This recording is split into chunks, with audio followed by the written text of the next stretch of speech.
Okay.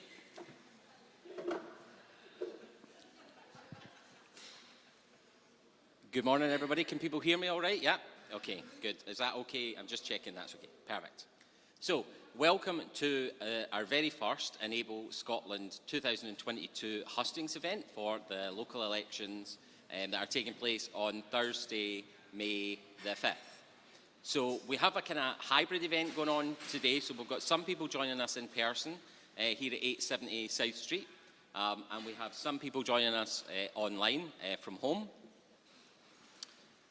This hustings is part of the We Are One Citizenfest. So I just want to say before we start, if you are watching at home and you've got a free day, the event is on until 12 midnight tonight.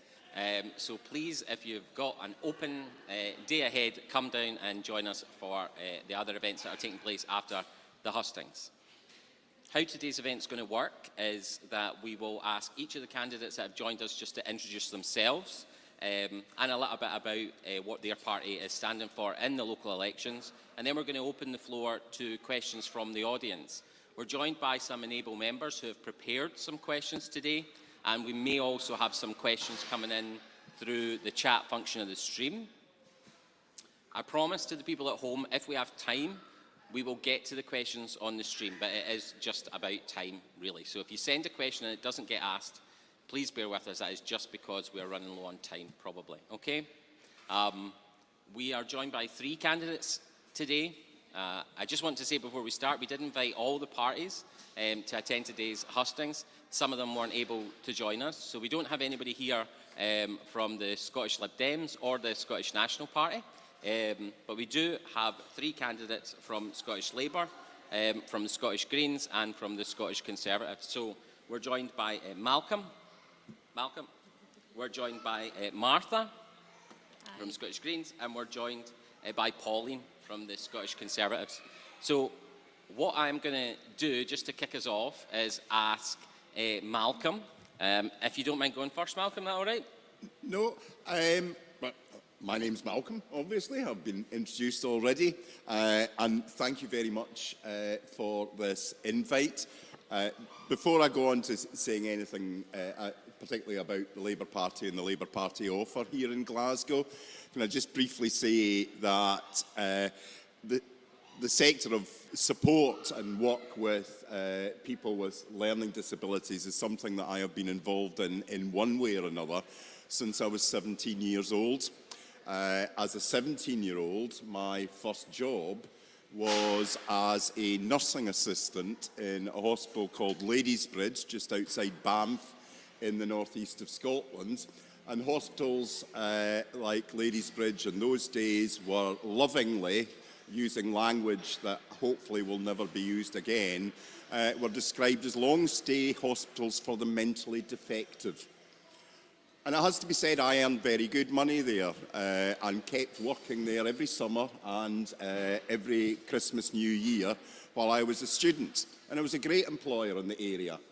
But the entire setup of these establishments was that the people living there, their life was entirely determined by the shift pattern of the staff and the convenience of the institution, rather than any idea of freedom and choice for those who are resident in the hospital. And thankfully these days are certainly the worst of that is mostly behind us. And in 2003, I was invited to join the board of Sea Change for Inclusion, which is a slightly smaller organisation, but very similar to Enable in terms of the central core of trying to support people to live in the community, to have jobs, to have relationships, to have fun, to have a life, and to make their own decisions. And that has to be central to all the work that we do. That has to be central to the policy of social work departments and local authorities. And that has to be recognised that that costs money. And even in the time I had eventually to stand down from the board of Sea Change, by that time I was chair of Sea Change, I had to stand down when I became convener of social work for Glasgow.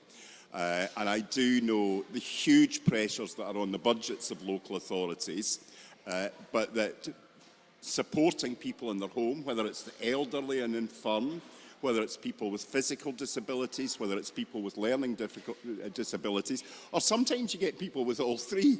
You know, you get elderly people with learning disabilities who have also got physical disabilities, and it is extremely expensive. But we need to make that investment on the basis of basic human rights, that everyone is allowed to make their own choices about their own life, live in their own community, near to their own families, near to their own job, near to the place that they want to be. And I hope that's something that's shared across all political parties. We can argue about the money, we can argue about raising the money, we can argue about, but the fundamental core is something that I think we would all agree on. Yeah. Thank you very much, Malcolm. Thank you and welcome to our event, Malcolm. So, the next candidate that I'm going to ask to speak, just to introduce themselves and a little bit about their background and what their party is standing for, is Pauline. Pauline from the Scottish Conservatives. So I think, Pauline, you and I are sharing a mic, so... Oh, right, okay. Well, hi, so I'm Pauline Sutherland, and I'm representing the Conservative Party in Scotland. The area I'm covering is Drumchapel, Annisland. Just maybe the mic isn't picking me up very well. That's the one, sorry, that's great. So the area I'm standing in is Drumchapel down to Annisland. I only got notification to come along to the event today, and thank you very much for inviting us, and I'm glad and privileged to be here today. The Conservative Party do have a policy, and I think this is an area that we are really concerned about as young people. So I haven't been involved in politics. The reason why I've joined is to try and make change in our communities across Scotland, especially Glasgow. I feel that there is a growing deprivation for young people, and that's why I've joined, to try and help and make things better. Now, I did a wee bit of research, so please bear with me. I actually went to the Camp Hill up in Dunkeld purely by accident. I used to take the kids up to Dunkeld and wasn't aware that it's the Quebec community was there, which is literally across the other side. So I think it was a couple of years ago, just by chance, I was looking for this little cottage, and the sat-nav, for some reason, took me up this dirt track road to this big community, and I was like, where am I? So I did a wee bit of research into the community, and I was absolutely knocked out. I didn't even know that we had this community in Scotland. So I think as maybe an up-and-coming councillor, this is an area that I would love to get involved in. You know, physically now we've got COVID over with, physically go up and look into, you know, the facilities there, how it's helping young people, and then bring that knowledge down to Glasgow and work within the communities within Glasgow. I don't know if the young people that you work with in Able, if they've gone up there, do they live up there, or so. That would be something that I would really like to get involved in. But apart from that, my life has been just my education, brought up in Glasgow. At 19, moved down to London, worked at great opportunities.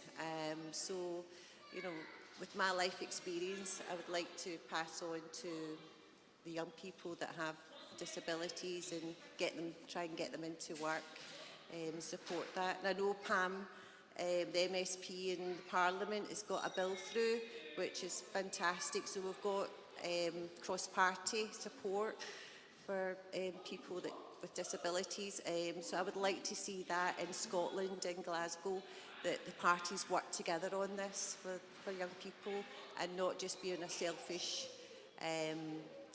isolated journey, you know, to communicate with local other councillors in the area that represent other parties, so that we can give the best support to the young people with disabilities and get them out into work and get their front key to their door. Thank you. Thanks very much, Pauline. Thank you. And the final candidate that we have joining us today is Martha. So I'm just going to ask Martha if you would like to introduce yourself, a little bit about your background and a little bit about what you're standing for in the election, please. Thank you. No problem. Hi everyone, thanks for joining us today. I'm glad to be here, and it was a great opportunity to put forward green ideas and proposals for the local council elections. My background is in the voluntary sector, and I've supported people with learning disabilities through befriending schemes in Glasgow. And we've produced a manifesto for Glasgow that you can download online. Our message is a greener Glasgow is a fairer Glasgow. And note that you've got your own manifesto and you've put a lot of work into that, I'm sure. And I'll have a good look through it after the event. I'm grateful for the opportunity to answer your questions and hear what you have to say. Thank you. Thanks very much, Martha. Thank you.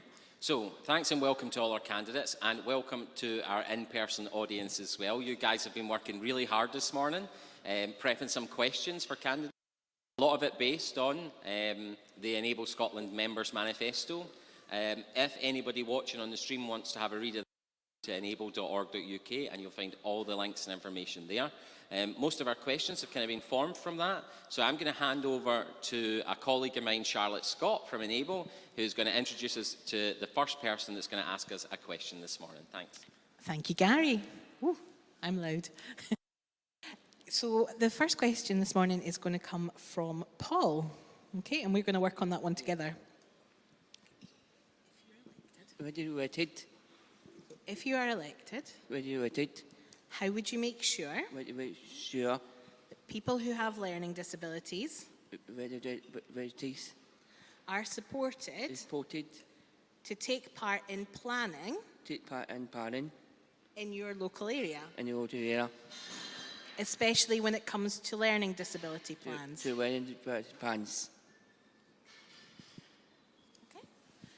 Okay, yeah. Do you want to just repeat that question for us all at once, Charlotte, just so that the candidates are just taking a wee note of it? And then Absolutely. Yep. So Paul's question is, if you are elected, how would you make sure people who have learning disabilities are supported to take part in planning in your local area, especially when it comes to learning disability plans?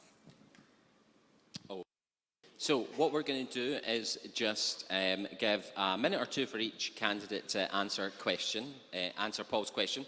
What we would like to do, if possible, this is, of course, we are trying to make this event as accessible as possible. So before we start answering the questions, it would be really good if people could keep their answers as accessible in terms of language as possible, and as straightforward and as kind of as short as possible without going on and on. I realise I'm doing that right now, so forgive me. But I wonder if we can just go with the same order that we went with the introductions, if that's okay? That is fine by me. I think we need to be imaginative about how we do that. Have an absolute commitment to involving people in decisions that affect their own life. A council colleague of mine tweeted something the other day, and he's been blind since birth. And he tweeted a phrase which I rather like: "Nothing about us without us," which is emphasising that decisions about anyone, any member of society, should not be made without them having some influence in the decision that's made. But that sometimes means we've got to have different approaches to it, of how we set up that questioning and explaining what might be done and what the alternatives are. I mentioned earlier on that my involvement in Sea Change, which is very similar to Enable. And I sat in a couple of times at Sea Change with exercises where there were qualified facilitators, helpers came in order to ensure that people felt comfortable and easy participating in that process. And instead of writing huge minutes, he used rolls of wallpaper to do drawings of what was being discussed and what was it was wonderful to watch, actually, as someone that had never been through it before. So absolute commitment to, yes, people need to be involved, but we've got to think about how to do that in a way that people feel free to say their piece and to participate and to understand what's on offer. Simply, as you mentioned earlier on, avoid the language that a lot of us don't know what it means. Absolutely. No, thank you very much for that, Malcolm. Do you want to come in, Paul? Did you want to say something there? I wasn't sure. Sorry, just agreeing. Yeah. No, I think, Malcolm, you make a really fair point about how we involve people and how we make that as accessible as possible. Pauline, what do you think about Paul's question involving people in planning, particularly learning disability plans? Hi, Paul. Thanks for your question today. I'll just read out something that I feel is very important in our policy with the Conservative. I'll just read out something that I feel is important for support with people with disabilities.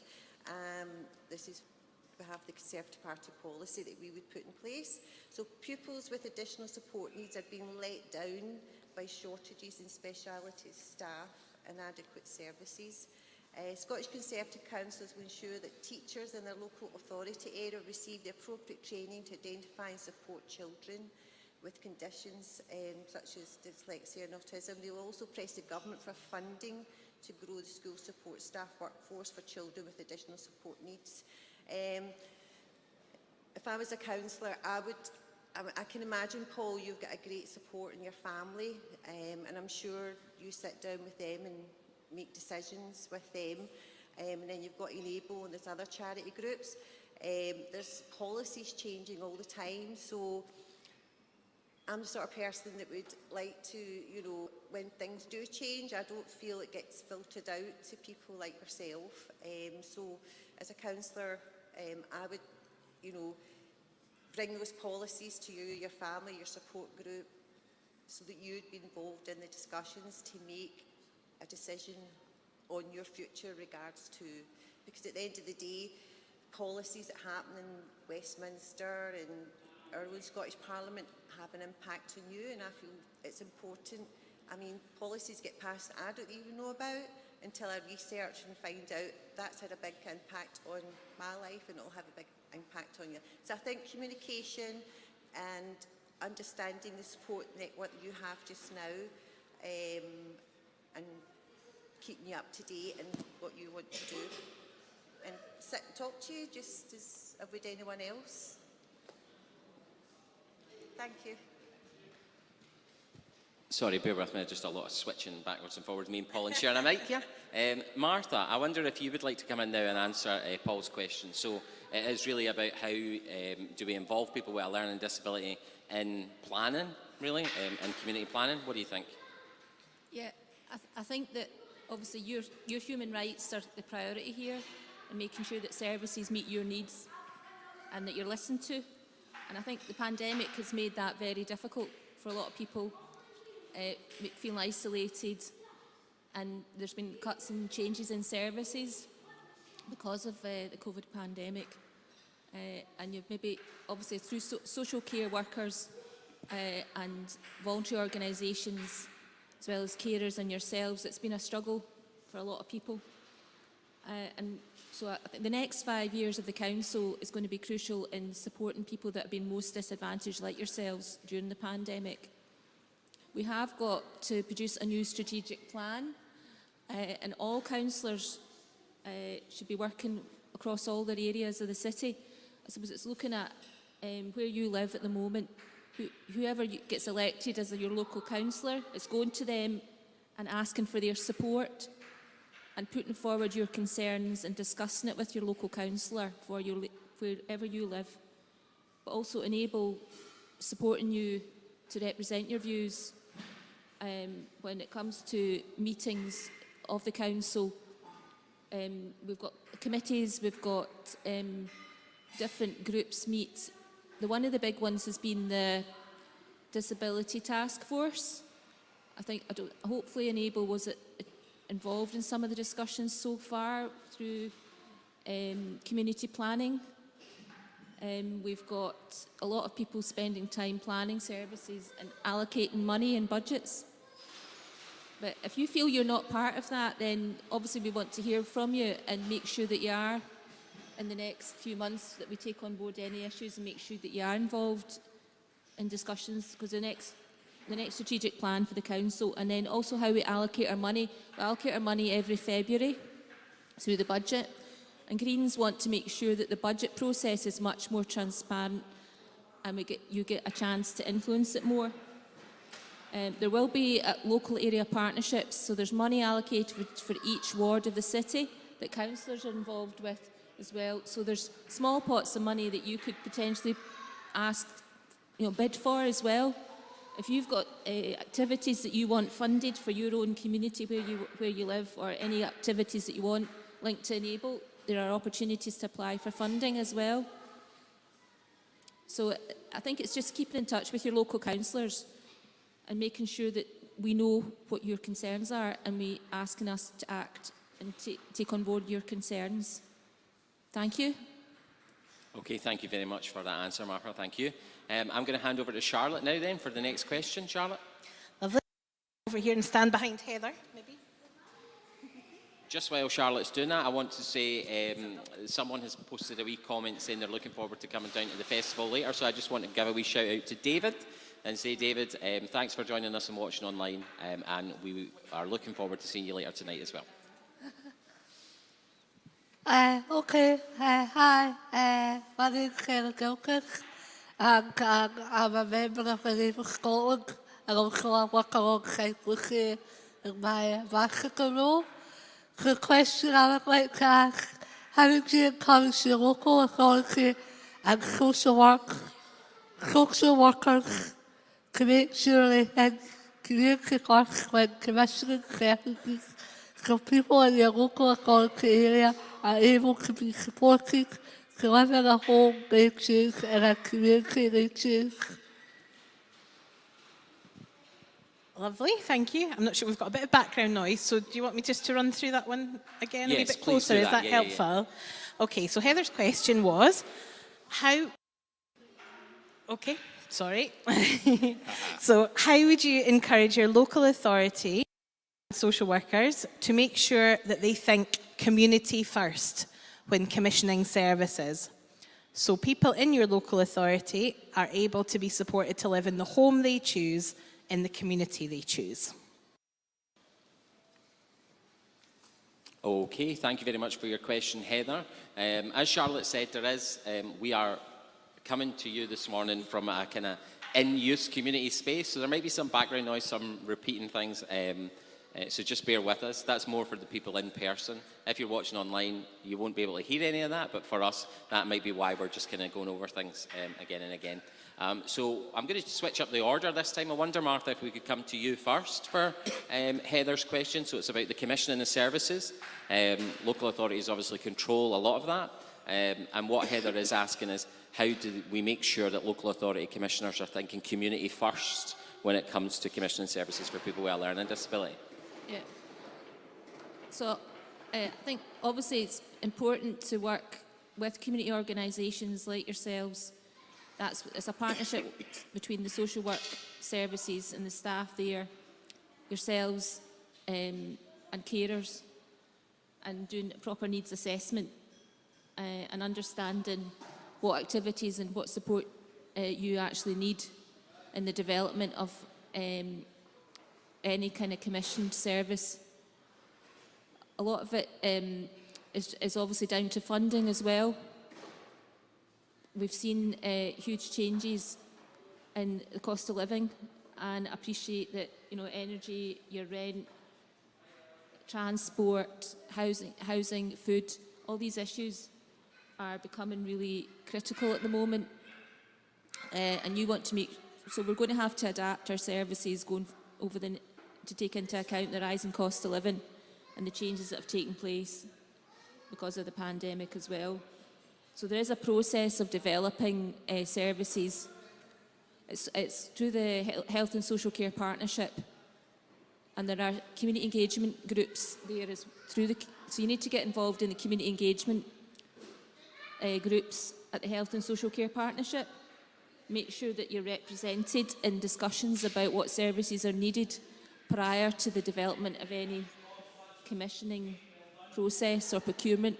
It's down to the procurement rules, and you need to make sure that you're involved at the start in representing and raising what you want in terms of services, and to make sure that's then written into any commissioning process and part of the procurement arrangements. But Greens have obviously concerned about the National Care Service as well, and then in the next year we're going to see discussions about ensuring that your interests are considered as part of the development of the National Care Service. So I think it's been part of these discussions and working with and able to do that. Thank you.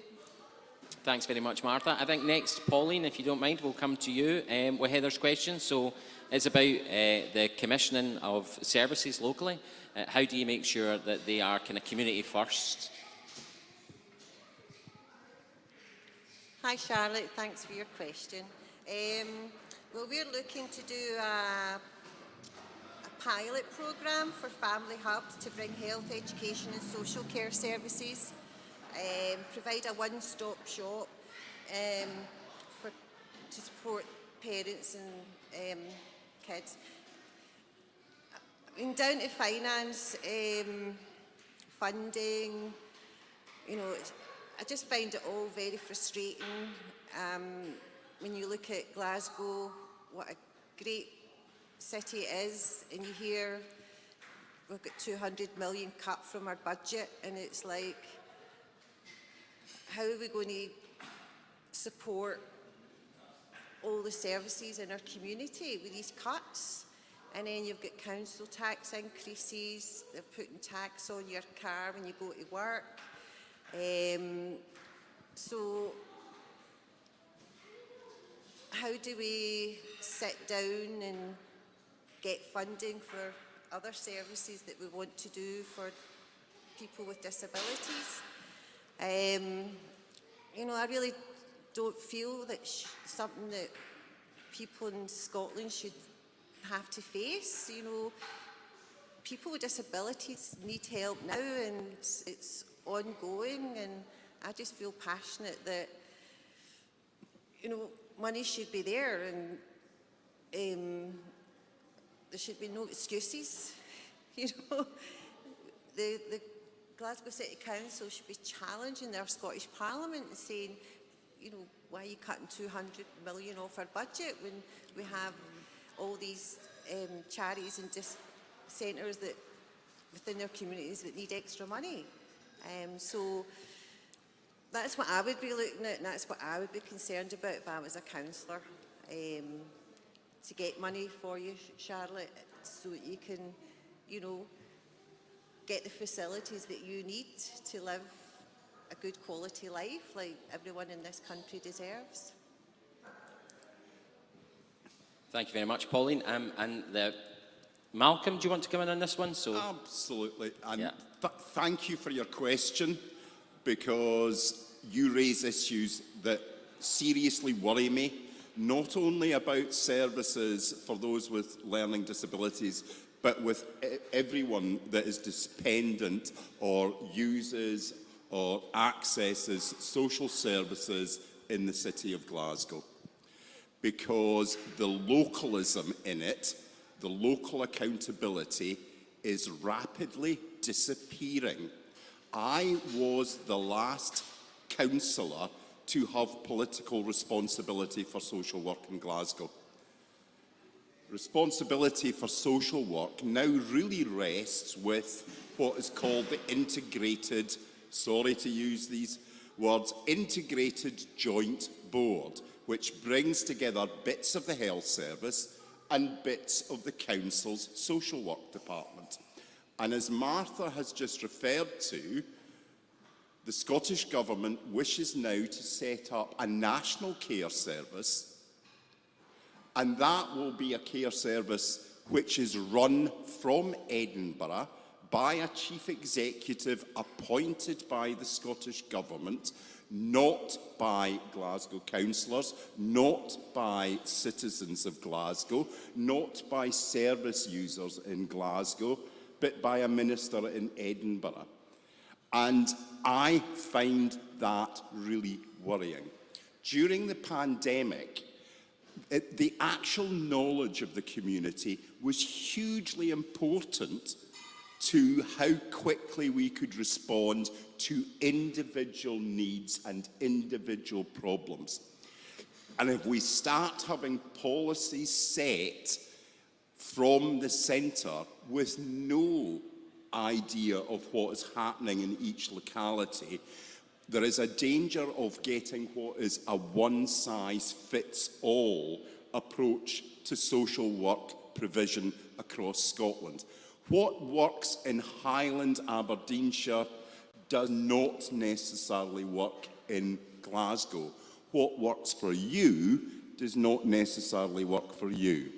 And that has to be preserved, and some level of local accountability. And it's almost going back to your question. Some level of local accountability has to remain. And that's why certainly we in Labour, though we support national standards, national minimum standards of this is what you can expect, we would wish to move to a position where all care is guaranteed and that it is paid for by the state.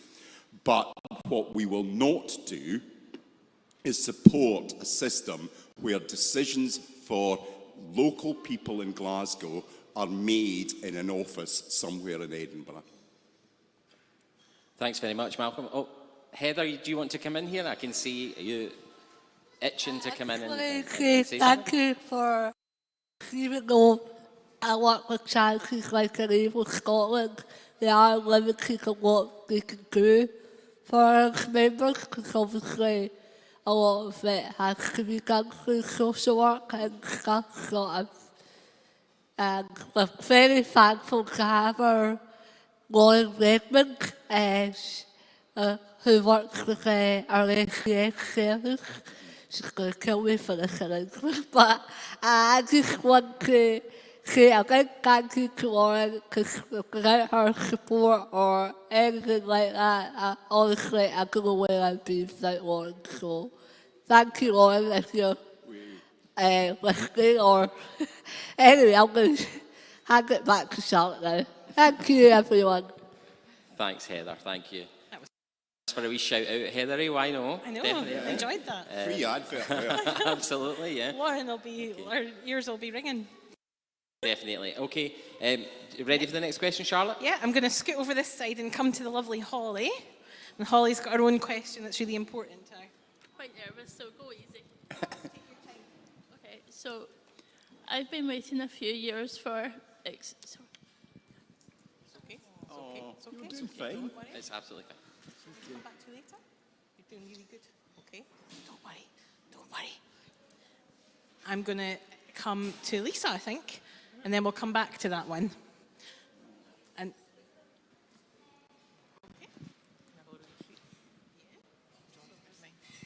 This one. My question is not just for Glasgow, but right across all the local authorities. If you were elected, how would your local authority make policies get rid of the unnecessary restraint and I thought I was saying that one. Yeah, that's my fault. Sorry.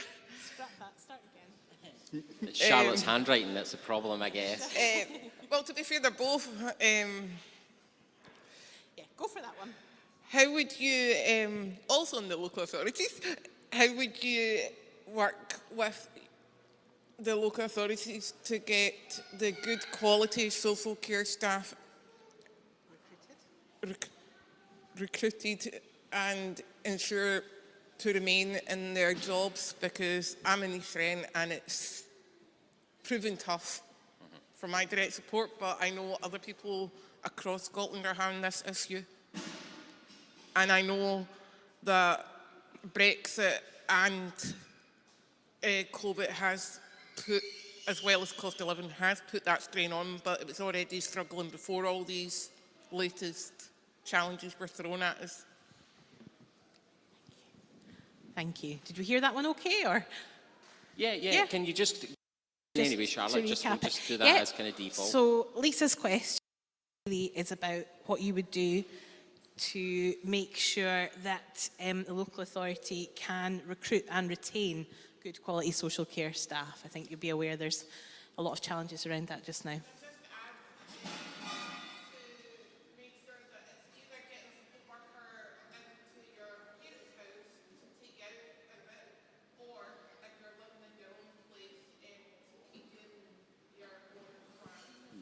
Yeah, I'll just quickly say that again for the people watching us online. Lisa, you're not near a mic at the moment.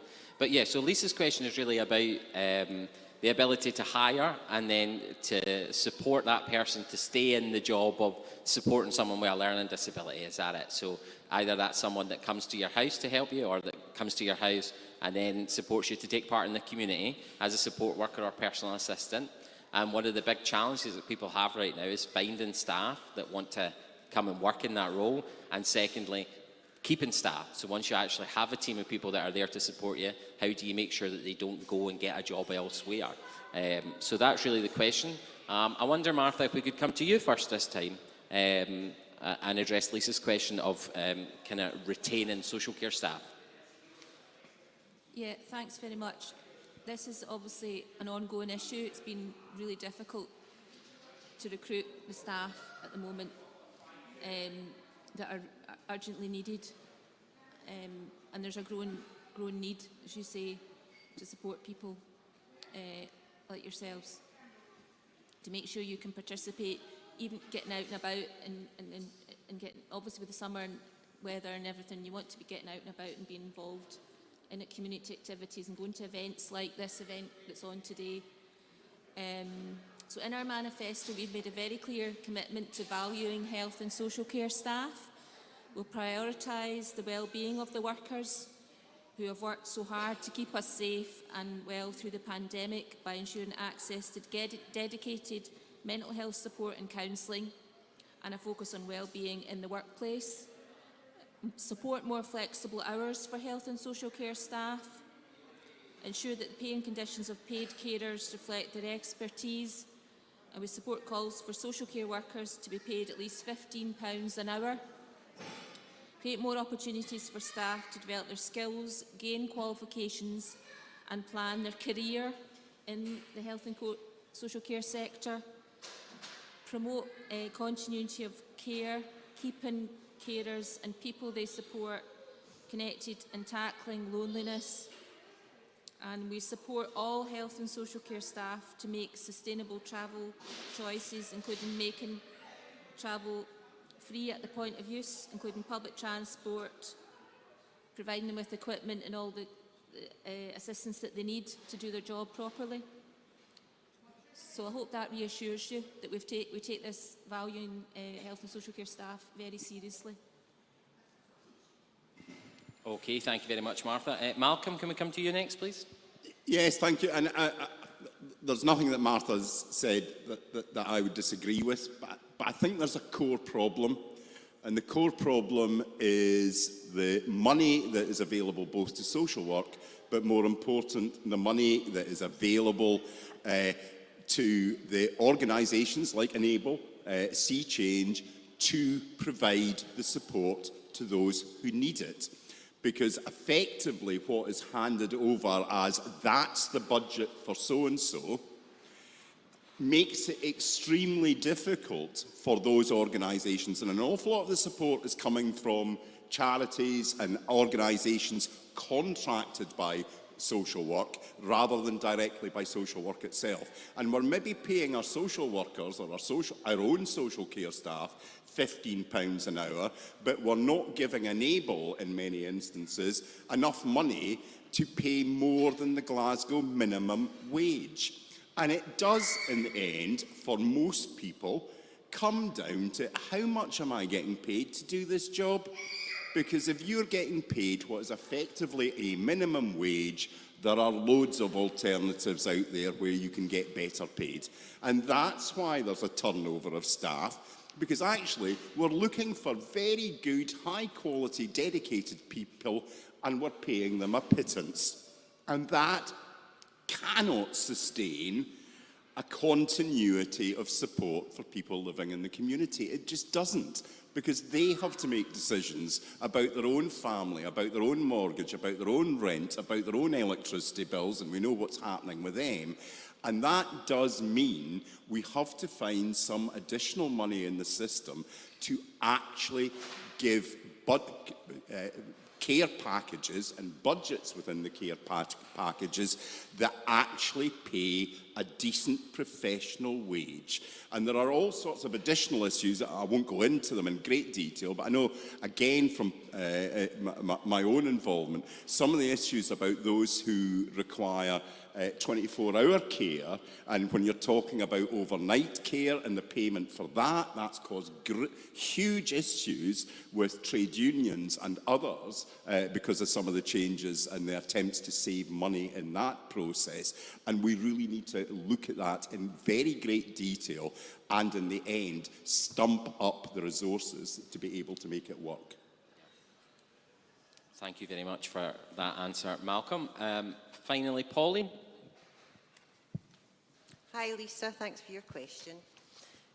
I'll just read out one of our policies again.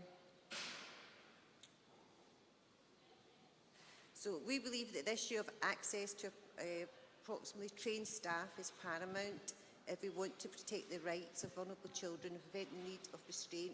Scotland has a presumption of mainstreaming in education, but we hear repeatedly from families and parents, and even from local authorities and teachers, there's simply not help in practice like to make mainstreaming happen. I would agree with Malcolm on this.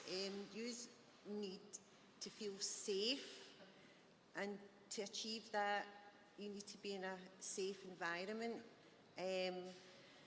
where you can be open with the people that are there to look after you.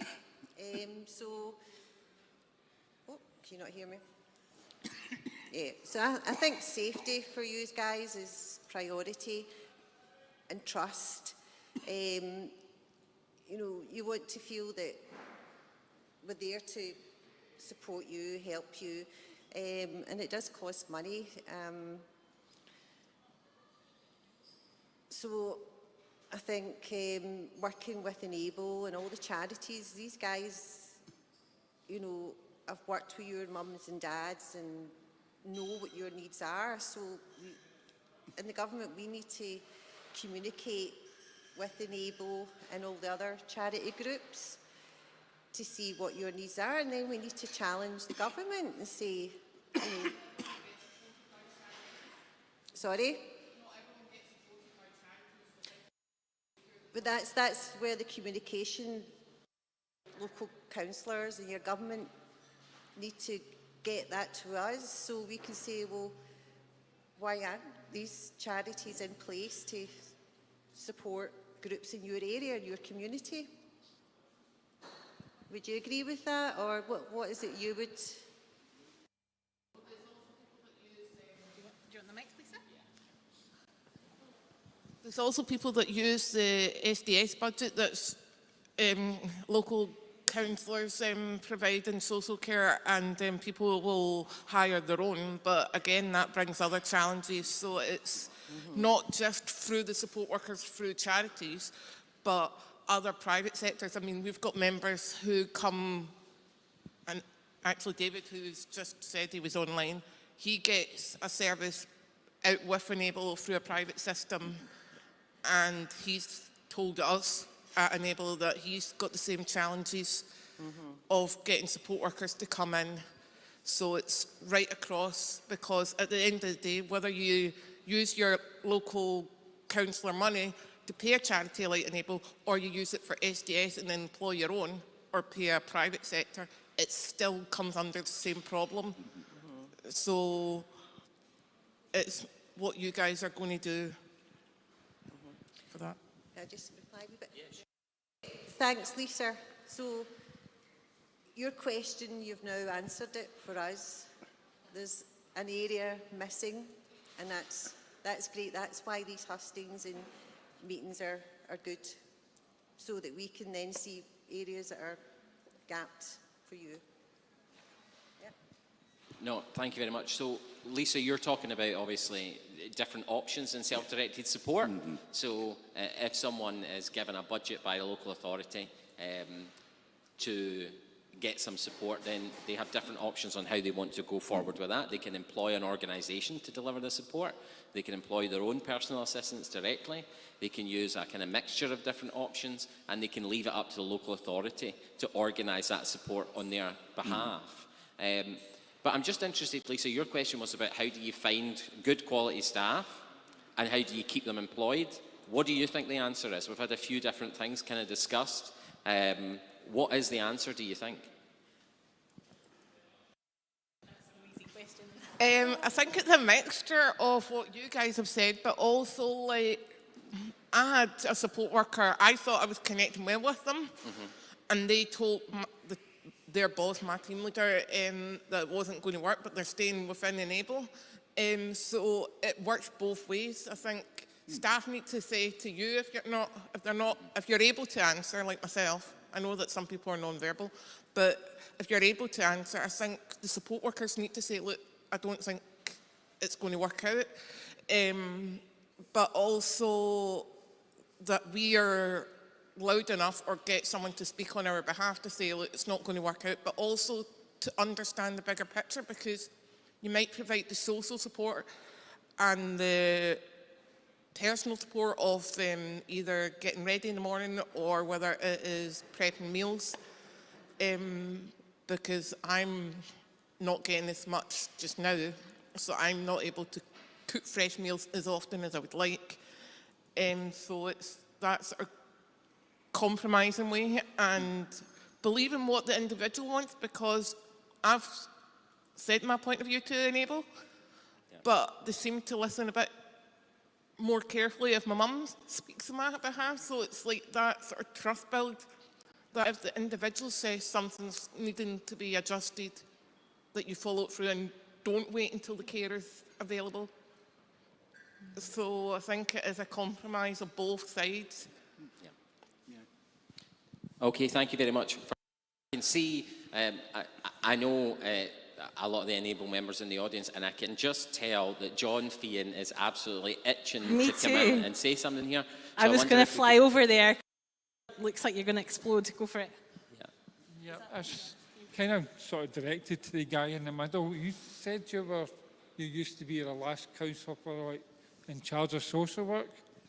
So your last comment on, staff wages and stuff like that, and being worried about a national care service, and be honest with me, I'm not getting your logic behind that. Because as far as I'm concerned, what we're getting just now between the local authorities is an absolute postcode lottery. Yeah. And it's, quite honest, it's pants. Yeah. A national care service would negate all that, and you wouldn't get your local social workers, having kittens over their precious budgets, because it just wouldn't be an issue. Can I come back on that? Yeah, of course. I think we'll take that as the next question, all right, John, because that's a pretty substantial point that you've made there. The government are looking at bringing in a national care service, and I think, Malcolm, you alluded to that earlier as well. It's about what John's saying is, right now, when local authorities are in charge of making decisions, it becomes a postcode lottery. If there's a national care service, John, you're saying you think that would be better because it gives everyone the same standard and they know what to expect. one of the points that Malcolm made earlier was that can sometimes, instead of giving everyone a higher standard, it can lower standards, okay? So I think if we bring in Martha, and then we'll bring Malcolm back in again, and then Pauline, and we can just kind of talk about what do you think in terms of bringing in the National Care Service, what does that mean for people, and what kind of things can local authorities do to make sure that it doesn't reduce standards, I guess. Okay. Yeah. So I think when the National Care Service sounds good, you think, yeah, so we need national standards. We need consistency. Everyone should get their human rights respected, get the services they need, and as you say, take away this postcode lottery situation. No more lottery. Everyone gets the services they need and you're fairly treated. But as it stands at the moment, that would take away local knowledge, local skills, community involvement. Currently, the social work staff are all employed by Glasgow City Council at the moment. They've got a strong trade union representation. A lot of people who work in social work, they live and work in the same place. They've got a lot of support through working together, through their supporting each other amongst the staff, working with carers and with yourselves. So it could create chaos. It could unsettle a lot of staff. It could make it more difficult to recruit staff. We need to respect the staff we've got as well and increase the number of staff. But obviously some of it is all about being connected to a local community, being like a local area, working together to support a local community. In different places in Glasgow, some people are getting a better service than others, and that's not acceptable. So the local council needs more funding to support you and the staff and give a better service.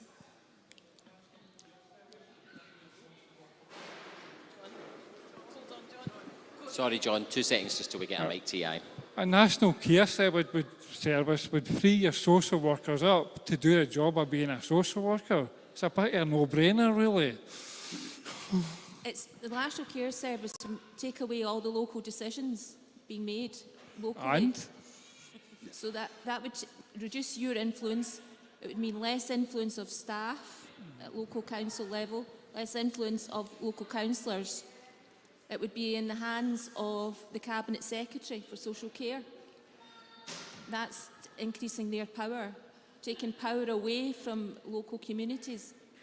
And we want to increase your influence, not reduce it. It's really important that we keep local decision makings and local accountability as part of the National Care Service. I think that's the best. We need to increase your influence, and that is best done through local councils. Okay, I think what we're going to do is, Malcolm, you mentioned the National Care Service Settler, so it's fair that we give you a chance to come in on this one now. I find it interesting, and this is in the spirit of friendship, Martha, that I don't disagree with what Martha's saying, but I find it interesting that Martha's colleagues are in coalition with the SNP as the government of Scotland who are trying to put this policy in place. So it'll be interesting to see whether it's Patrick Harvey's line or Martha's line that comes out in the next year or so. As I said when I mentioned the National Care Service, I do think that we need national minimum standards, expectations of what can be expected. And we do that in education. In education, we say at a national level, these are the targets for reading, writing and arithmetic. These are the targets in terms of secondary education of what you can expect from there. But education is delivered locally and accountable locally. I want a system for a national care service where, as a national care service, we are setting standards, but the actual implementation and delivery is still accountable locally. That you can chin the likes of me and say, what on earth is going on here? Because I should be able to expect this, and it's not happening. And it's easier to chin me than it is to chin somebody through in Edinburgh. That's just a basic truth. And we've had experience of what's happened with creating national services, because the police and the fire brigade have all been transferred already to a national service, and I can tell you now the relationship between councillors and those two services has changed enormously as a result, and local accountability, particularly of policing, has virtually disappeared in Scotland, virtually disappeared, because we've got a national service which was set up with very, very good intention, but what it removed was any local accountability. John, you've came in a few times. Do you want to come in again? I can see you kind of pondering a little bit. Yeah?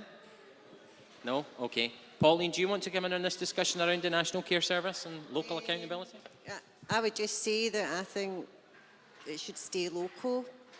I wouldn't like to see it centralised, because then under one roof, it could fall apart under one roof. And as Malcolm said, the police Scotland has just been a disaster. We don't see police out in the streets, and there's no accountability. We don't know what's going on. So I would like to see it kept local, so I think you would get more support. Okay, thank you. Thank you. Charlotte, are you ready to move on to the next question? I am. We're going to come back over this side of the room. Okay, okay. Do we twirl? There you go. Yep. This time I'm trying my best, okay? So, has any of the panel, like you guys, got any plans to build more accessible housing for people with learning difficulties and physical disabilities? Yeah. Thank you very much for your question, Holly. I think that's a great question. And well done. Thank you so much for putting it to the panel. Malcolm, can we start with you on this one? I do think we should start living somewhere in the 21st century. I think all new housing, we should place a responsibility on architects and on developers and on builders that all houses are immediately adaptable. People have to move house because disability, for most people in fact, disability is not something they're born with. Disability is something that happens to them through their lifetime, particularly in terms of physical disability. And quite often you get a situation where people simply have to move because their house is no longer accessible. They can't get to the loo. They can't use the stairs. And we do have clearly in Glasgow, we've got thousands and thousands and thousands of tenement flats that we can do little with. But in new build, we should be designing them in such a way that if you suddenly need an accessible toilet, that toilet can be made accessible with minimum intervention.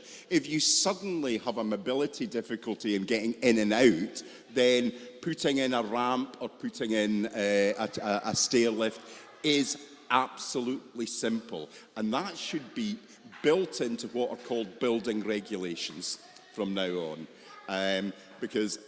And also, one of the things I think is probably in Martha's manifesto, we certainly have a commitment to, over the 5 years, 6,500 affordable and socially rented housing. And I think it's particularly there where we're in control of developing that house. We can set those minimum standards so that I can live in one house for as long as I want. And when I land up as 86 and a bit dodgy on my pins, I can still stay in the same house that I love. Yeah, sorry, I agree with what you say about your comment. I absolutely agree with it. I just wanted to say I've been in inaccessible housing for 6 years. I have 76 steps to my front door from the ground floor. I use my crutch on a daily basis because it's so painful. I have osteoarthritis, and I have done since I was 5 years old, but recently it's becoming worse and worse. So how can you help me to push the housing to get me accessible ability? I would hope this is something that we'd all say. I mean, certainly as a local councillor, is that where you've got a local resident that comes to you with that, then working either with whoever your landlord is, I don't know if you're in social rented housing, the GHA, is working with the GHA and to say, we need to assist this person transfer to accessible housing, and that needs to be done reasonably quickly. Obviously, again, there's a one-step divide because GHA are not answerable to us, but certainly I always find GHA fairly helpful in getting back quickly. But you're not the first person that I've heard this sort of story from. I certainly had one of my own constituents where, because of kidney disease, they actually had a dialysis machine in the house because they had to have dialysis so often, and the dialysis machine took up the entirety of the spare bedroom. And they landed up in a position where they couldn't have their family to come and stay. I think they had a support worker who sometimes had to stay over, and they were having to stay over on the couch because they couldn't use the spare bedroom because the dialysis machine was in there. And things like that just need sorted, and sorted a damn sight quicker, because you shouldn't be waiting 18 months for that. You just shouldn't. Yeah. Sorry. Waiting a long time, and it's very, very difficult, like emotionally, mentally, there's a lot of pain, like anxiety and depression, a lot of depression. So, Thank you. No, thanks very much for sharing that with us, Holly. Yeah, definitely. It has a big impact, doesn't it, when the kind of simple things of getting into your own house are so difficult. Pauline, I want to come to you now in terms of Holly's question around accessible housing. Plans for accessible housing, but also supporting people who currently are in housing that isn't fit for the needs that they have. What do you have to say? Just say dreadful, Holly. Really heart goes out to you.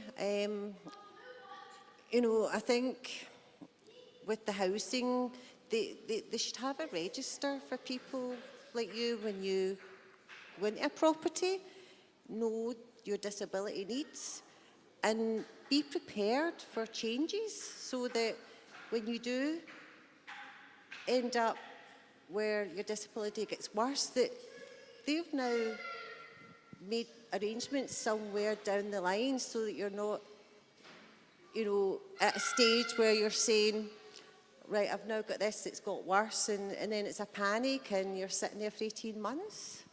You know, there needs to be, they're a charitable, GHA are a charitable company as well, and they're public servants, so they are answerable to the government. So I believe that housing associations are not meeting the needs of their residents, and people like yourself, they should be meeting with you, sitting down, when you take on your housing with them, your assured tenancy, they should know what your disabilities are, and they should be keeping up to date with you. So when you do get a change in your mobility, it should be recorded so then that they know what they plan ahead, their housing structure, so they would know somewhere down the line that they've put you in a property, it's got steps that you can't get up. Do you know what I mean? Sorry. I just want to say I have sent in several doctors' letters, and other other political parties have given me like an accessibility letter, and I have tried to push them. They have said that I am fairly low on their waiting list, but fairly low for everybody who's got a medical problem. Like, they won't give me an exact number. Yeah, no, it's not good enough, you know.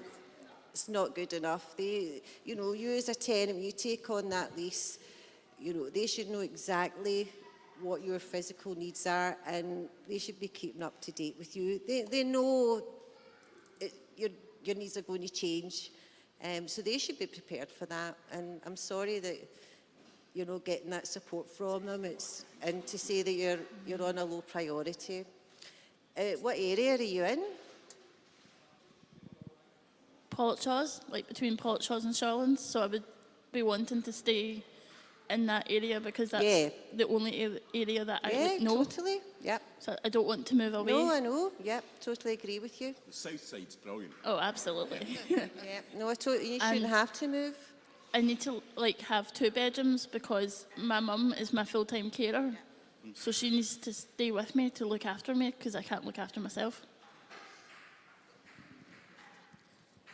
Well, I hope some of your councillor in your area, you know, have you been in contact with them?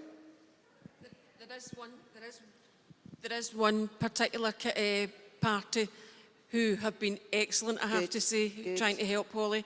And Holly's got another, this person in particular phones Holly on a regular basis to see the situation. And you've actually got a call with her again on Tuesday.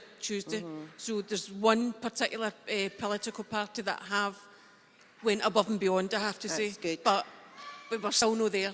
Not there. You will get there, but it really shouldn't take this long. This is a disgrace, to be fair, and I'm really sorry you're going through that. But you'll get there, but as I say, it shouldn't have to take this long. Thank you very much, Pauline. And Martha, do you want to come in and answer Holly's original question as well about accessible housing, any plans to build more, and then also how do you work to help people who are in the wrong housing? Yeah. So I think this is a top priority for everyone at the moment, getting a decent house, affordable housing. And Greens have been made sure that Glasgow declared a rent crisis, because we know it's not just about getting an accessible house that you can pay the rent for as well. So we need more investment in social housing, and also we need to invest in housing to cut carbon emissions. And I know that there's a focus on looking at a place to stay that you can stay during your whole life, and it's fully accessible, and it can be adapted as things happen during your life. So there's a bit of a national planning framework has a responsibility.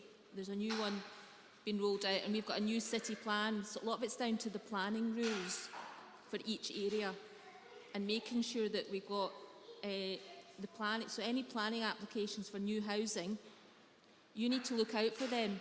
I would encourage Enable to be more active in this area, because developers get away with building houses that are just not suitable. They're just not accessible. It's all about profit and maximising rents and income for money. It's all about making lots of money for developers. That's what the housing sector has been about. It's not about people. It's not about accessible homes for people like yourselves. Or it's all about maximising land profits and the sale of land for money. So that has to stop. We need to move away from this greedy culture within the housing sector. It's unacceptable. We know that there's a really increasing need to support people like yourselves to live a good quality life, have a good house, and be happy in your home. That's what everyone should be fighting for. Especially young people now, you're trying your best to make a good life for yourselves, and you just to get a really nice house where you're happy is just the most important thing. So I think there is a housing plan that the council has produced. There's a lot of focus on making more accessible houses. There are targets. We just need to increase the number of accessible houses that have to be built each year. Increase the targets. They've got more. We just need to make it more of an issue in this next council term. We know that people are suffering long COVID. There's more people suffering disability as a result of the pandemic as well. So I think we need to just really stand up for housing as a right and make sure that you get your house that you need. And I hope by talking about it today, someone out there is listening to you, Holly. Somebody who knows that there is a house for you in Pollokshaws right now, and they get that sorted this week for you. And I hope there's someone out there listening. I hope Because so. it's really crucial. You should not Hope have so to too. put up with this. It's unacceptable. I just wanted to say that I agree with your comment about how not all parties, but most parties are more profit. They're more money over people. Builders and, you know, companies that build properties. I don't agree with it. I really don't. And I want to stand and tell people, shout to the world with yous that it's not acceptable. Yeah. Thank you so much, Holly, for sharing your story and sharing your question. I can just see that there's someone in the audience who seems really keen to come in on this, Lisa. I wonder if we could do that quickly and then move on to another question, Charlotte, if that's all right. It was just very quickly to expand on that.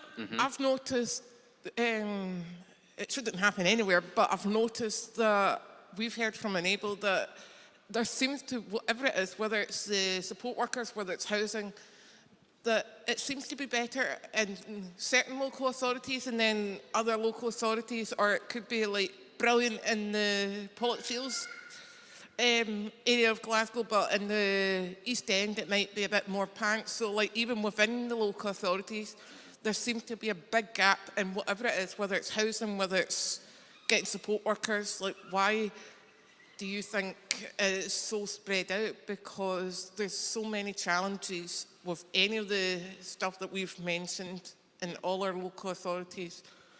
But why is it that it seems to be better in that chunk of the local authority and not so good in that chunk? Okay. I'm just really, I just want to move on to the questions that you guys prepared this morning, only because I think it's fair that we get everybody's question in, if we can do that, Charlotte. So how many more questions do we have until everyone's asked one? Just We have one more? Lucy. Yeah. And then Margaret, did you want to come in with one as well? Are you okay. Okay. We have about, Did you have another one? Charlotte, we have 10 minutes, so if we can Okay. keep the questions and then the answers quite brief, and then we'll get a chance for people to wrap up. Come into Lucy then. Lucy, yeah, I thought that. If you were elected, would you explore investment in local area coordination in your local authority if it's not already available? Okay, I'm aware that there might be degrees of familiarity around local area coordination, so it would be helpful if I gave a little bit of a summary on that. Great question, Lucy. Yeah. So local area coordination is a globally recognised approach to supporting people of all ages in their local communities, their families, to build and pursue their vision for a good life. They're there for everyone. They don't need a budget to access the service. They do different things in different local authorities, and they're not in every local authority in Scotland at the moment, but there are in a number, and we host a couple of local area coordination services within Enable. Just a quick bullet-pointed list of sorts of things that they do, but they give people information and help them find things and offer support about the next steps. They take time to know people and their families. They plan with people in communities, and they raise awareness about everyone being included, and they help improve how public services work. So it's that one-to-one relationship to sort of fill the gaps where people don't have a budget for a social care service. Yep, thank you, and thanks very much for that wee description as well, Charlotte. That's really helpful. Pauline, can we come to you first on this one? So do you have any plans to invest in local area coordination in Glasgow if there isn't that provision already?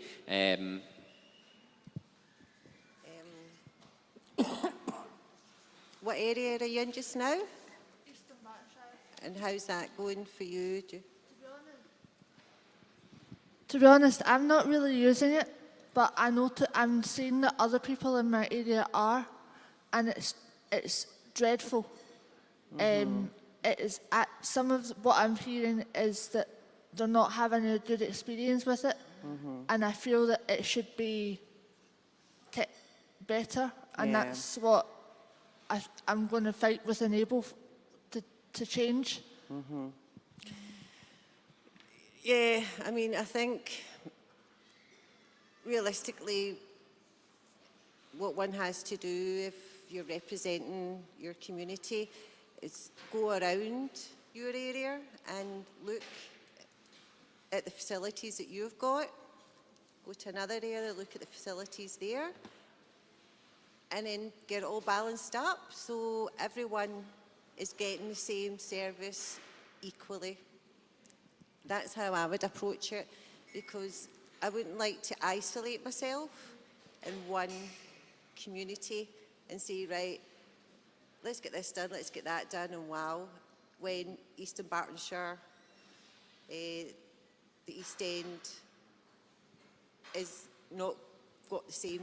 So I would like to go around and see all the facilities and then get a programme so everyone's got on an equal basis. Yeah. Okay, thanks very much, Pauline. Martha, we'll come to you next, and then we'll move on to Malcolm. Yeah, I think in Glasgow we have locality planning happening, and there's been joint working between organisations like Enable and the council and health services to look at community services and what's available.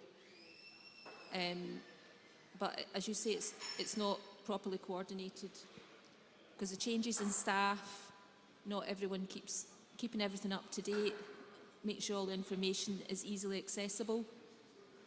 I think feedback from yourselves about how we can make information more readily available and easier. There's a lot of information online, but that's not always the best way to know what's going on. People just want maybe to have a phone number they can phone for help, a helpline, or just arrange a face-to-face support. That's what you're looking for, I think, through the area coordination, is a more flexible approach so that you get someone there who understands what you're looking for and also builds up a good relationship with you. I think that's crucial. It's about one-to-one relationships I think we're talking about, isn't it? And having someone there that you can trust and who appreciates your point of view and what you need. I think there's a lot of good local services out there provided within local communities by voluntary organisations and charities, and we've got a lot like libraries, the museums, art galleries, sports facilities. There's lots of activities in Glasgow. We've got a really vibrant city, a lot of music, activities and things that you can get involved in. But as you say, so I'm happy to look at this as an issue going forward, like how we can make better relationships, local level, make sure you get all the services that you need. Absolutely. I'm just wondering if I can is that okay, Lucy? But yeah, we'd be happy to share information about local area coordination, because it's one of Enable's priorities is to try and push for this to be available in every area. And exactly as you're saying, all these local community facilities, the role of a local area coordinator is really to connect people up with those. So when it works well, it is that sort of central point that connects people to all the community facilities that, as you say, are already existing. So we can pass on information about that. Absolutely. Thank you, Charlotte. And Malcolm, do you want to come in on the local area coordination? Yes, I mean, they keep saying every day is a school day, and I wouldn't have known that until you gave that description. But I do think it highlights the need to actually discuss with people what they expect from the service that's being provided, what the difficulties they face actually are. If I understand it correctly, it's particularly used by those who are perhaps living fairly independently, but at certain stages go, I need a little help, I need a little information. And it's how accessible is that? How quickly do you get the information back? How appropriate is the information and support that you get as a result of that? And that can only be done by discussion with service users, of saying, what's your experience been? Where has it failed? And what can we do to do it better. And it does also go back to this sort of almost national care standard of saying, right, if this is a policy, what do we expect as a minimum that should happen under it so that you don't get the worst of the, it might work in East Dunbartonshire, but it's not working in West Lothian. Oh, are you okay there?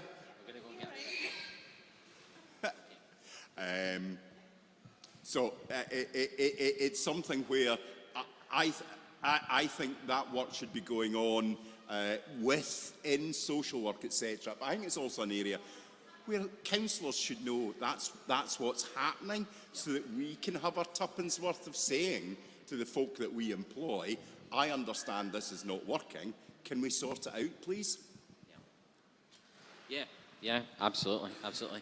Okay, so we're going to move on to, I think, our last question, and we'll keep this as brief as possible. Lucy, we've had a wee, Charlotte's just had to step away, so I wonder if, Lucy, if you could give the microphone to Margaret. You've got a question? Yeah? And this will be our last question for the panel, please. Last question, and it's very brief, but do all the panel sitting here think we'll be sitting here again next year with the same questions? Is this just an ongoing... Is this just an ongoing process? And what's the answer? Because I don't know. Okay, we'll just work our way down the panel back to me, and then we'll close up, if that's okay. So, Martha, do you want to answer Margaret's question? Well, if Glasgow elects more Green councillors, things will change. The more Green councillors you get elected, fighting your corner, the better. And we've got a very strong platform here to invest in social care, to invest in housing, and meeting the needs of Glasgow as we tackle the climate emergency, reducing our carbon emissions, investing in public transport, and making Glasgow a better city for it. We have to really also work on a cross-party basis where possible, be constructive. Local government needs and services are underfunded. We need fair funding. We will be here next year if we don't get any more funding. And we need to invest in staff and develop the qualifications and skills of our staff to meet the needs of people across the city. And it is down to people like yourselves as well. If you keep raising these questions, keep raising them, don't give up. Thank you so much. Malcolm? I was first elected a councillor in 2003, so I've been a councillor for almost 20 years. They say a week is a long time in politics, 20 years is eons and eons.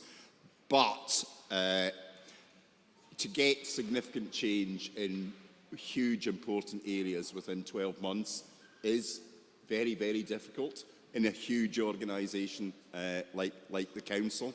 And I suspect if it was in 12 months' time, most of the questions would be the same, but hopefully the answers would have moved on at least partially. And in truth, that's the best we can hope for, because it's up to organisations like Enable, it's up to individuals like yourself to absolutely keep pressing on these questions and keep asking the same questions to the point where we get up off our butts and do something about it. And you should not be in the slightest bit ashamed about asking the same question time and time again. And I'm thinking of one of the things in terms of Holly's situation. One of the things that has always struck me as bizarre is that in Glasgow we've got something like 73 housing associations. And if you're in GHA, it's only GHA housing you're working in.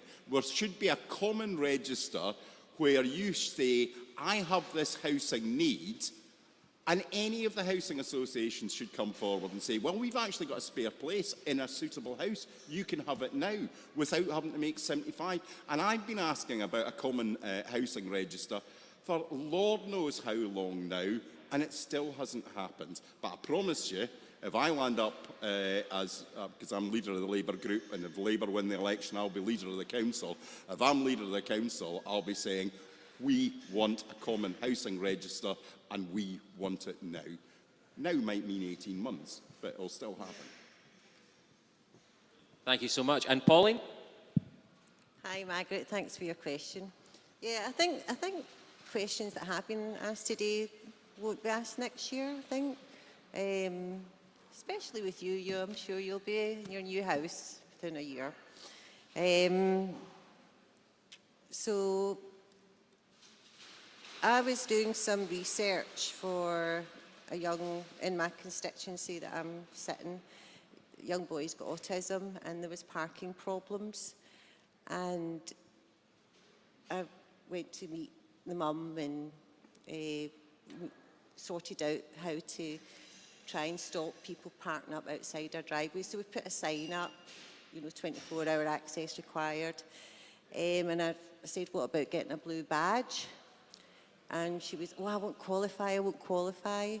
So I did some research, and the disability blue badge scheme's changed. So it does cover for people with autism that,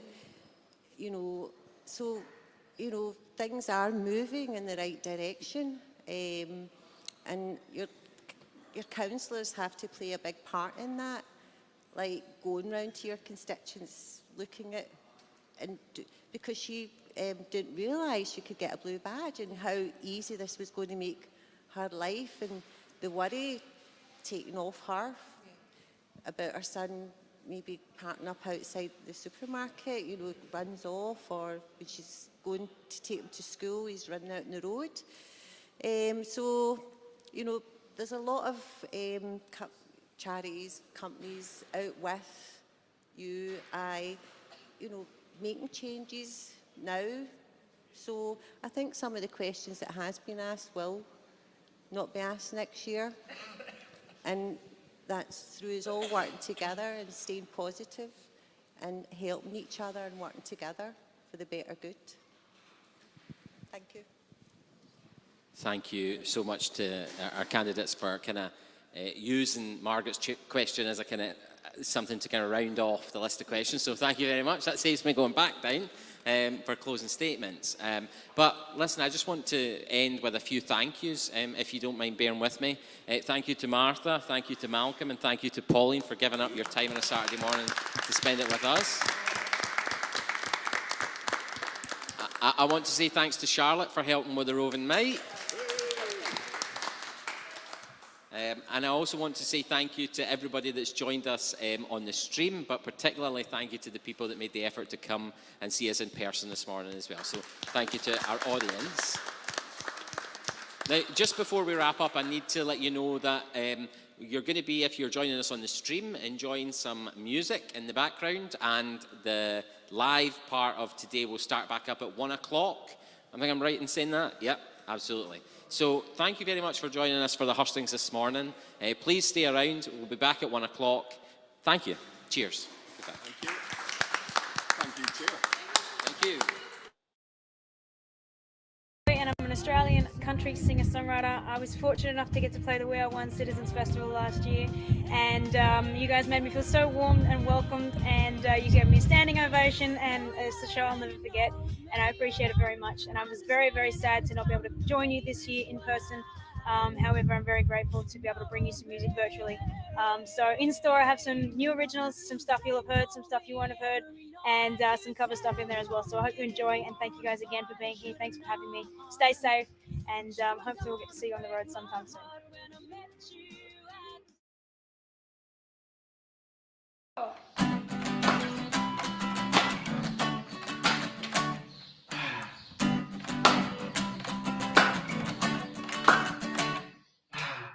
Another day at the job, another session already gone. Another night, another show, another song, just singing along. Gotta take my sweet time. Gotta say what it's all about. Maybe I do, maybe I don't. Maybe this dance will be better at home. Maybe you're right, get you all on my own. Never know what it is, maybe it's just this song with me too. I ain't never seen nothing that looks so right. You smile at me, oh, nah, nah, nah.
bring you some music virtually. So in store I have some new originals, some stuff you'll have heard, some stuff you won't have heard, and some cover stuff in there as well. So I hope you enjoy, and thank you guys again for being here. Gotta say what's on my mind. Maybe I do, maybe I don't. Maybe this dance will be better at home. Maybe I like, get you all on my mind. I never know what it is. Maybe it's just this song will be too. But I ain't never seen nothing that looks so fine like you. You smile at me, oh na na na na. Oh, maybe I like you. Oh, maybe I.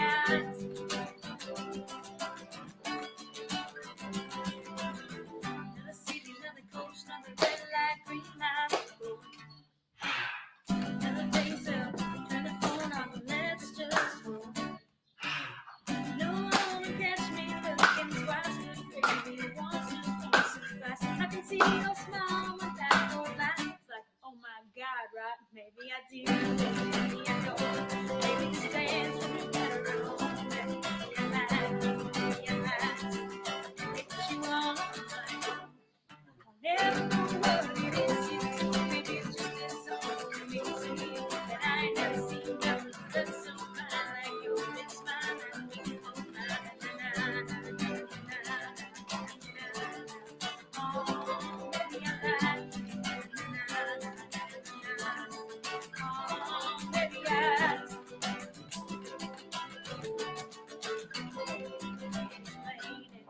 It's been too fast to table. Stop and caught on the merry-go-round and round and round. Can you feel the magnetism in the air right now? I do, but maybe you don't. Make this dance will be better at home. Maybe I like you, maybe I like you. Get you all on my own. I never know what it is you do. Maybe it's just this song for me too. That I ain't never seen nothing that's so fine like your big smile and your oh, na na na na.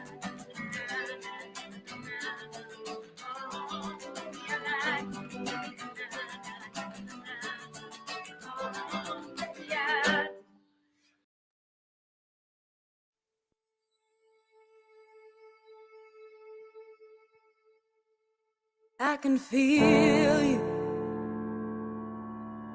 all around me. I close my eyes, but those secrets found me. No happy endings and no second chances. It's my turn to step up in this lonely day.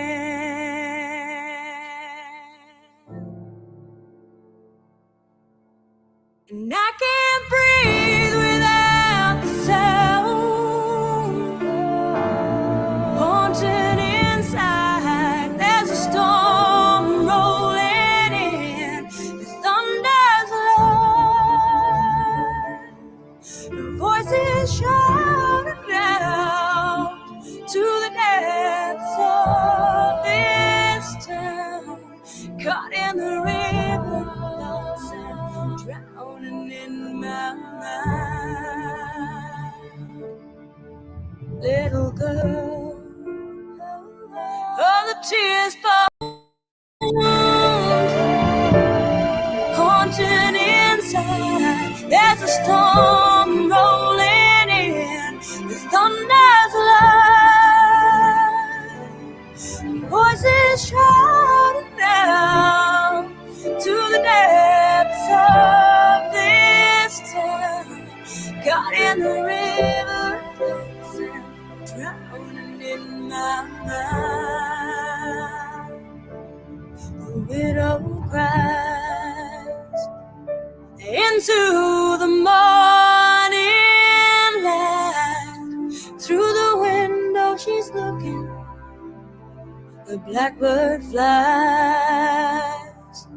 A fatal turn of love. Her daughter disappears from her side.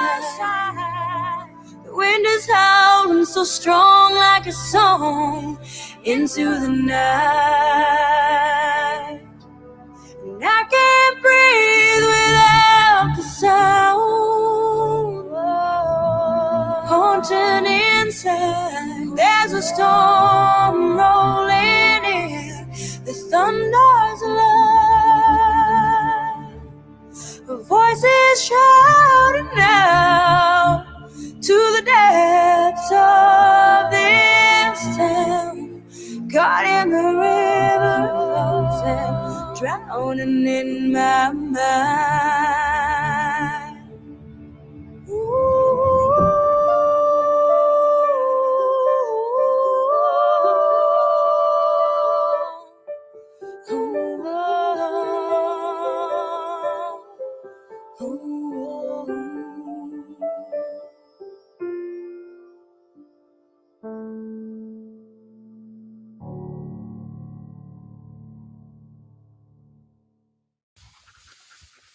Hey, Dash.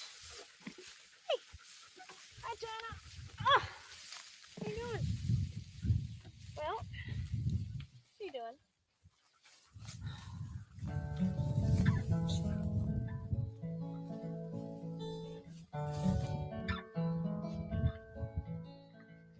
We're just fighting through all this hurt, breaking our hearts since the day we started.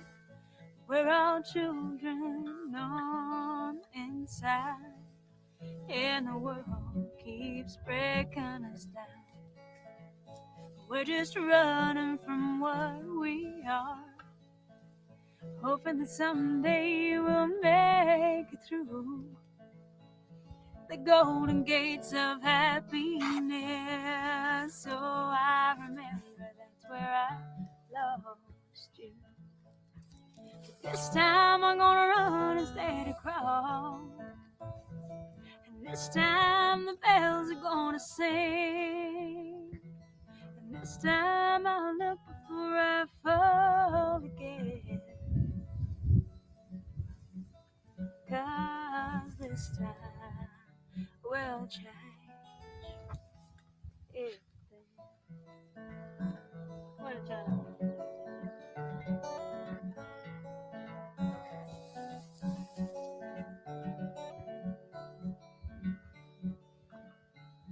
The street driver's about ready to run you down, so you scream and curse the heavenly name, 'cause you just wanna be where the sun fades into the blue sea and the memories go quietly.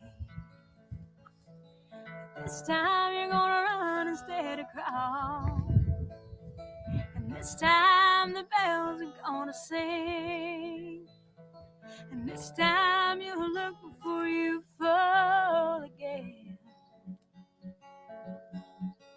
'Cause this time will change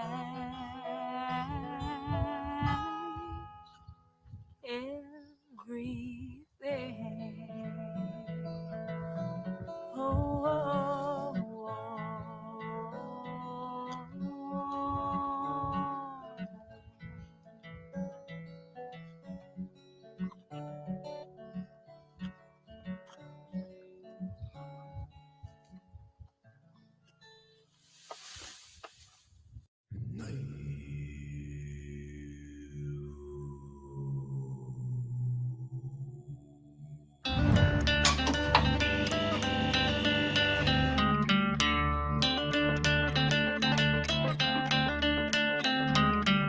Well, can you feel the time passing through the dark night? Take me down to Bobby's on Music Row.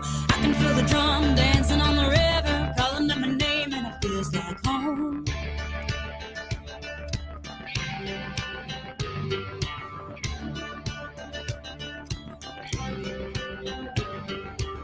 When I was younger, I traveled from the Rockies down to Mexico, and I'd be riding through the back road, Neil playing on the radio, and I never felt so good before.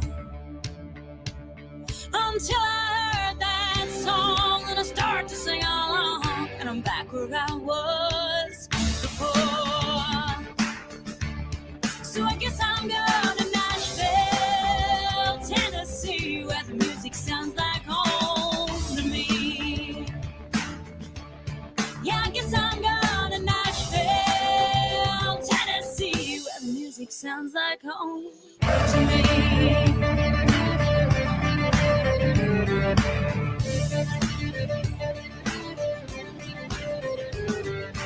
I took a road trip down to Charlotte, drove a nice car and fell in love with the sound of those engines rolling down the speedway, tearing it up, and I ain't never felt so good before. Until I heard that song, then I started to sing along, and I'm back where I was before. So I guess I'm going to Nashville, Tennessee, where the music sounds like home to me. Yeah, I guess I'm going to Nashville, Tennessee, where the music sounds like home to me.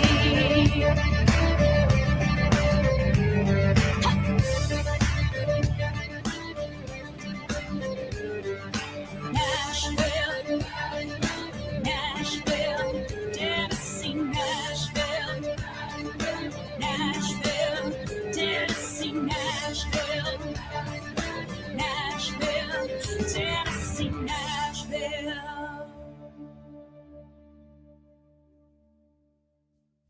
I'm going to kick it off with an original called Stay.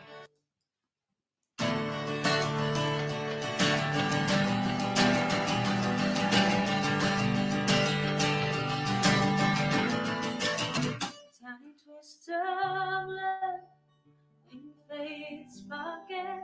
It's a long road there, but they can't stop it. And I can't believe how it all began.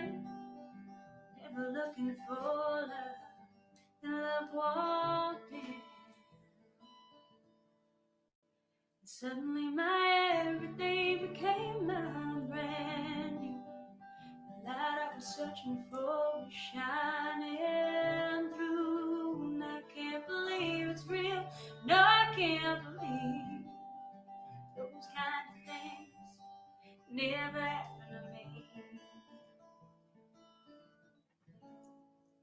I wasn't looking for love or a friends to save my day, or a white horse to steal my troubles away. But we found magic, and I don't want it today.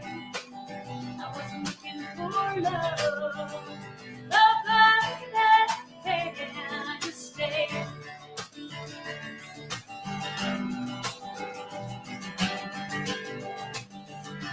How you guys doing?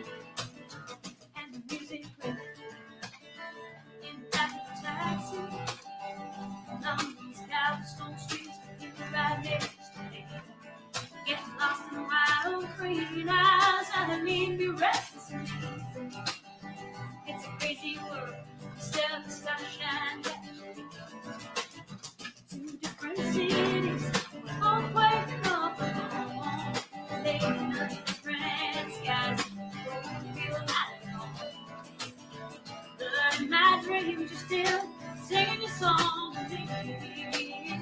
With your tight hands, holding you say, I wasn't looking for love, princess to seize my day, or a wild horse to steal my troubles away.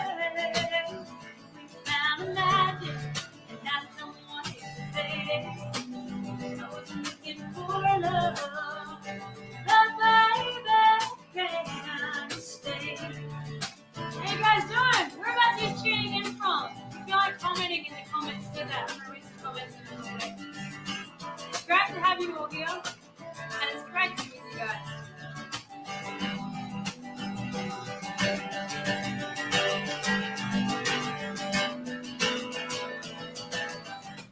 Time moves too fast. The world is so fast and it's crazy.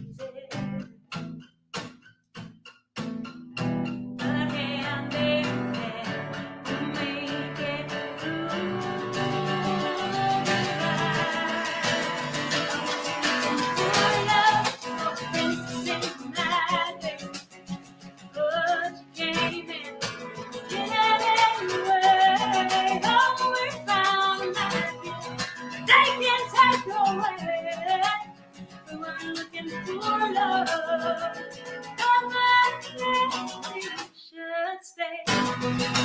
Yeah,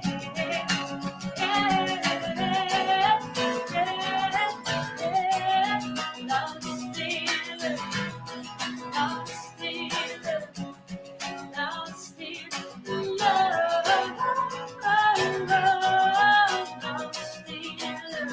Lost in love, lost in love, lost in love, lost in love, lost in love.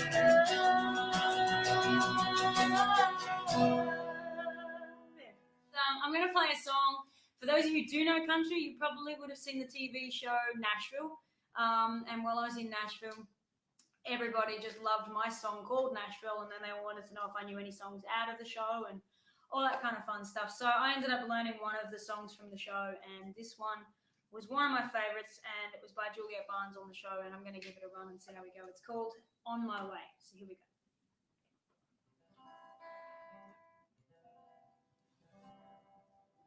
Hard-headed, I'm stubborn, stuck in my ways, still learning what it means to heal my knees and pray. I'm on my way. I'm more trouble than I'm not. Don't know when to stop. I ain't got it figured out. Right now, all I can say is I'm on my way. I'm on my way on a slow rise from hellfire to rain.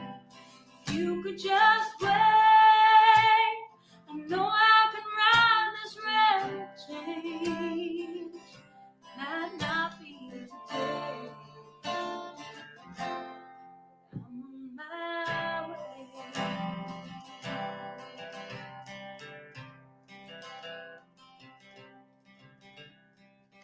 No time ain't luxury, and I can't just ask you to spend it all on me. After all this time's passed, I'm on my way. I'm on my way on this slow rise from hellfire to rain. You could just wait. I know I can ride this rail train. Might not be today. I'm on my way.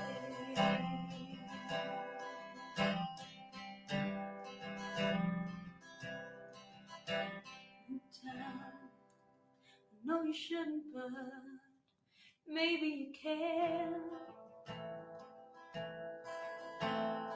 Love me, 'cause I'm on my way on this slow rise from hellfire to rain. If you could just wait, I know I can ride this rail train. Might not be today. It won't be today. I'm on my way.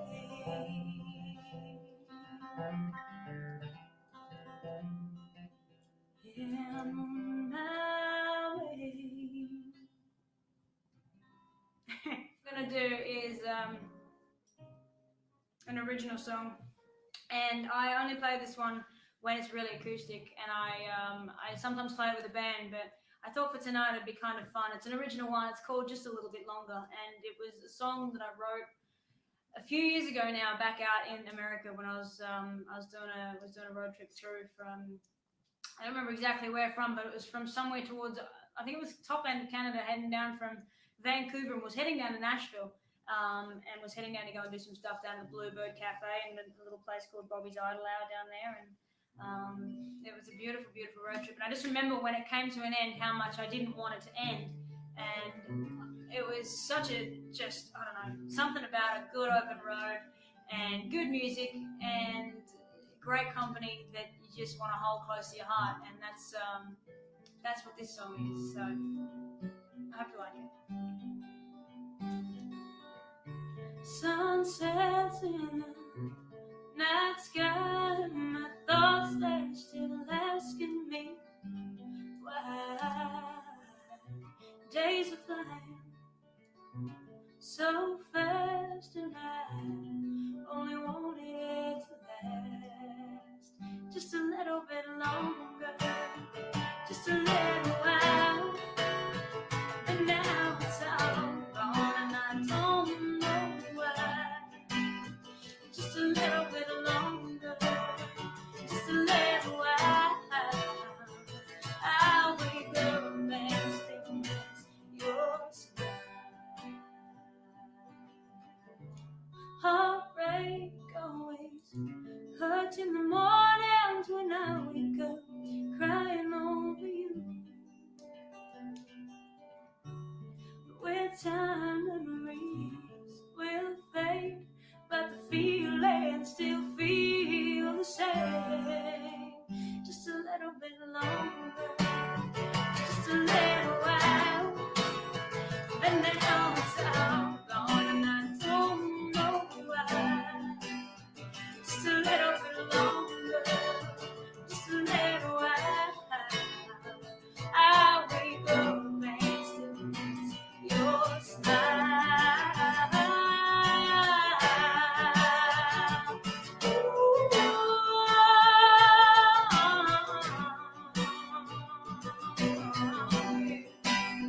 Just a little bit longer, little while.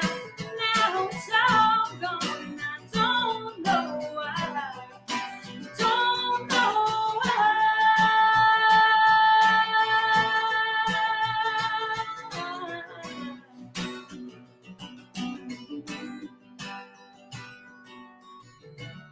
Sunsets in the night sky, my thoughts keep asking me why. For any of you guys that want to find my songs too, you can find them up on Spotify. I've got a few songs already out. I'm going to be releasing more this year. I've been working on a few things, even while we've been in lockdown and all this craziness. There's been some progress on the front. Don't worry, we've got the band and I have new music coming very shortly, and I'm very excited about it. But there are things on Spotify and iTunes and all those other platforms if you do want to go and check some of those things out. I'm going to do one now. Since we've got a lovely fire here tonight, isn't it beautiful? I figured we should do something about fire. So I'm going to do one that hopefully you guys will know, and hopefully you'll sit at home and jam along and yeah, just really enjoy. Let's give it a shot.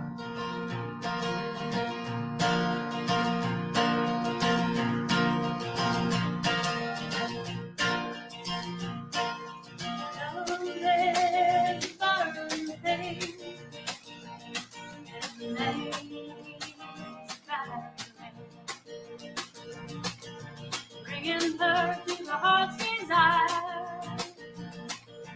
I feel it fire. I fell into burning rain of fire. I fell down, flames got high, and it burned rain of fire. Rain of fire.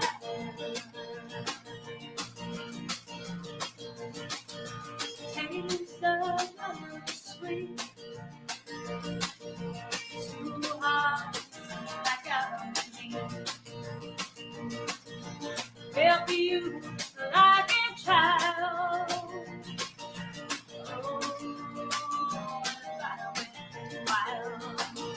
I fell into burning ring of fire. I fell down, flame got high, and it burned, the ring of fire, the ring of fire.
plain summer is the cure. I bet you never thought you'd know my name. The record this ship sinks under while the little boys play the game. Morning fades into midnight while my head's still in the pouring rain. Pouring rain. Call my name.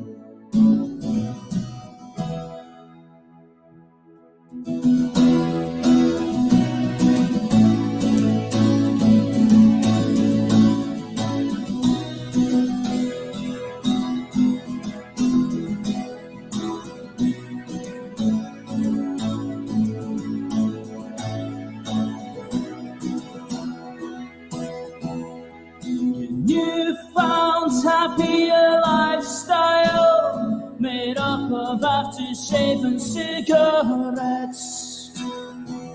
The cider and blacks on the turnstile, and you're cashing in another bet.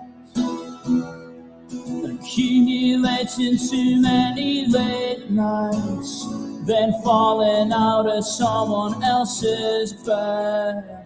All my pay on my day.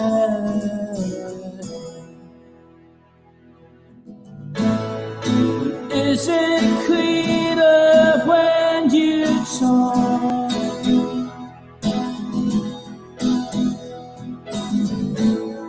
The words unspoken you have thought.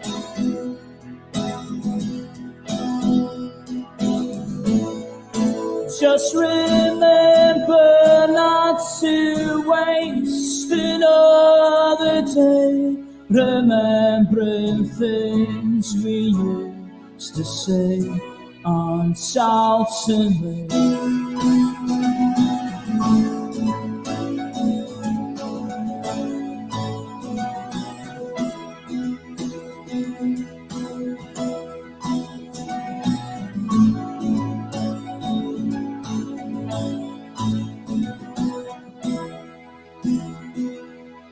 La la la la la la la la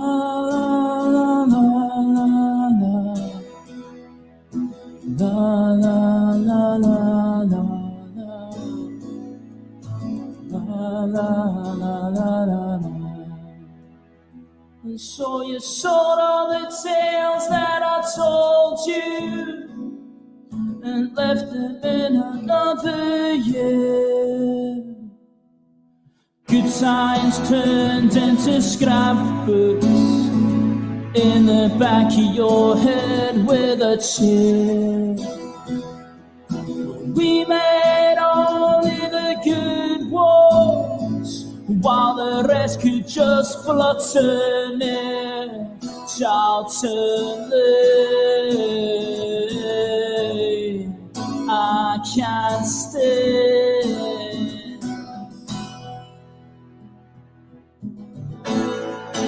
Is it clearer when you talk?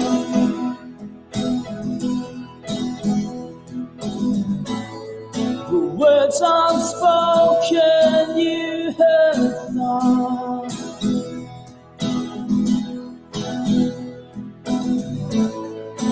Just remember not to waste another day remembering games we used to play on Charlton Lane. All the games we've left today.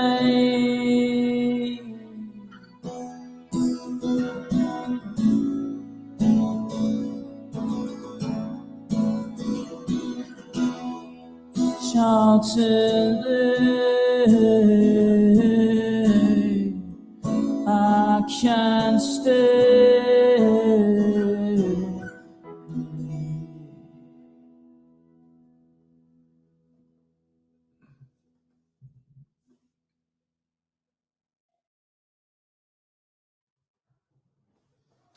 Hello, I am the Chosen Lonely, here today for the We Are One Festival, broadcasting globally, and yeah, that's my cue. This one's called Turn Off Your Phone, but don't turn it off, keep streaming.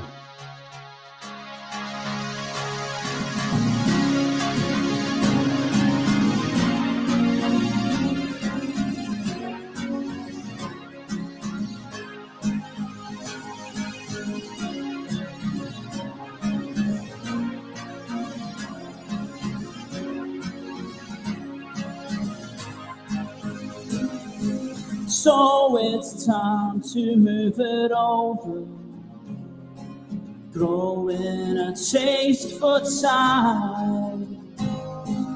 I'll leave it up to you, so lead the way in your pride. Everybody is talking to someone they know by now. I open my ears to the sound of your call until she comes around. I'm fed up talking, I'd rather be looking my eyes into your gaze. Sideways, I'll take you home if you'll turn off your phone and race me to hell.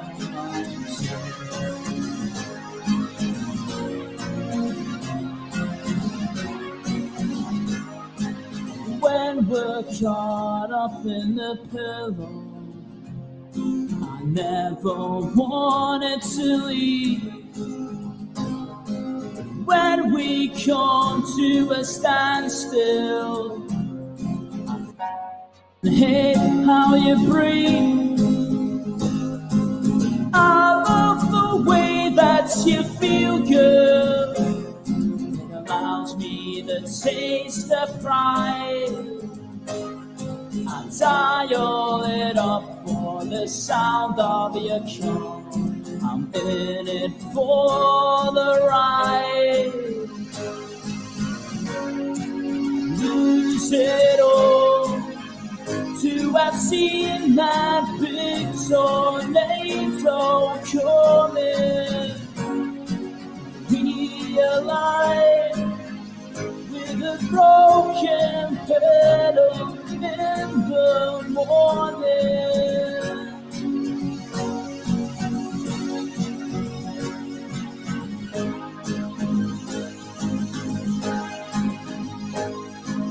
I'll take you home if you'll turn off your phone and race me to hell. I'll take you home if you'll turn off your phone and race me to hell. I'll take you home if you'll turn off your phone and race me to hell. Race me to hell. Race me to hell, my dear.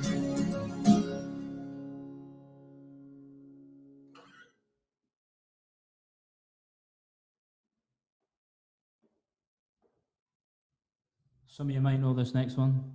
Sing along wherever you are if you do. It's by a little band called the Arctic Monkeys. It's called Fluorescent Adolescent. You used to get it in your fishnets, now you only get it in your night dress. Scattered all the naughty nights for niceness, landed in a very common crisis. Everything's in order in a black hole. Nothing seems as pretty in the past though. Bloody Mary's lacking in Tabasco. Remember when you used to be a rascal? All the boys are sad. The best you ever had, best you ever had is just a memory of those dreams. As daft as they seem, and as daft as they seem, my love, when you dream them all. Flicking through a little book of sex tips. Remember when the boys were all electric, and Now that she's told she's gonna get it, I'm guessing that she rather just forgets it. Claiming to not being sentimental, said she wasn't going but she went still. She likes a gentleman, not to be gentle. Is it a mega dauber or a pen and pencil? All the boys are sad. The best you ever had, best you ever had is just a memory of those dreams. As daft as they seem, as daft as they seem, my love, when you dream them up, oh no. Where did you go? Where did you go? Where did you go? Oh no.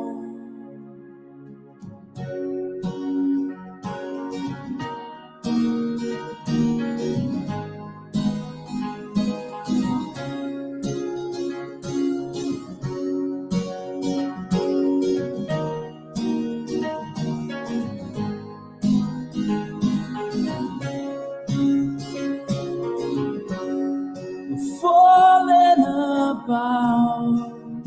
You took your left off last night playing, and you were just shouting it out. But you're not coming back again. You used to get it in your fishnets, now you only get it in your nightdress. Scattered all the naughty nights for niceness, landed in a very common crisis. Everything's in order in a black hole. Don't seem to pretty in the past though. Bloody Mary's lacking in Tabasco. Remember when you used to be a rascal? Oh.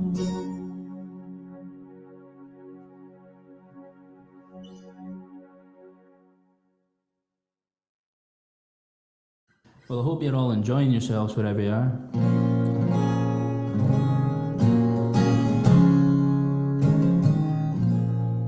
I was due to be playing, sort of like mid-March for like a launch show for this lovely festival that's being put on online today. Over this whole week actually. But you know, obviously, certain things happened. Unfortunately, the show didn't go ahead, but you know, I'm really, really grateful and delighted to be here doing this from my little wee shed in my garden. Actually up in Inverness today, so in my hometown. Got some CDs available at the door on the way out. I actually do. 7-track EP that I put together earlier this year. Like I said earlier, I am the Chosen Lonely, and you can Google The Chosen Lonely. You should find various bits and bobs, Facebook, Instagram, and the EP is available on thechosenlonely.bandcamp.com. Anyway, enough yappering. Going to carry on with a song from my now native Glasgow, which I will return to in a couple of weeks. Well, it's a song, that I wrote in Glasgow, and it's called Glasgow Graffiti.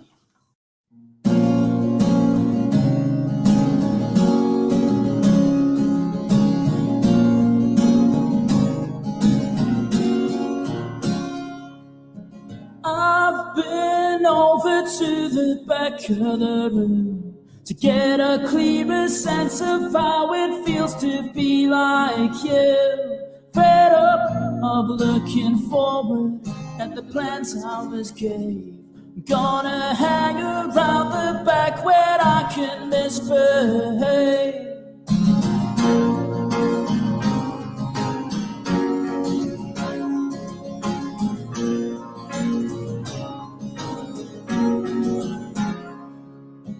Reading the graffiti that was left on the wall, said you really needn't bother trying to break your fall. Think I know what they was meaning when they left it to me, to be the face for all the people who make love for free. The final step in the wrong way of the world that you drew on the wall. Real life romantic in your own way, I see crow. It was us on the floor.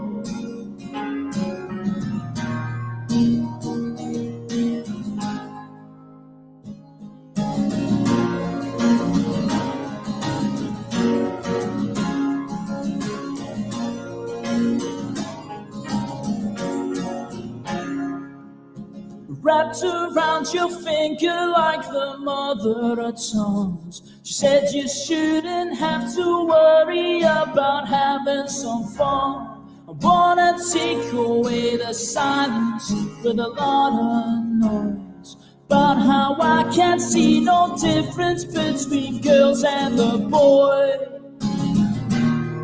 The final step in the wrong way of the world that you drew on the wall.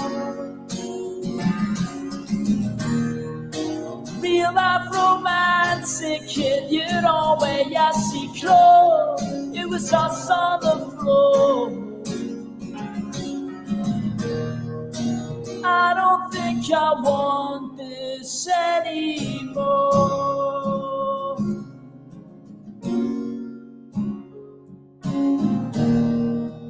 I don't think I want this anymore.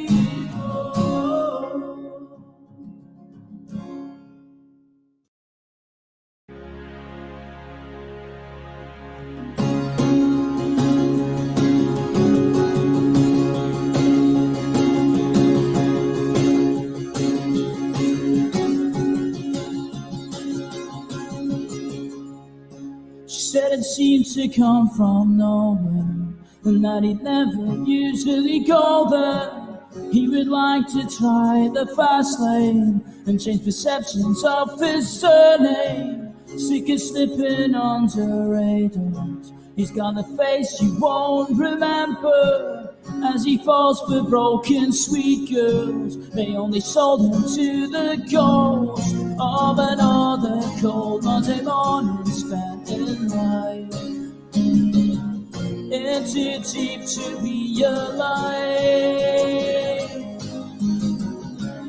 Coming on, coming down, the most infamous name in town you've ever known. Documented on his phone, you know. Lift your head, look around, at least your feet are on the ground. You'll never know just how she feels at home. You go.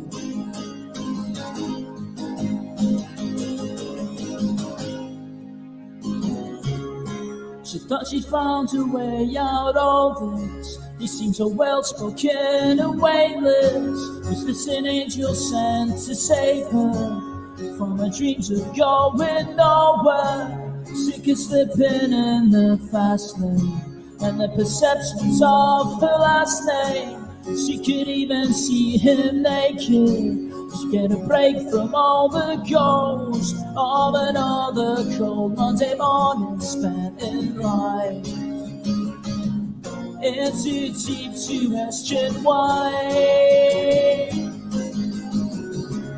Coming on, coming down, the most infamous name in town you'll ever know. Documented on his phone, you know. Lift your head, look around, at least your feet are on the ground. You'll never know just how she feels at home when you go. For a Saturday holiday.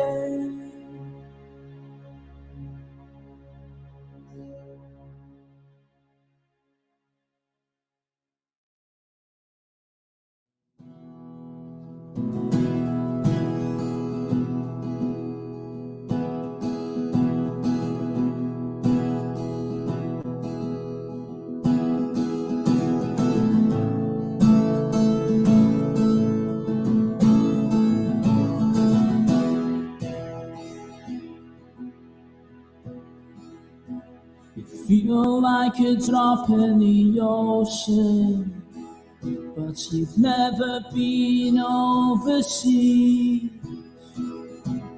This lad's nearly had enough and he's never lived his dream. In my pocket you'll find the key. What's in your facing sky? I don't know where I would be if I'd never seen her eyes. 'Cause I keep taking ages over the simple little moments when we forget all the reasons why we were happier in seasons. Won't you take it on yourself, my girl? We'll never need to bother making sense why we can't find happiness.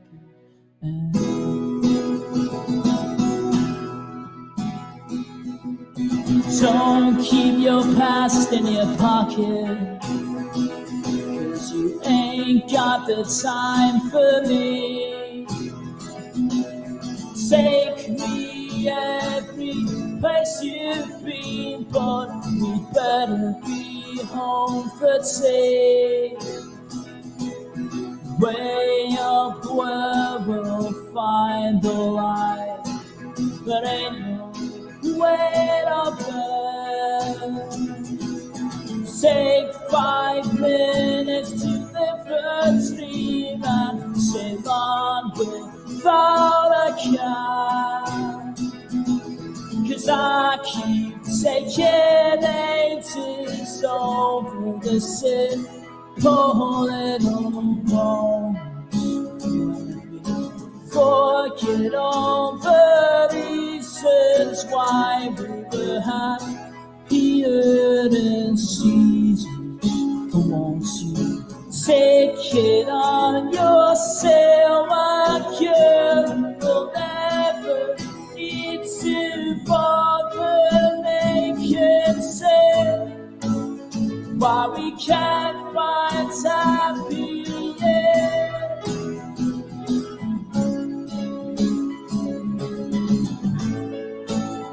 He just does what he intends.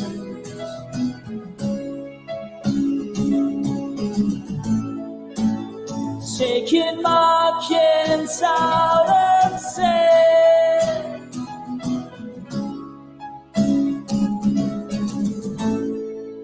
Patiently waiting for a friend.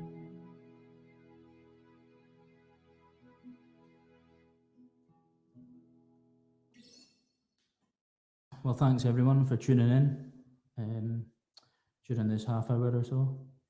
And yeah, I'm going to finish off with the lead single from the EP that I've got out.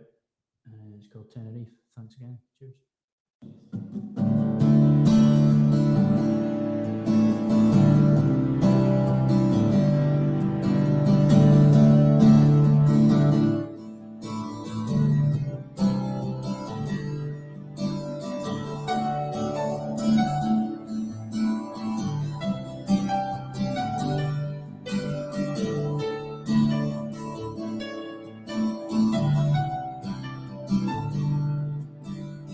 You said over on your own side of town, but you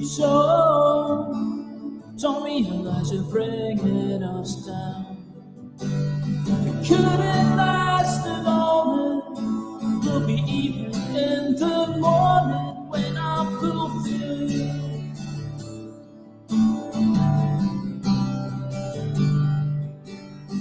You cry with every single word that I say, and I sigh away from every single mistake.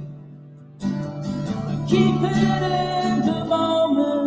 Will we be even in the morning when I pull through?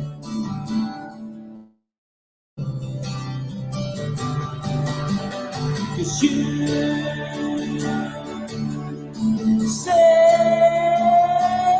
say that you need me.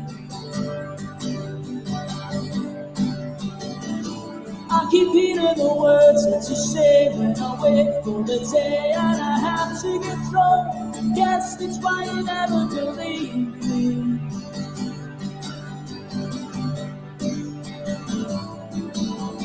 'Cause you say that you need me. I keep hearing the words that you say when I wait for the day and I have to get thrown. Guess that's why you never believe me.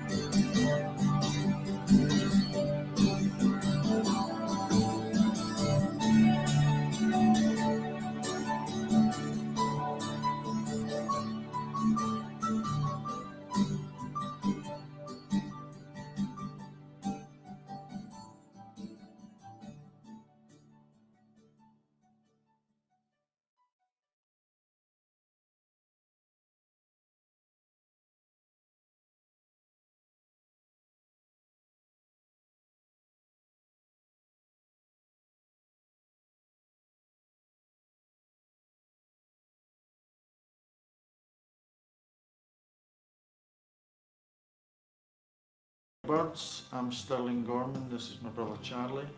We're from Eldersley in the west of Scotland, near Glasgow, and we're really pleased to be involved in Citizenfest project. It's a tremendous project and we're thrilled and honoured to be here. We're going to be playing some songs from our debut album called Eve of Destruction, which was released last year, and we hope you enjoy it.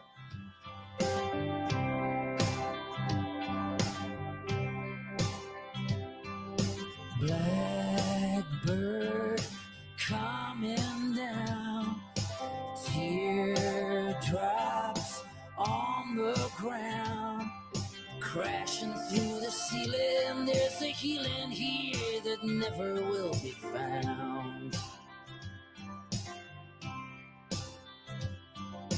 This town never sleeps with all this pain she keeps hidden in a broken heart that's torn apart like petals in the breeze. And everything I hold dear disappears. We've got us, and that's enough. But I hope that we don't fall in love. I hope that we don't fall in love. I hope that we don't fall in love. I hope that we don't fall in love. When you wish upon a star, say your prayers, cross your heart. Be careful what you wish for. You can't live your days just waiting for the sun. And everything I hold close goes up in smoke. We've got us, and that's enough.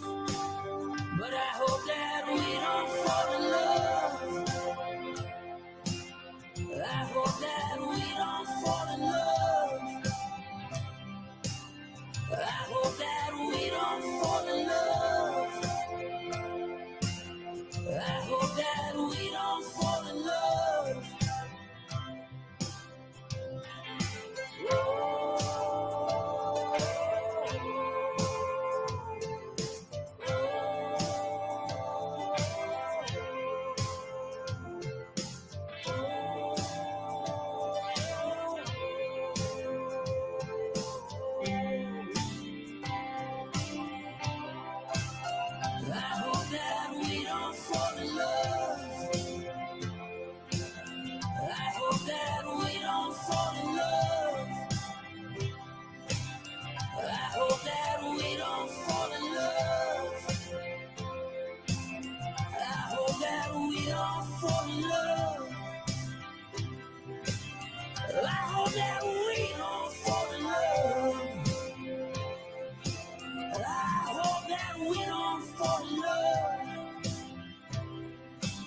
I hope that we don't fall in love.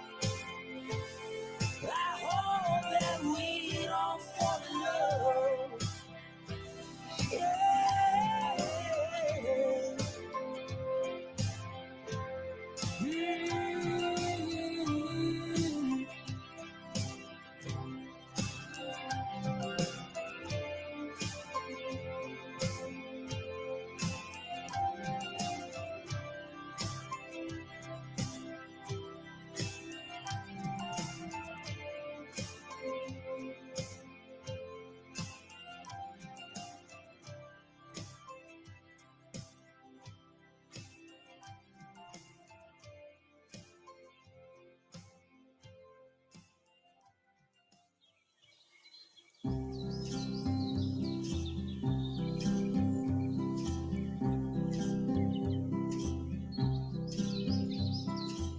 Close the window, turn down the light. Give me one more chance to hold you right. 'Cause I'll be leaving when the morning comes. There's nothing we can do that's not being done. It's time to go. How I love you so. Just the mention of your name. Someone's laugh that is the same. It haunts me still. Eldersley was a great place to grow up. Lots of open spaces and forests to play in. It was a really happy childhood. Memories are always been sunny. I know that's not the case, but it just seems to be the case when you're thinking about happy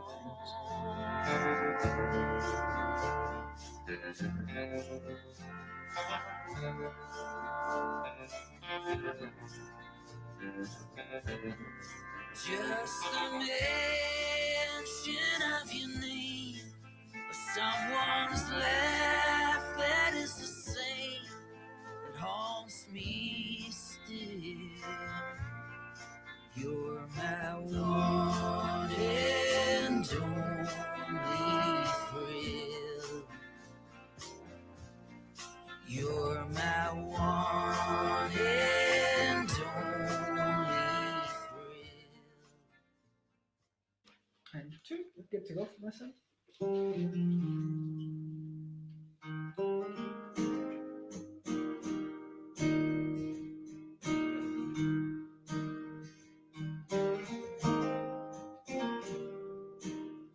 I could build a rocket ship if I could only leave this room. And I could set my mind adrift and go sailing to the moon. If I had you by my side, I wouldn't change a thing. But if I lost you from my life, I would leave this world for a different world. When we were kings, when we were kings, we fought for these things. When we were kings,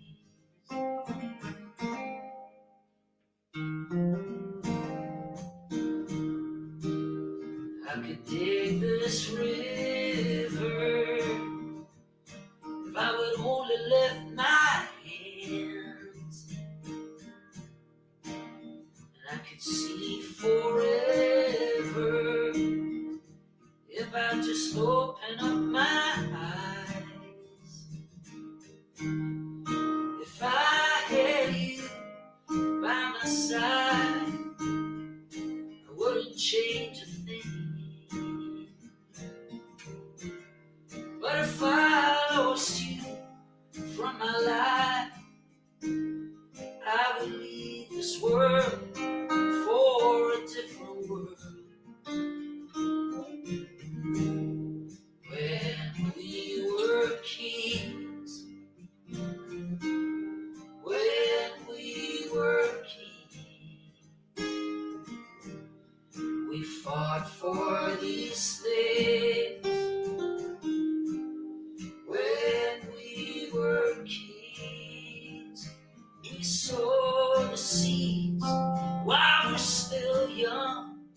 They'll give us shelter when we're old.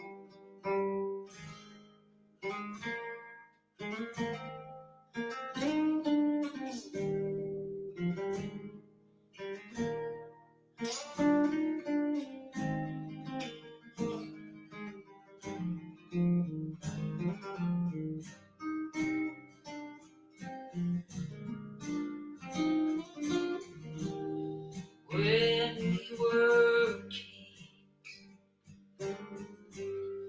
when we were kings, we fought for these things. When we were kings, when we were kings, when we were kings, we fought for these things. When we were kings.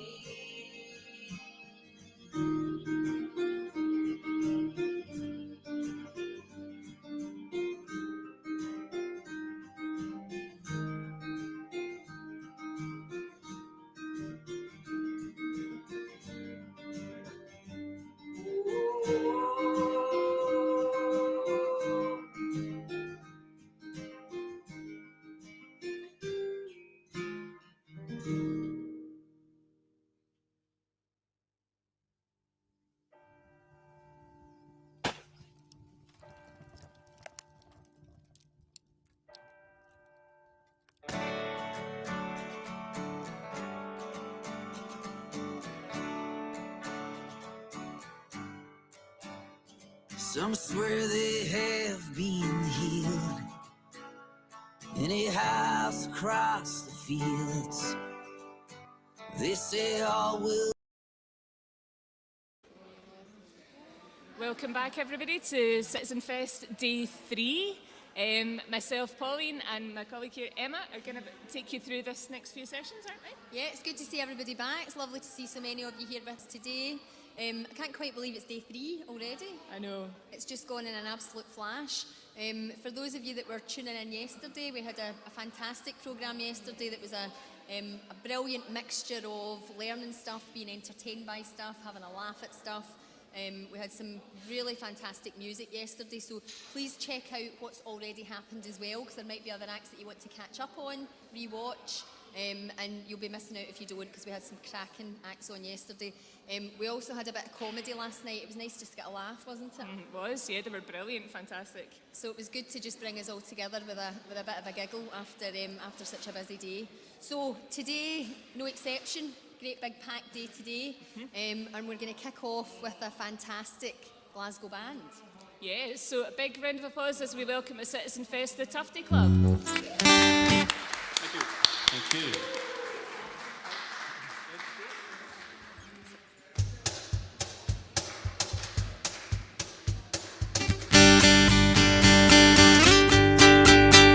Blue Monday, blaring out across the speakers.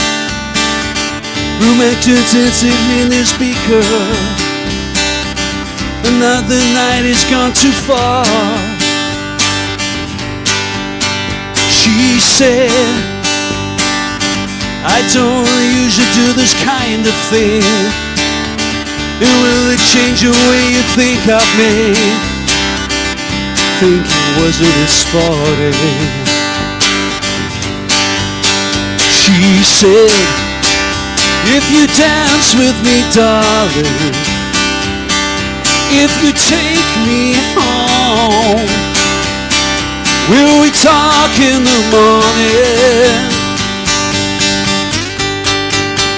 They leave, skirt around the night's commotion, and dodge a Mexican standoff.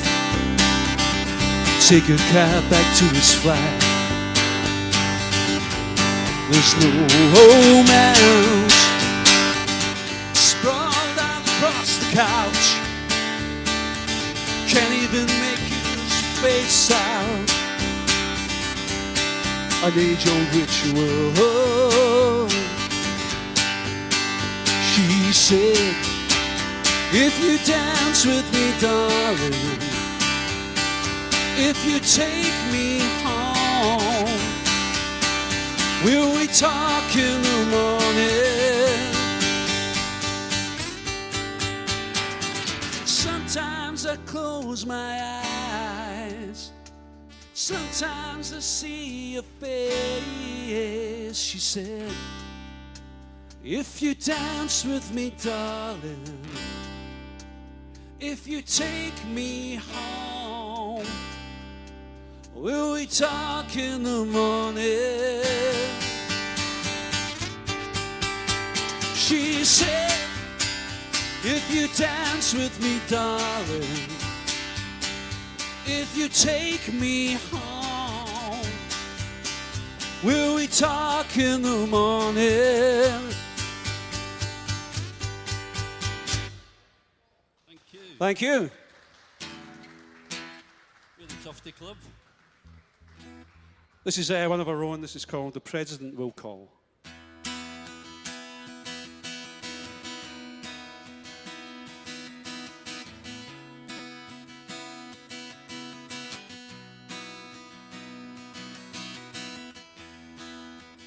We could change the world if we only had the time, but not today. There's too much to do, well, there's out of juice, and there's bills to pay. But if everybody took the time, stopped taking the easy way out, there will be marching bands to greet us, and ticker tape parade, and all the crowds will clap and cheer us, and the president will call, the president will call. Deadlines to meet, TV repeats, by spaces filling up. The inconvenient truth is that I'm too busy on Facebook to really give a damn. But if everybody took the time, stopped taking the easy way out, there would be marching bands to greet us, and ticker tape parade, and all the crowds will clap and cheer us, and the president will call, the president will call.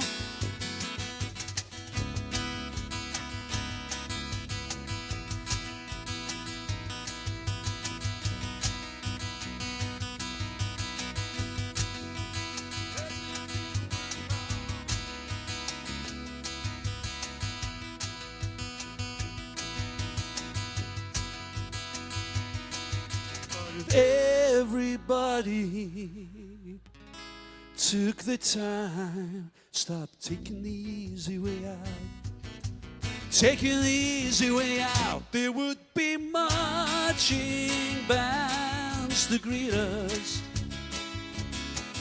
and ticker tape parade, and all the crowds will clap and cheer us, and the president will call, the president will call. Thank God you saved us all, thank God you saved us all.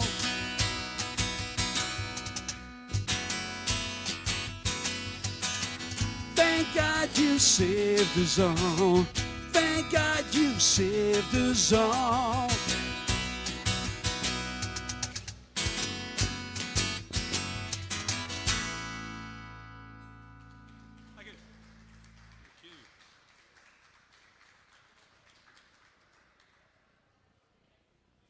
It's another one of our own songs.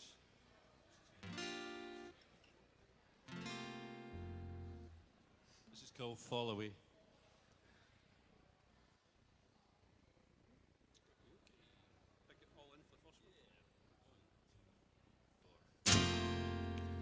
When you're on your own and you can be really in your own reality, I can make you find where you came in, find the door and start again, a second chance. But you're falling away, you're falling away from me, you're falling away. Nothing left to say, but you're on your own. Is that what you want every day? Falling away, falling away.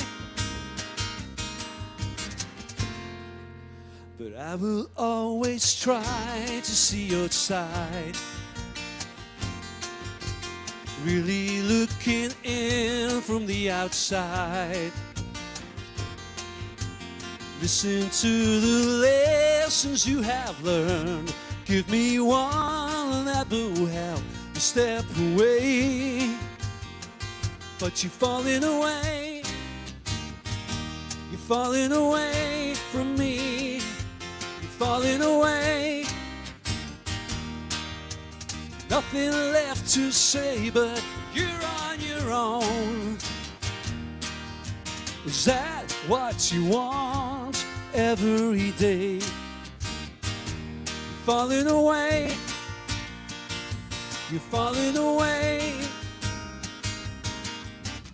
I can't tell who you were before I met you. I can't tell if you won't be long. Try to be stronger when I held you, when I hold too long. If I loved you, tell me what went wrong. Ba-da-ba-ba-ba-ba-ba-ba.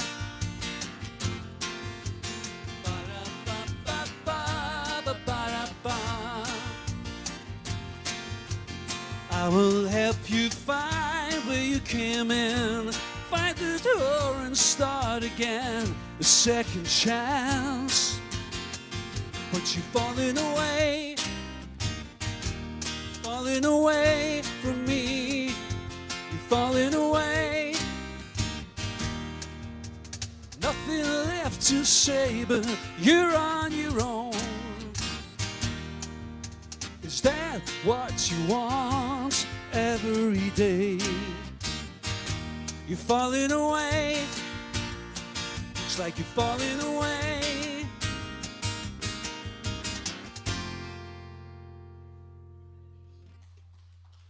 Thank you very much. This is a song by Tom Baxter.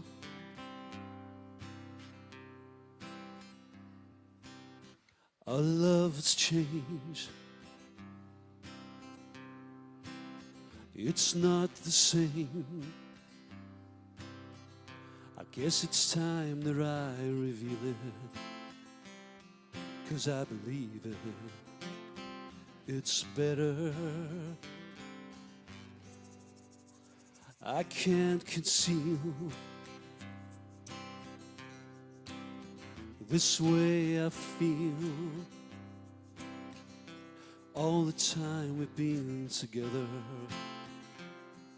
forever just gets better. What I'm trying to say is, you make things better. And no matter what the day is, with you here, it's better.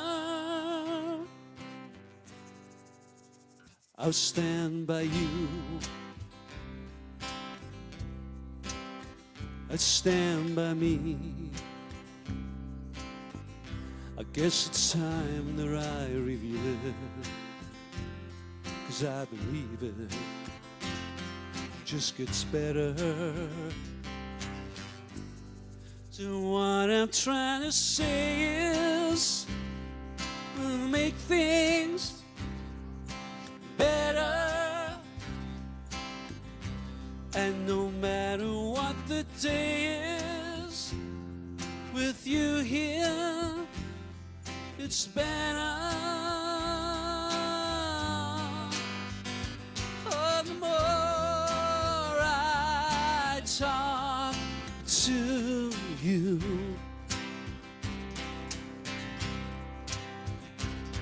I fall in love with everything you do.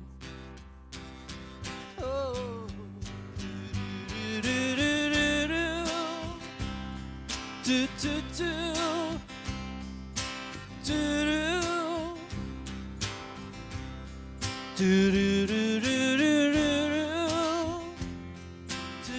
do do do. Say what I'm trying to say is, you make things better.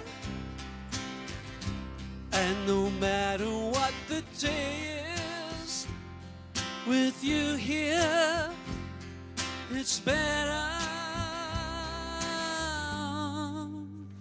Our love has changed. It's not the same. I guess it's time that I reveal it, 'cause I believe it, it's better.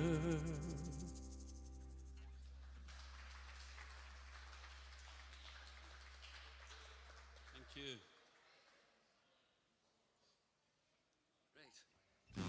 Oops. This is another one of our own.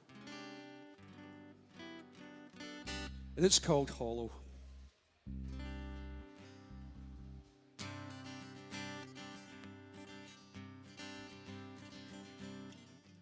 And you turn away, I can hear you say, nothing's going on with you. I can see your eyes, look at what's behind them. All that I want to be is happy. So before you go, softening the blow, turning me around so I can make a sound. Look at what's behind you. All that I want to be is happy. Why the hell do you want from me? I feel hollow, emptied out from the inside, broken down. I don't want and I don't need your sorrow or your pills to swallow. No.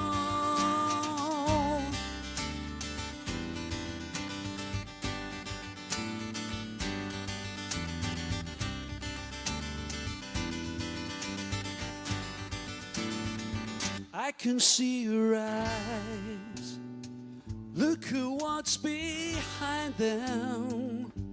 Say that you want to be happy. What the hell do you want from me? I feel hollow, emptied out from the inside, broken down. I don't want and I don't need your sorrow or your pills to swallow. No.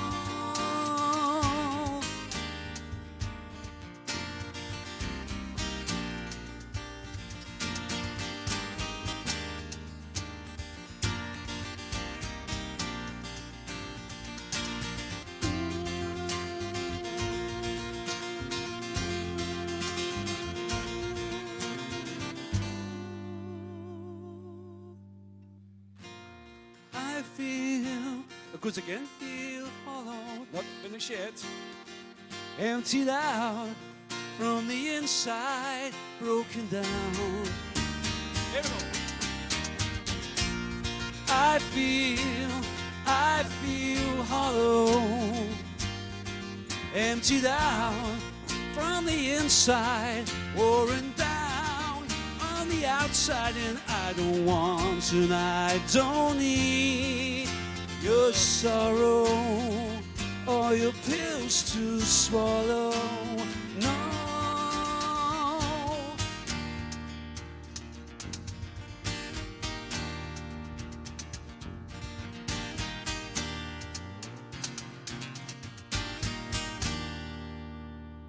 You can clap now if you want.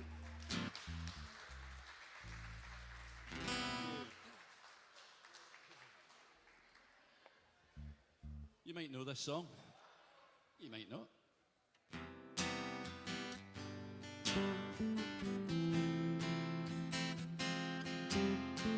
You can sing along though.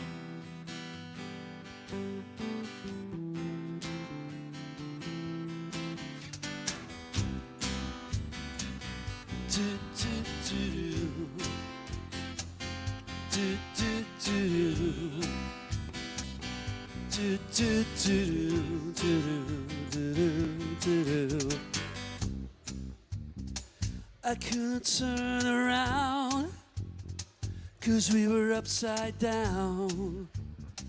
I'll be the bad guy now. You know it ain't so proud. I couldn't be there even if I tried. I couldn't be there. We do this every time. Seasons change, but I love when it's cold. And me feel the rains, but we know when to go. And me run away, but we run in circles. Run away, run away. I dare you to do something.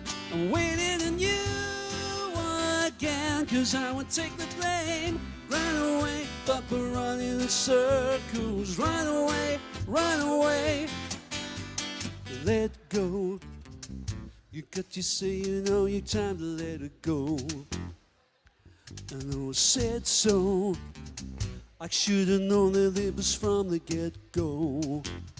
I thought that it was special, special, but it was just a sex doll, sex doll. But I still hear the echoes. Again, it's time you go, it's time to let it go. Let it go. Seasons change, but I love when cold. And me feed the flames, 'cause we can't let it go. And me run away, but we're running in circles. Run away, run away. I dare you to do something. I'm waiting on you again, 'cause I won't take the blame. Run away, but we're running in circles. Run away, run away. Maybe I don't understand what I'm gonna do. It's only me. What are you gonna do? Maybe I don't understand what I'm gonna do. It's only me. Let it go.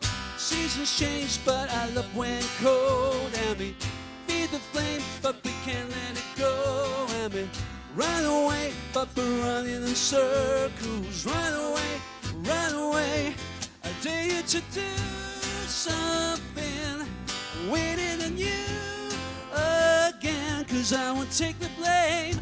Run away, but we're running in circles. Run away, run away, ran away. Thank you. Well, thank you very much for having us at Citizenfest. This is our last tune. This is called King of Fools. I almost forgot the name of it. Right, here we go.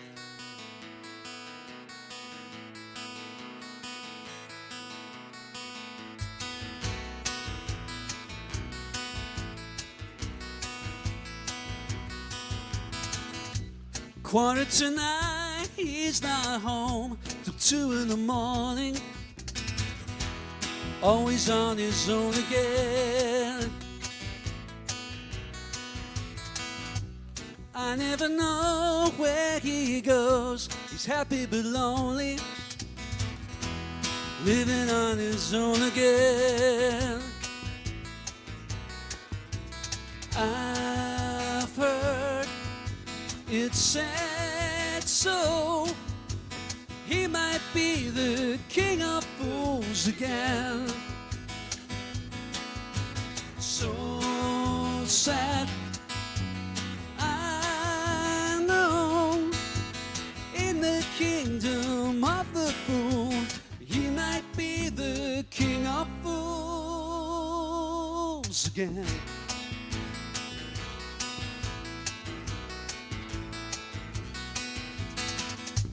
He never gives me what you want. He never says, but he's all you got. He's all you got. Second to none, but on your own. Everyone else when you're still alone. Still alone. I've heard it's said so. He might be the king of fools again. So sad, I know. In the kingdom of the blue, he might be the king of fools. Every night he comes home, the place is quiet, and the curtains are drawn day or night. He could be loved, he could be loved.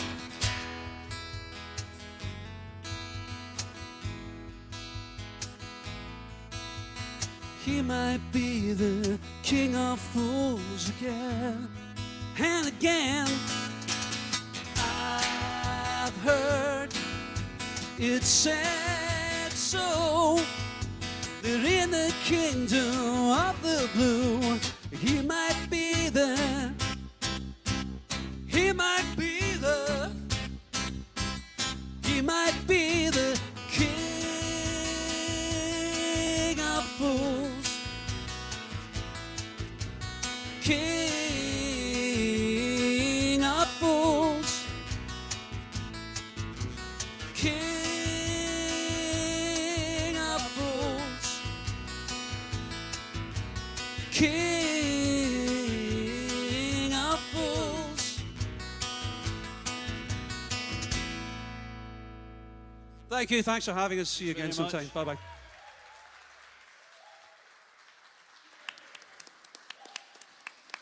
Thank you. Thank you very much, guys. Do you want to join us for a wee chat for a minute? Come and sit on the stripy sofa, be our first guest of the day. Here on the One Show. Come and have a seat. Scooch. Thank you so much. That was fantastic. Thank you. It's an absolute joy to hear live music again. Thanks for having us. We know that you're kind of half performing to some people and half performing into a camera for people you can't see. Have you been? Has that been a feature of life for a wee bit? Have you been doing a bit of that? No. Well, we've been doing a lot of open mic nights, and generally with post-COVID, with things opening up, we haven't done much for a couple of years, and just getting back to it. So no, this was quite a surprise coming in and seeing it's being streamed and videoed and stuff. Yeah, we used to perform perform in front of two men and a dog. Well, we've got quite a good crowd here today, and for folk watching at home, just a reminder, we're at the unit at 870 South Street in Glasgow, and it's a beautiful day. And we've got a gorgeous beer garden and space outside to come and Get sit. yourself down here. And you can listen to brilliant bands like the Tufty Club. But we wanted to know, where did you get the name? Are you named after the squirrel? Because that's all we could think of. Yeah. I know Ian looks like it. We're men of a certain age, and so the Tufty Club is of that era. We've played in bands together and separately many, many years. We wanted to get together and do some of our own stuff, and as well do some covers that we like, from now to way back to the 80s. So we wanted, with that in mind, we wanted something that was light-hearted for people of a particular age would get the connection. Yeah. It's stuck. It's an unlicensed term, so we can use it. So yeah, that's why I just I wanted like the something. motto: stop, look, and listen. Ah, that's true. Yes, indeed. That's true. Well, listen, we really appreciate you coming along and performing for us today. We've had a lot of really diverse things going on our programme, and an awful lot of that is about how we celebrate people's uniqueness, but also how we bring people together. And we certainly know that music does that. So however you're feeling, wherever you're from, whatever you're up to, if you're sat here and there's some great live music playing, it just brings everybody in that moment together. And it's an absolute delight to have you with us. Thank you so much. Thanks for having us. Just before you go, do you have anything you want to plug? If you get any gigs coming up? Absolutely. Any social media that folk can go and have a look and listen to some more? Yeah, we've got a Facebook page, Tufty Club. Yeah.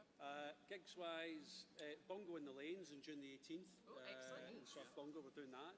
And probably a Stag and Thistle Sunday night at some point before then. But apart from that, that's, just... Maybe a wee local, the old Smitty. Oh, yeah, okay. The old Smitty. We like that. Yeah.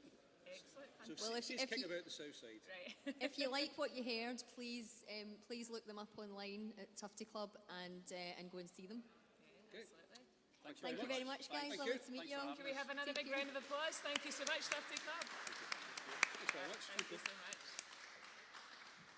So we are back to back with live music. We're just about to go with another musical act who are almost ready. Are you guys ready? Just a wee minute longer? Just a wee minute longer, I think. So the treats just keep on coming, don't they? They do. We've got some fantastic live music today. Next musical act coming up. But then after that, we've got a couple of really interesting presentations. We've got the guys, John and Fran from Radical Visions, and we've got Alistair and the team from New Roots Home. And I think if you've come down today because you're interested in Citizenfest and interested in what's going on and you want to engage with those sessions, that's great. But even if you didn't and you've just popped in for your lunch and you're interested in what you're hearing, we're up for questions. Those people that are doing the sessions want to hear from you. You can send some comments and questions in online. So no such thing as a daft question at Citizenfest. We're very happy to answer if we can. Yeah, absolutely. And there's been some really good conversations happening on social media. Actually, the Hustings event this morning definitely sparked a bit of debate, which was the point of a Hustings. And, Absolutely. We like a bit of debate, don't we? We do. So any comments and questions and your feedback is really, really welcome on the social media channels. So we're on Facebook, we're on Twitter, and we're on YouTube as well. And we're very grateful today that the sun is shining. So thankfully the wonderful thing about live music is that whether you're sitting inside enjoying us here or whether you're outside enjoying the sunshine, you're still hearing all the glorious music that we've got going on. So so you're welcome whether you're in or out.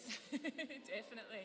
And speaking of in or out, it looks like the guys are not ready. No, that was premature. No, definitely not ready. We will be bringing you some more live music in a couple of minutes. But what we could do is talk about what our highlights have been over the last couple of days, because we're on day 3 of Citizenfest here. Absolutely, yeah. We've had such a diverse programme. It's very, very difficult to pick out favourites. I think we have had some really, really interesting debates and conversations. I think the themes around identity, which has been flowing through the 3 days of Citizenfest, we've been sharing identities, celebrating identities, and celebrating things that are different about all of us and things that bring us together. And that theme has really been unbroken, hasn't it, during the 3 days so far, which has been fantastic. We had some fantastic comedy last night, which was just an absolute joy just to be able to laugh together. And I think all of the content for Citizenfest you can re-watch It's available to go on and have a look at, to watch again at your leisure. So if you missed it last night, if you missed the comedy and you need a laugh, and don't we all, then please grab the drink of your choice and get online and have a rewatch and giggle all over again. It's funny the second time. Yeah, absolutely. Sometimes you see things that you missed the first time around as well. Absolutely. Yeah. But tonight we've also got having a bit of a closing party. Honk. A bit of a closing party later on tonight from the guys at Stay Up Late Scotland, don't we? We're going to have a bit of a party with the Well Happy Band and some DJs and some live music. We've got it all. Yeah, we'll definitely be going out on a high tonight. So if you are not familiar with Stay Up Late, then please stay tuned because you're in for an absolute treat. So there's going to be some fantastic music, probably a good bit of dancing, I would imagine, going on tonight as well. One would think so. There may be a dance or two. Get your handbags on the floor and have Get a your big around them. handbags out, get dancing around them, absolutely. Grab your partner by the hand. It's going to be quite a party tonight, so please do get down here for that. If you're not here already, that's something to get down here for, absolutely. Absolutely, yeah, for sure. Are we about ready, guys? More volume. More volume. Just waiting on a wee thumbs up because this is the joy of bringing music to you live. This must be how they feel in the one show. Must be, yeah. So you can probably hear a wee bit of tuning up in the background if you're tuning in online. Then you know it's authentic. That's how you know it's live. That's the beauty of live music, isn't it? Absolutely. Get to hear it works and all the tuning up. Don't know if that was a then, yeah. But we could say a wee bit about who our next performer is, couldn't we? Because we could, yes. So we're bringing to you in a couple of minutes Jim and John, so Jim Jack and John Graham, and they are leading the way with the folk revival, so some lovely folk music for you. I'm told there's a bit of a humorous twist in there at times also, which is a joy to behold. So Jim and John had their first album out in 2018. If you're interested and you love what you hear when you're listening to them today, please go and check that out. And I'm also told that they have another album coming out at the end of this month, am I right? Called The Darkening West. So if you like what you hear today, then definitely check them out and have a listen to for yourself and give them a bit of a follow. And I think that's the thumbs up that we're ready to go live. So again, put your hands together, a warm welcome to Jim and John. Thank you. Good afternoon, I'm John and this is Jim. And we've been described as old folkers, at least I think that's what they said. So we're going to start off with a song. It's a song called The Shores of the Forth. It's about the demise of the herring fishing industry on the Firth of Forth.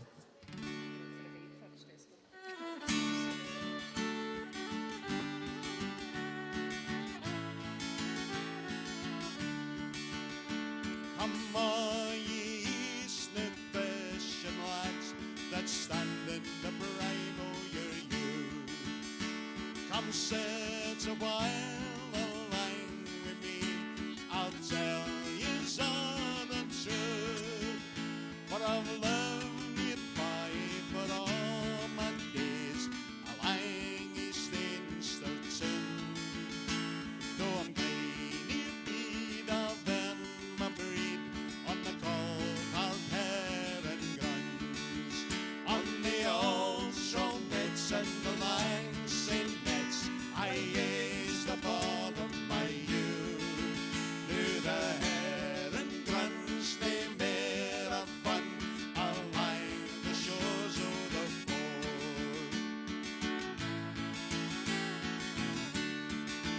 Well, I sang with Jimmy Gibner on the Annie Deer but to sail, and on a set so oilskins from Markham no well miles. And I could see the herring grunts and man that life is hard. But a man stood high when his catch was cried along by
Thank you very much.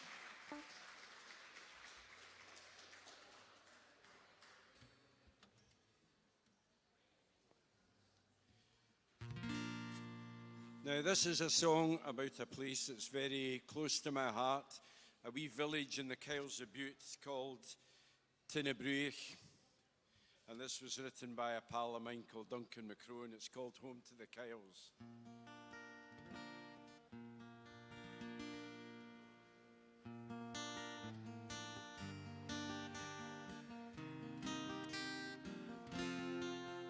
There's a place out in the west where my thoughts all come to rest.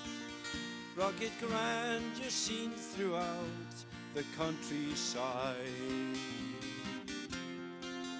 Though I've travelled everywhere, there's no pleasure can compare with that sleepy village nestling on the Clyde.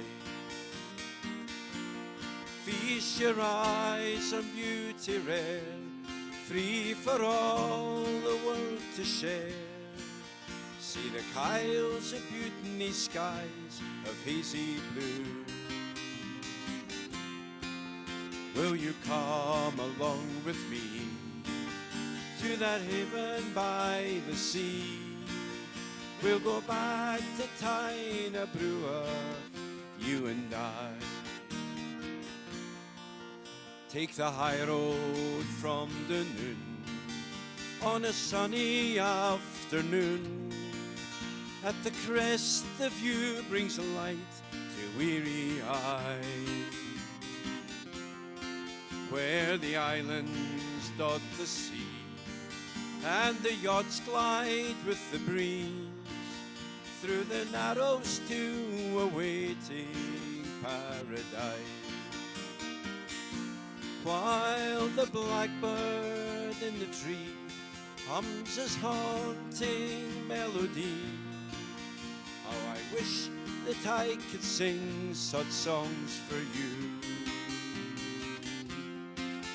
Will you come along with me to that haven by the sea? We'll go back to Tinnebruich, you and I.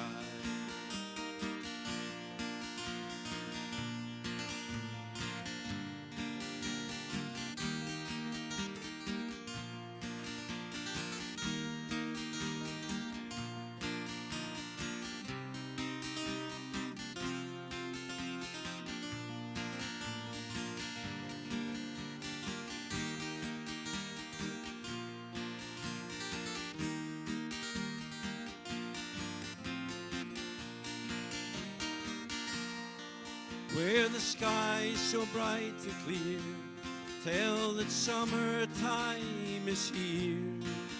How we wandered hand in hand in days gone by. Will you come along with me to that haven by the sea? We'll go back to Tinnebruich, you and I. We'll go back to Tinnebruich, you and I.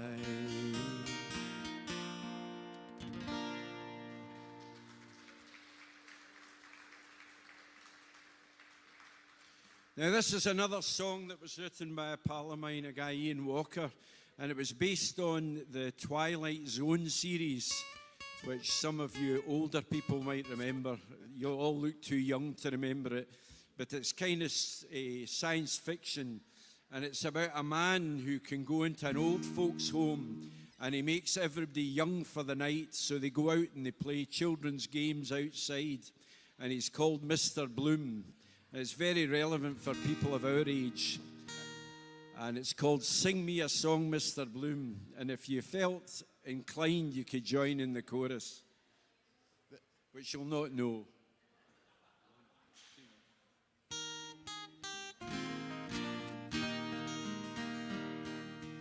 Every day you'll find me as the world goes rolling by, sitting in my corner, a sadness in my eye, 'cause I'm minding the time when my world was in its prime.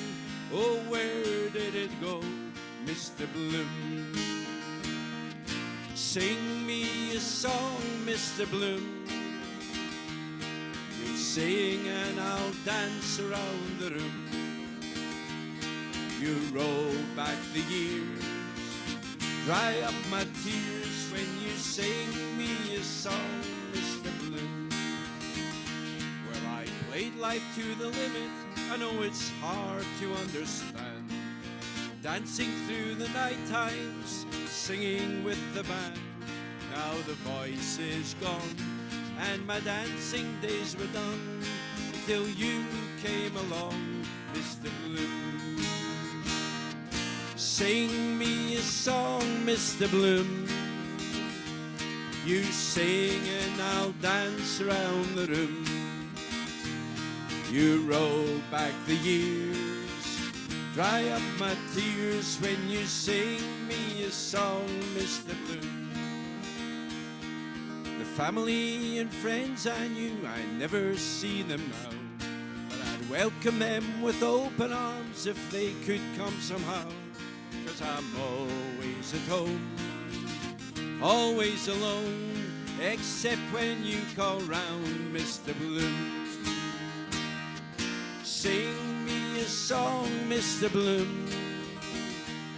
You sing and I'll dance around the room. You roll back the years, dry up my tears when you sing me a song, Mr. Bloom.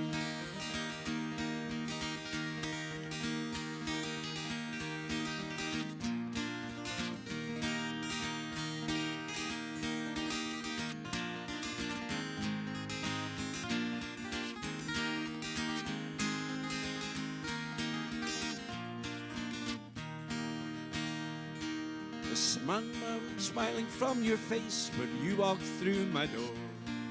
You lifted up this tired old head from staring at the floor, and you gave back to me a reason to be. Hello again and thank you, Mr. Bloom. Sing me a song, Mr. Bloom. You sing and I'll dance around the room.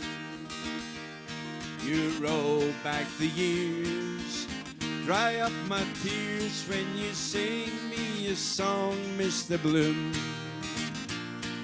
Sing me a song, Mr. Bloom.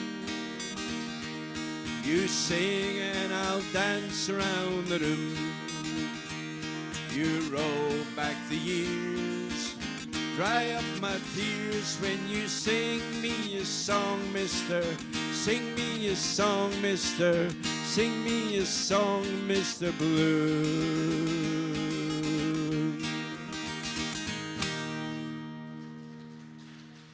Thank you very much. Thank you. As John says, we're at that certain age, and this is our ongoing tour, which we call The Adventure Before Dementia. And this is a song, again, written by another friend of ours, Stephen Clark, who was here last night. Oh, it wasn't Stephen Clark who was here last night. This is by another friend of ours called Ian Ingram. And this is a love story. It started off as a holiday romance that lasted forever. And this is the old fella sitting by the fire one autumn night with a single malt, reminiscing about how he met his wife and fell in love with her. And it's called The Breeze o' Wapping.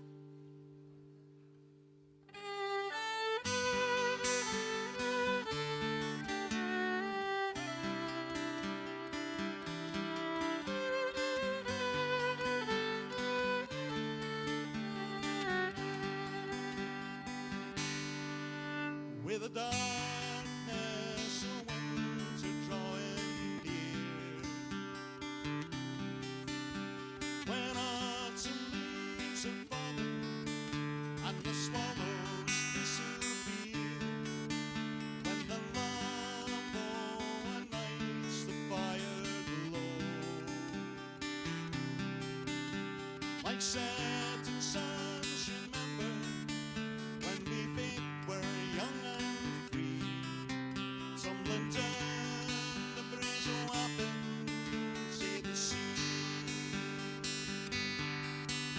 the breeze will happen.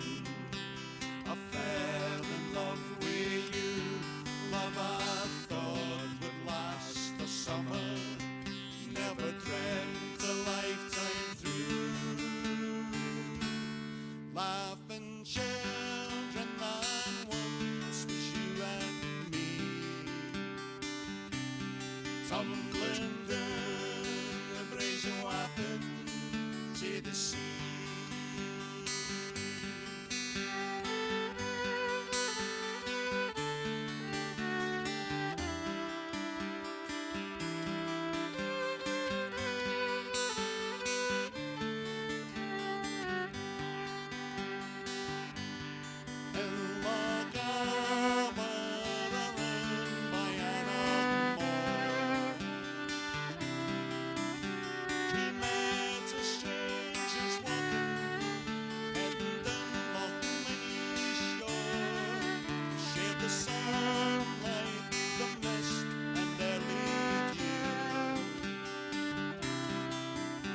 I sang of love and beauty to the garlands twined by me, tumbling down the brazen weapon to the sea. On the breeze of weapon, I fell in love with you, love I thought would last the summer. Never dreamt a lifetime through. Laughing children and once was you and me. Tumbling down the brazen weapon to the sea.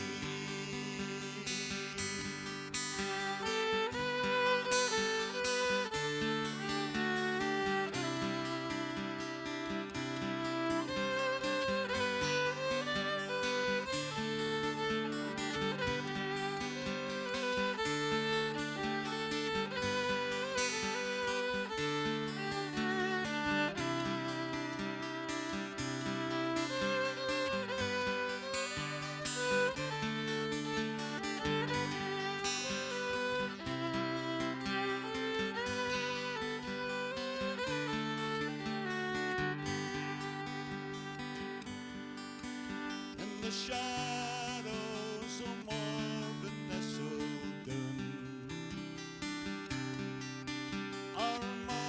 the sun was sinking at the rising of the moon. And in the morning I woke to seagulls cry. The snow was clouding the smoke. I recall as you and me tumbled down the brazen weapon to the sea. On the brazen weapon, I fell in love with you. Love I thought would last the summer. Never dreamt a lifetime through. Laughing children and once was you and me. Tumbling down the brazen weapon to the sea. On the breeze weapon, I fell in love with you. Love I thought would last the summer. Never dreamt a lifetime through. Laughing children and once was you and me. Tumbling down the brazen weapon to the sea.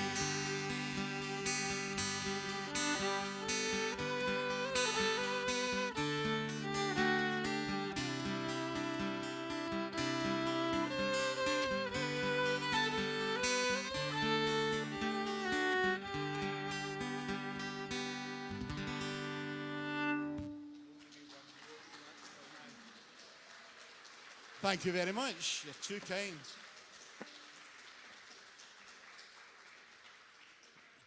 must be support the aged week, Joe. Right, we'll do one more. I did mention Stephen Clark, who was here last night, and he probably did this song. This is a song he wrote about 16 years ago now. Unfortunately, it's still relevant today, and it's about people fleeing war-torn countries, looking for refuge and help other places. It's called Coming Home. Coming Home. And if you enjoyed us, we are John and Jim. If you didn't, we're the Corries.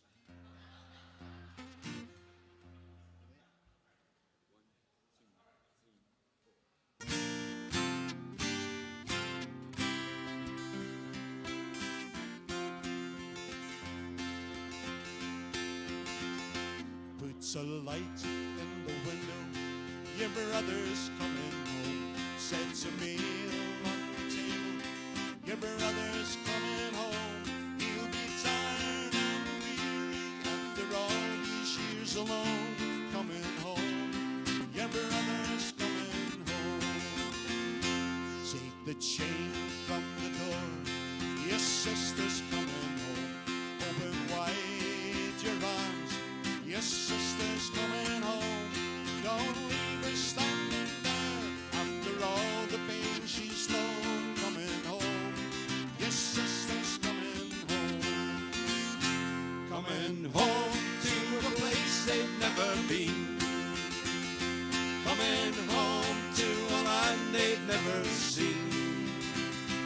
Coming home to a family they have never known. Oh, John Tamson's bears are coming home. He's been angry and afraid, your father's coming home. He's been hunted and betrayed, your father's coming home. And the very act of kindness, a seed of hope is sown. Coming home, your father's coming home. Bring her in from the fold, your mother's coming home. Sit her down by the fire, your mother's coming home. Make her warm, make her welcome, before the chance is gone. Coming home, your mother's coming home. Join in with us. Coming home to a place they've never been. Coming home to a land they've never seen. Coming home to a family they have never known. Oh, Jock Tamson's bears are coming home.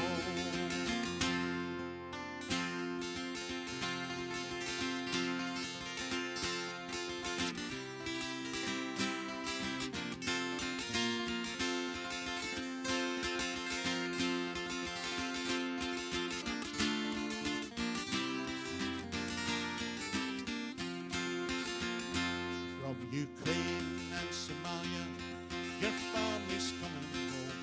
And from Syria and Gaza, your family's coming home. Seeking rest and refuge they have never known. Coming home, your family's coming home. Coming home to a place they've never been. Coming home to a land they've never seen. Coming home to a family they have never known. Oh, John Tamson's bears are coming home. Coming home to a place they've never been. Coming home to a land they've never seen. Coming home to a family they have never known. Oh, Jock Tamson's bears are coming home. Oh, Jock Tamson's bears are coming home.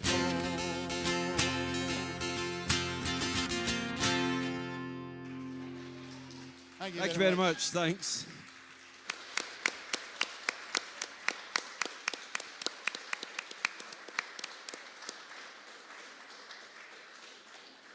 Fantastic. Thank you so much, guys. Do you want to join us for a wee second? We get a wee chat with you?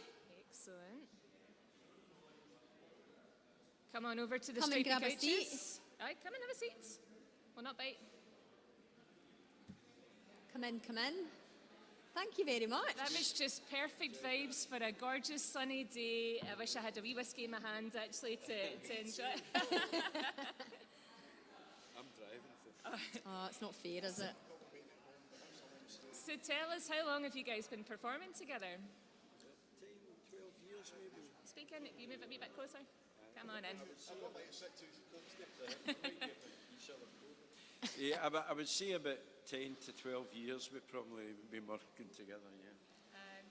Well, we were surprised there was only two of you because Jim, Jack, John, Graham, we were expecting four folk to turn up. We wondered where Jack and Graham were, frankly. We get us as a Graham, Jack, and John Smith, and even Jack and Victor now and again. We've got interchangeable That's what names. happens when you come that's to the way it Glasgow. works, Well, we're glad that we managed to get your name right. And did we get the details right as well about your upcoming album then? Do you want to say a wee bit more about that? Well, we've just finished one, and at the moment it should be wending its way from the Netherlands back to. This is our Fantastic. second one. We did one about 3 years ago, and we were hoping to do it quicker, but because of the pandemic, it kind of slowed down for a while. So hopefully it'll be in through my door in about 5 days' time. Okay, so you think from the end of the month people should be able to find that and download it?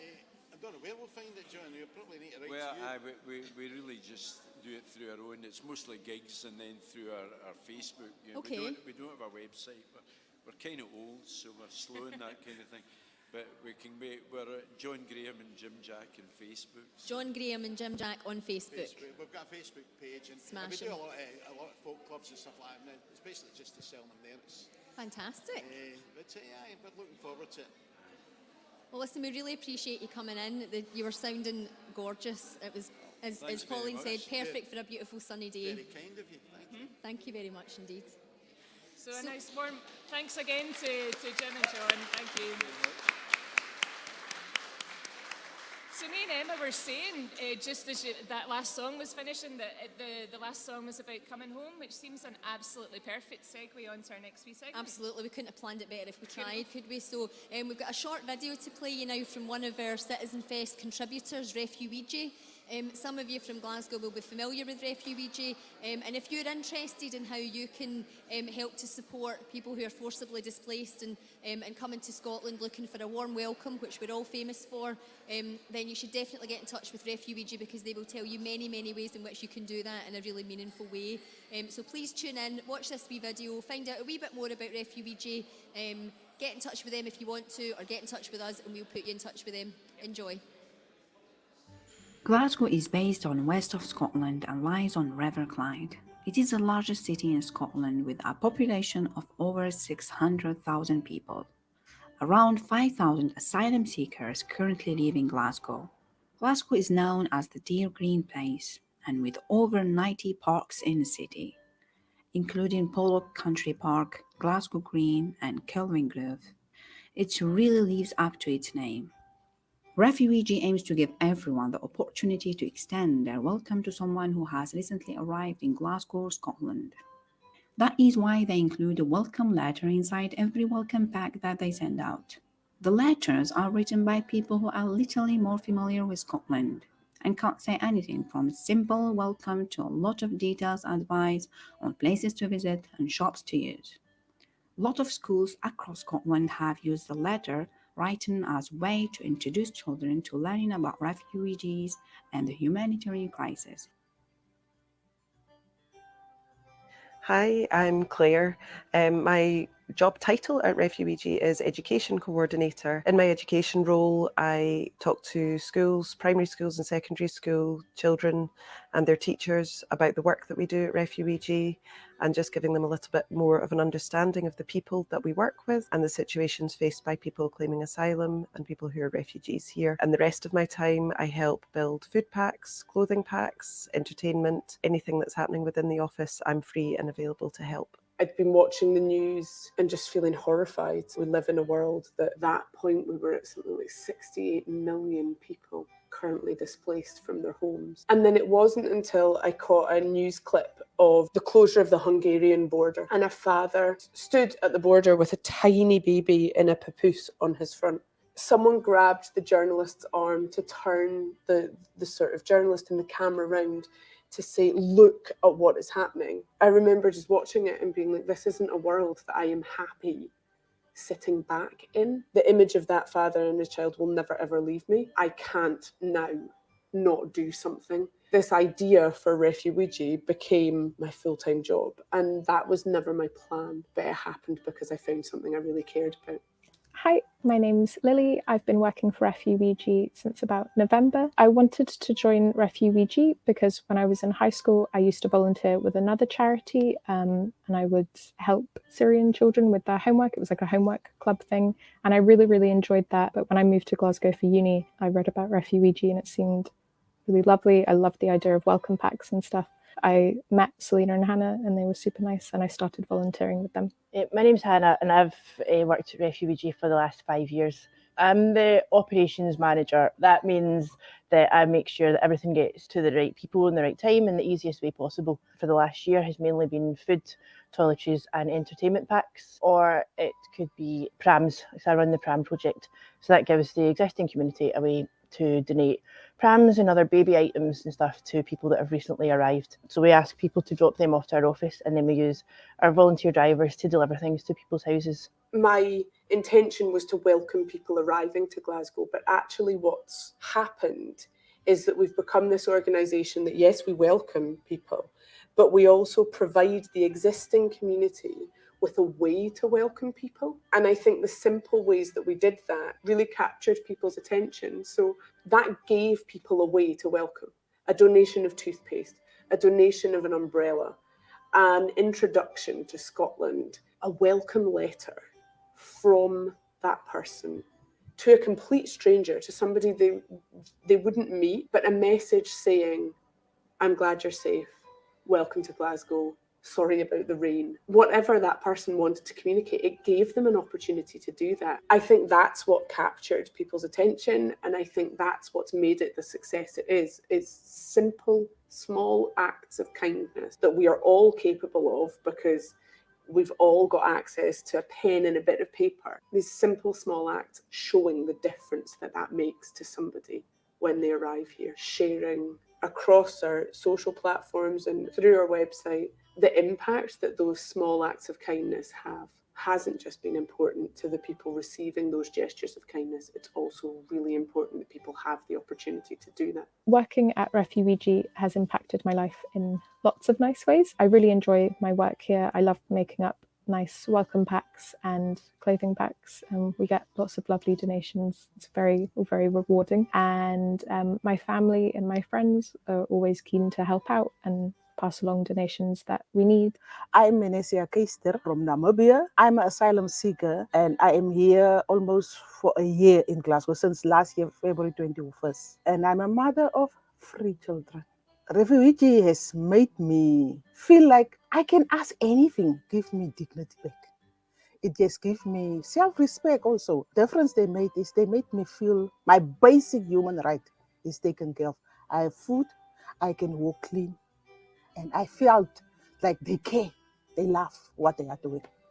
The wonderful thing about Refugee is that we were able to capture the interest of people who care about the refugee situation and about the humanitarian crisis that is happening. But the Ouija bit, the Glaswegian pride that we managed to tap into with the name, that's what's made it magic, because people who weren't necessarily connected with forcible displacement and with this humanitarian element, they're proud of this city and they know this city is known for welcoming people and therefore they want to be part of it. And that's what's made it the success that it is today, is that people got behind it.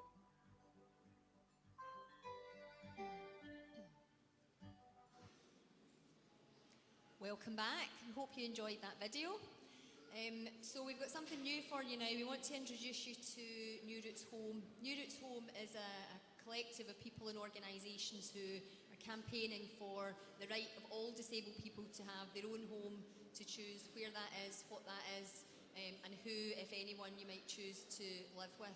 and to have more choice over your support, how that's organised, how that's directed. And we're really, really happy to be able to hear from them today. Yeah, so we're really pleased to welcome along three folk to speak about New Routes Home. Also, just while we're getting ourselves organised for them to come on, New Routes Home is on social media. There's a website as well, newrouteshome.wix site. I forget, we'll put it in the comments. Yeah. But definitely have a look, because it's an open collective, it's an open partnership and an open campaign to anybody who's interested in inclusion, human rights and equality and citizenship for people with learning disabilities, because it firmly believes, and all of our members firmly believes, that everyone has that right to a home in their community, surrounded by the people that they love. So we're still waiting on one person joining us on stage. No, we're Are we okay. good to go? We're okay. We're good to go. So I'd like to give a really, really warm welcome to Alistair Minty along with Sylvia from New Routes Home. So welcome on.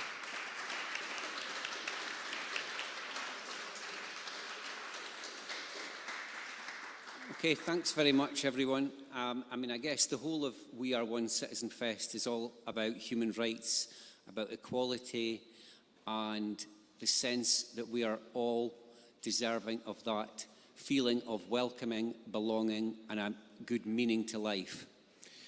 One of the things that we're going to hear today is about a group of people who that's not always the case for. It's really, really difficult to understand the scale of the challenges that people are facing. And Sylvia's joining me here today, and she's incredibly brave to share the story about her family's journey through this and how they've all been impacted by the way the system is handling things when people get into difficulties and the system is failing them. So first of all, we'll got a slight introduction to what New Routes Home is. We're just going to run quite quickly through a bit more detail about that, and then we're going to talk a little more about Jamie's story.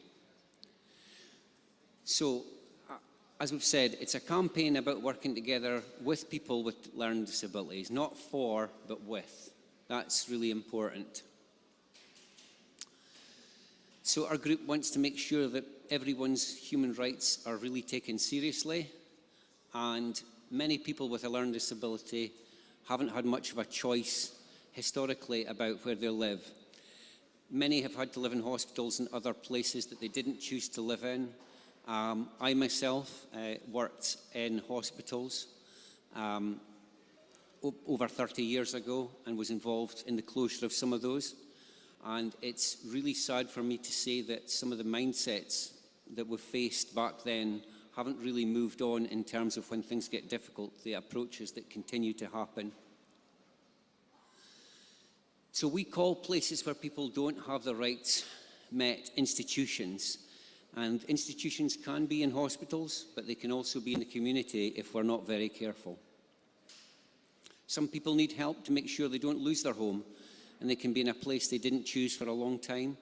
We're going to hear about Jamie's story, how he's ended up in hospital for 6 years. That's not a typo, 6 years in hospital because they can't find a place that meets his needs. So what do? We try to connect people so they can work out ways they can live where they want to be. Now, there's lots of campaigns about how things need to change. What we didn't want to be was we didn't want to just be a group that sat and said things need to change and they need to be better without actually saying how we could do that. There are a lot of people in this room and a lot of people around Scotland who've got lots of experience of taking people out of damaged, broken environments and helping them trust again and work in the community. And what we've done is we've said, this is not just about telling people when they're getting it wrong. This is about saying, we have those skills. If you don't know what to do, come to us and we will help you. And that is the message for New Routes Home, is that you don't have to be stuck like in the way that you're doing it just because you don't know what you're doing. So we're going to turn to Sylvia now and just share a little bit about Jamie. So this is Jamie. Depending on where you are, I don't know how much you can see on the picture there, but there's a little bit about some of the things that Jamie likes. I wonder, Sylvia, do you want to tell us a little bit about what Jamie likes? Yeah. Jamie loves walking. A little bit closer. He loves dogs. He loves his family. He loves music. And he loved life. But that's kind of been took away from him. So, Jamie is autistic, and Jamie doesn't talk very much, does he? No, he just gets single words. So that's meant that sometimes people say he doesn't communicate, but how would you say that Jamie does communicate? He communicates very well. Like you saw that board there, it said scampi, it said restaurants or whatever, all the things that he he has done in the past but can't do anymore. He wrote it all down, but nobody's listening to him. So those are, I think we'll all agree that those are pretty basic things. Time with family, doing things that matter to us. And one of the things we suggested was, first of all, we want to understand Jamie's situation. Now, Jamie went into hospital for a 3-month assessment period. At the end of the 3-month assessment period, he was deemed fit to be supported in the community, but they couldn't find a place for him. And over 5 years after that, he's still there. It's 6 years now. It's 6 years in total, but what I'm saying is after that first, so absolutely, so he's 6 years in hospital. Now, how can we fail somebody for so long when these are such simple things? Meeting family, spending time, he loves dogs. Yes, loves him licking his face. Now, tell me, one of the things that Jamie has had problems where he struggles. What are the sort of times that he finds difficult? Well, he likes you to communicate with him, so that he knows what's happening. He likes routine. And basically, I think because he's not got his communication, then every now and again, life gets a wee bit hard, and he'll maybe scratch your face till he sees a wee bit of blood and stops. Yeah. But the reason for that is because things are getting a wee bit too hard for him. But once he's done that, it's him for months and months and months again until things build up again, basically. So one of the things that I think we all understand is that behaviour is a form of communication. And one of the things that we've identified that Sylvia's pointed out of Jimmy's previous placements is that not always did everybody get Jamie. And it's all very well to say that we've got specialists and people who understand autism, but unless you get the person, unless the person has a good relationship with you, then that's not good enough. And it's not rocket science. Jamie needs people that trust him, that he gets on with, and that know that when he does certain things, he's starting to lose control and he needs a bit of extra help to make things happen. So what we set out to do was this. What we're saying on this slide is understand who Jamie is, build trust with him, and put those supports in place.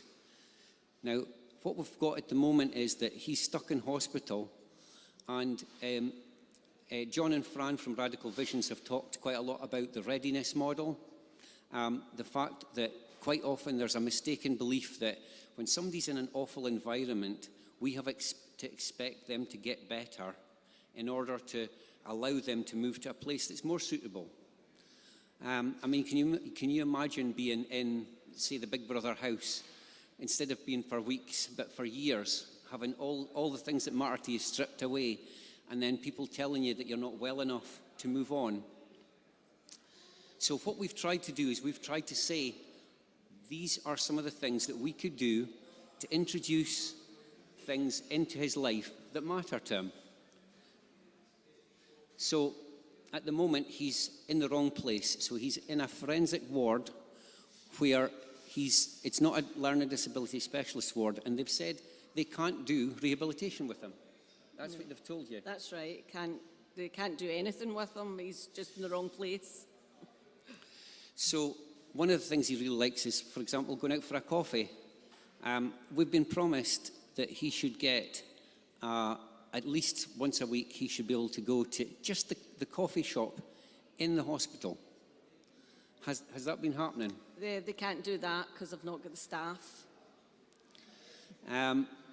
He's at his best when he's out in the community going for pub lunches. He's sent Sylvia messages asking, car, pub lunch, house.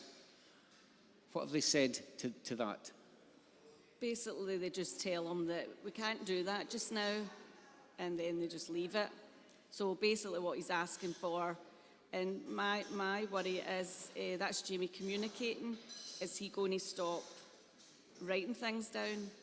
Because nobody's listening anyway.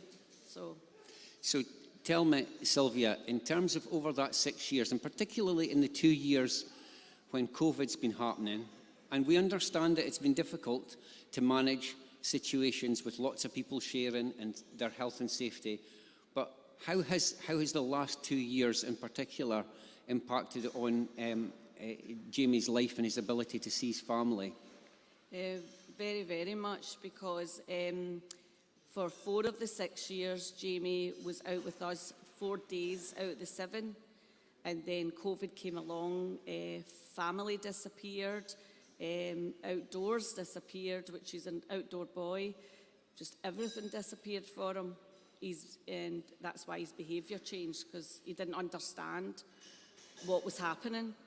And he's deteriorating. He's had 3 seizures.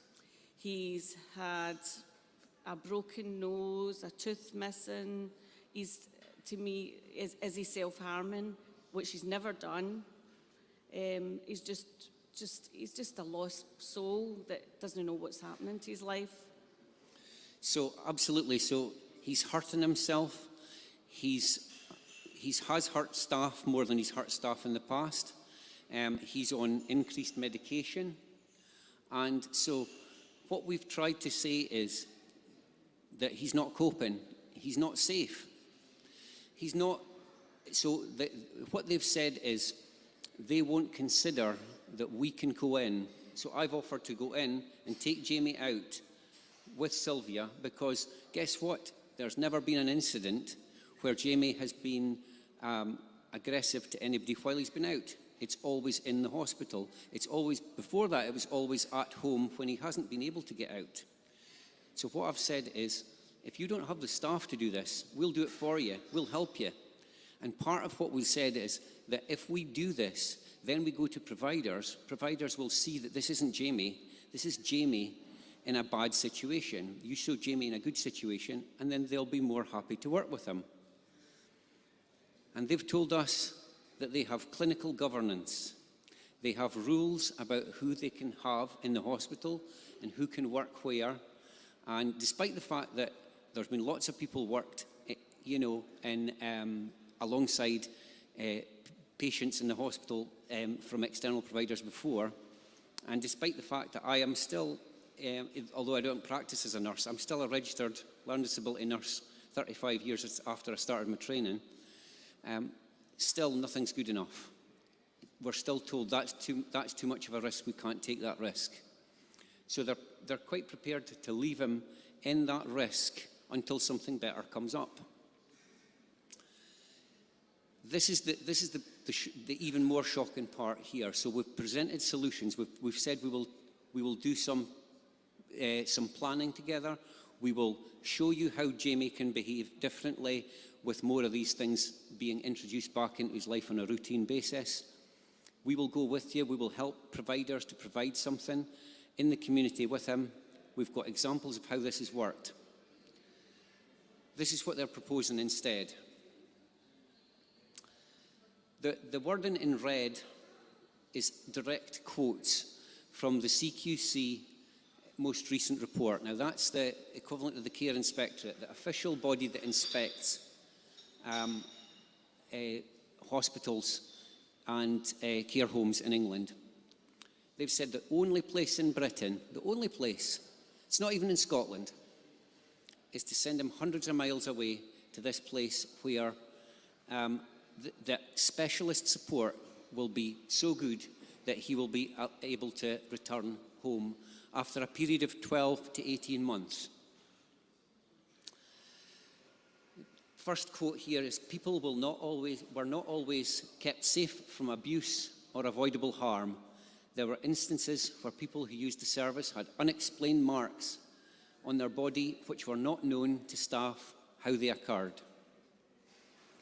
And this is a specialist unit that's supposed to be the only place in Britain he's allowed to go.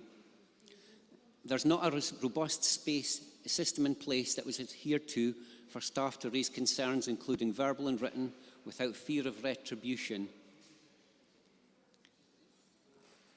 Handovers did not contain sufficient detail to provide staff with the information they needed to begin their shift. Sylvia, when you read this, how does it make you feel? Well, even before I read that, that makes it even worse. But I know if Jamie goes down to England, away from his family again, his behaviour will get so much worse, and he'll never come back home. That's even if it was the best place in the world. But seeing that, they're sending them down there to fail, and they're leaving them to rot, basically. It really is unbelievable that all this time on, when we've recognised that as part of the whole movement against institutionalisation, the movement to community care, when we recognise that the idea of places of safety being these big institutions don't work. They've never worked. And so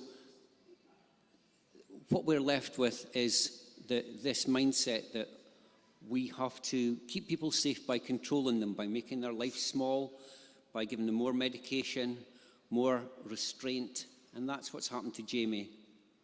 At the first point that this place was mentioned, none of this was mentioned, was it, Sylvia? Not at all. What did they say to you was the only reason that he wasn't moving there? They didn't have any staff. They didn't have enough staff. And you asked at that time, if they don't have staff, how can we be sure that this is such a specialist place that they're going to have all the skills they need for Jamie? Yeah, because I was just worried about, I knew that it was going to fail anyway, but when they said no staff, then I just thought, well, nobody want to work there, and why? So we looked up their website, and there's a massive list of roles, basically all the roles from consultant psychiatrist, staff, daytime, nighttime, and a health and well-being manager for the post. They're all still vacant. We asked the question, how can you still recommend this place if this is what you know? So the first answer was that they didn't know. They said that they had the previous year's report, but they hadn't seen this one, which was the 2021 report. So it's been out for a year. So this is an organisation telling us that their clinical governance won't allow us to come in and help, but equally, they won't check something as basic as whether the CQC is rating a place as failing on safety. I said, so given that information, you know this now, would you still consider this to be an appropriate place? And they said, really, the answer was that they didn't really have anywhere else. They're going to look for other places, but it took for us to be bringing this to their attention and doing the legwork for that to be taken seriously. And to me, that really just shows that we're not really trusted to have that information. It's the final three quotes from, obviously there's plenty more on the report that we could have done, but we just thought 6 reports, six texts for each of the years that Jamie's been in hospital. Staff did not inform and involve families and carers appropriately. Staff did not always maintain contact and share information with those involved. People's care and support was not provided in a well-furnished and well-maintained environment. The environment did not meet people's sensory needs. There were no sensory items noted on the unit except for a gym ball. In the same sentence as that, the same paragraph as that, it describes boarded up windows in one unit, ripped up sofas, and a unit that was smashed. This is a specialist unit that's supposed to be where Jamie can do well. Managers were not able to investigate incidents and did not always share lessons learned with the whole team and the wider service. There were some incidents where staff had used inappropriate restraint or holds on people which had resulted in avoidable harm. I mean, avoidable harm had resulted, not could, but had. And this is still the place that they're recommending for Jamie.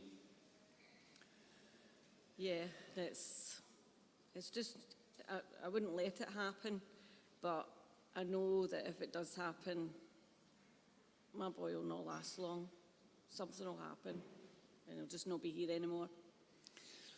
So that is the stark reality that we're facing, and it's not just for Jamie. I don't know if Ruth wants to come up and join us, and if she can just join us, because she's another mum that's in the same situation, that's part of New Roots Home. And what we're finding is that we're having to challenge the system on a one-by-one basis, but the story remains the same. How does this story mirror your experience, Ruth? Well, it's pretty similar. Yes, my son's been in hospital. It'll be 5 years this summer, and the boy they went in, he wasn't even meant to go to the hospital he's in, but there was nowhere else. And my son's got autism and a learning disability, and it's just been a nightmare. He's just declined to the point where the boy that was is gone, and it's I can't even see my son now. I have no contact with him. I don't speak to him. I can't send him anything. I get a weekly letter, and it's just very upsetting. All I want is the same thing that Sylvia wants, to get my boy care, good care, and a happy life. Yeah. And one of the things that keeps coming up is that, and I've seen Sylvia do it, Sylvia points out the things that will be triggers, that will be key factors about things that, for example, that he's looking forward to. So he knows a birthday's coming up. He knows it's Mother's Day coming up. Those things, and if then they're like, oh, well, but we haven't promised him that. But he knows that. He innately knows that birthday is coming up. So he's expecting contact on that day, and then when they deny it, it's like, well, there's a surprise when he has an incident. And so none of this stuff is rocket science. I think that's basically what we're saying, is that if we just listen to the people themselves, listen to those closest to them, we can absolutely change this, and we have the skills and the knowledge to do that, but we just need people to accept that it's not more risky to be in the community, it's not more risky to try these things out. We just need to be really reliable, really honest, and deliver on what we promise, and we can show that things can be different. So I suppose the next question is, from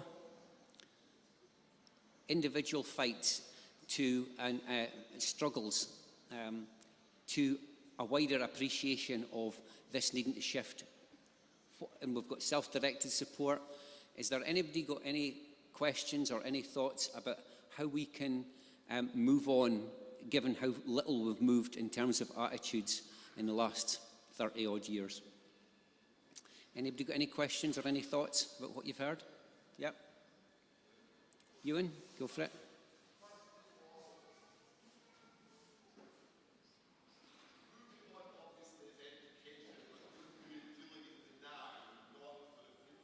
Yes.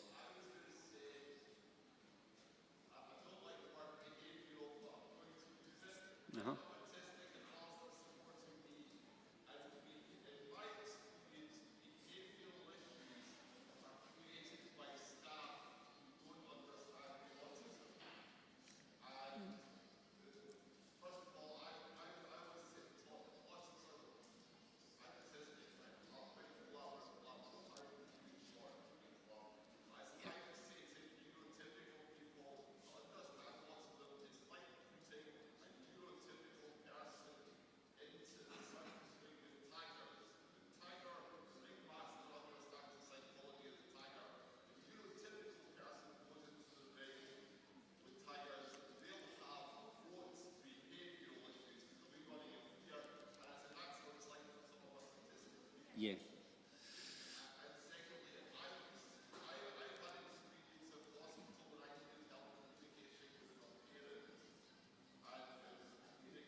So that's a good point.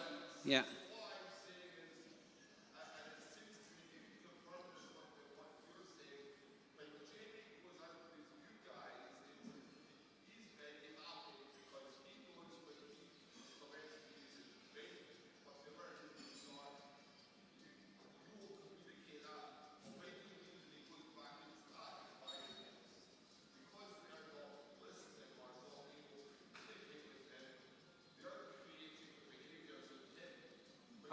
Absolutely.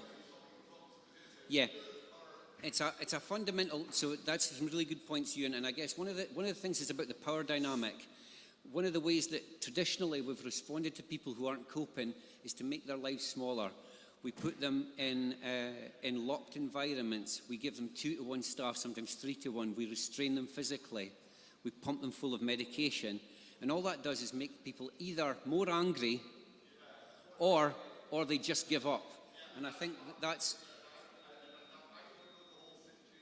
Yeah.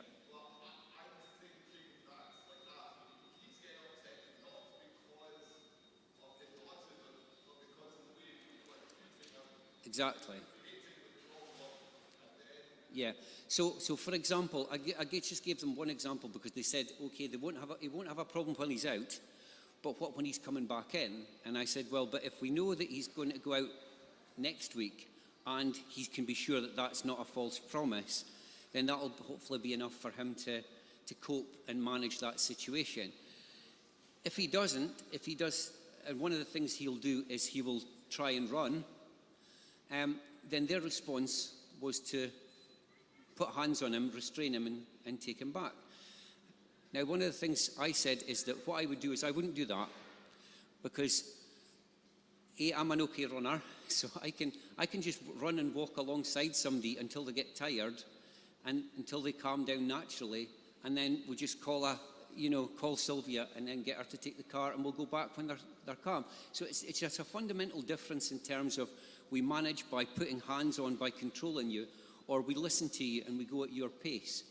None of this stuff is rocket science, and it's worked. I've worked with people that have come from closed wards. I've worked with First Minister's patients, and I've never had to lay hands on, in that way, anybody, and I've not had anybody assault me. And I don't think it's because I'm that special. It's actually embarrassing just how basic what I do is.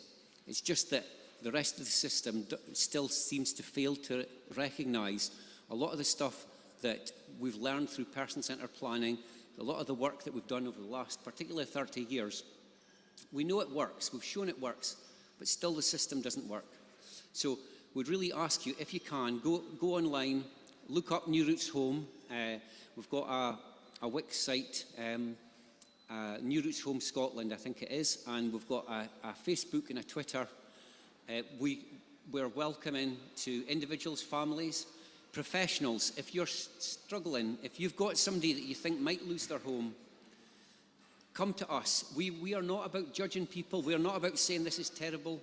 What we're about is saying, how can we fix this together? So that's what we'd really like to do. Any final thoughts or comments from you, Ruth? Well, I think that there has to be change because it's just so bad, and it's the way the system is at the moment, it's not working.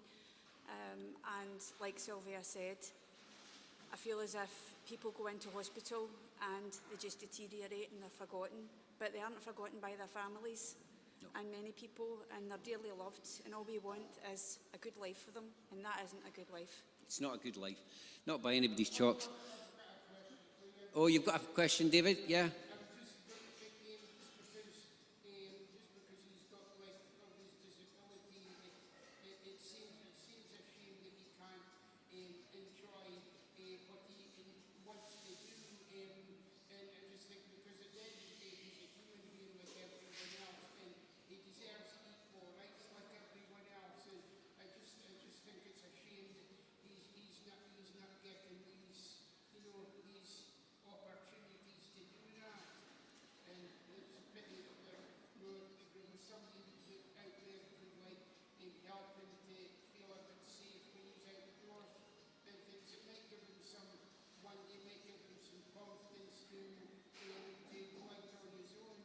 That's absolutely, it's a good point. And these are really straightforward things. These are universal rules that are the same for all of us.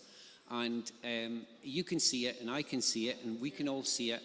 But the system, one of the bad things that systems do is sometimes they convince us that if, as long as we follow our little rules, if we say, I've answered that email, I've had a meeting, I've done the X, Y, or Z, even if it hasn't made any difference, even if it hasn't fixed the problem, then that's okay, we've done our bit, and we haven't.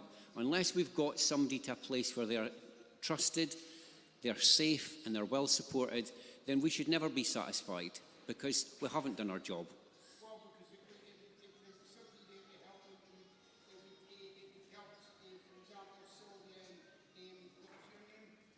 Ruth, aye, definitely. Thanks, David.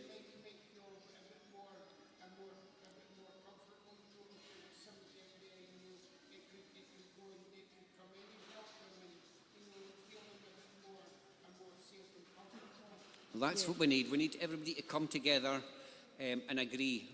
What would the support in the community look like? Build up the confidence with a provider, show that Jamie can manage that, and to my mind that's never going to happen in an out-of-area placement with reports like that. Sylvia, final say? Well, myself and the other parents that I've got to know, I've tried really hard to get to speak to Nicola Sturgeon, no government, anybody that wants to listen to us, but nobody's getting back to us. So we're just getting ignored, basically. And if it doesn't go up to government, then it's really hard to change anything. So we're really stuck, just with them, with us worrying and with them just deteriorating. Mm-hmm. In front of our eyes. So that's what we want. We want people at the top level to pay attention. Obviously, there's things like the new care service coming, but on an individual level, we want people to recognise the fundamental harm that people are coming to in this environment and not be prepared to defend that and to let us help, because that's all we're really looking for. Okay, thanks very much.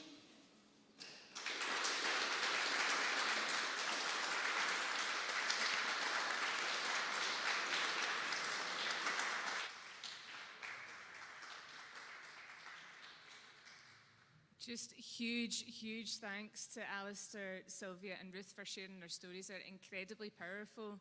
I think if anybody wants to get involved in anything, we've shared all the links on the Facebook feed and we'll make sure they're available to people, but definitely have a look at New Roots Home on Twitter and Facebook, and the website is newrootshome.com/Scotland, but it's shared on the Facebook link. Yeah, absolutely. And I think a huge thanks to you both for being prepared to share your story today. I can only imagine how many times you have to repeat that story without feeling as though there is any action at the end of it. So I think what you've heard today should make you angry. And if it does make you angry and you want to be part of the movement to change that, then please get in touch with us. Get in touch with New Roots Home, but also get in touch with We Are One. Get in touch with Citizenfest. Check the Facebook page. Any possible way you want to get in touch, we will put you in touch with other people who want to help amplify your voice. The more people that have something to say and get angry about this, the harder it will be to ignore. And that's very, very important. So please, if this has made you feel something, act on it, because that's what needs to happen. Absolutely.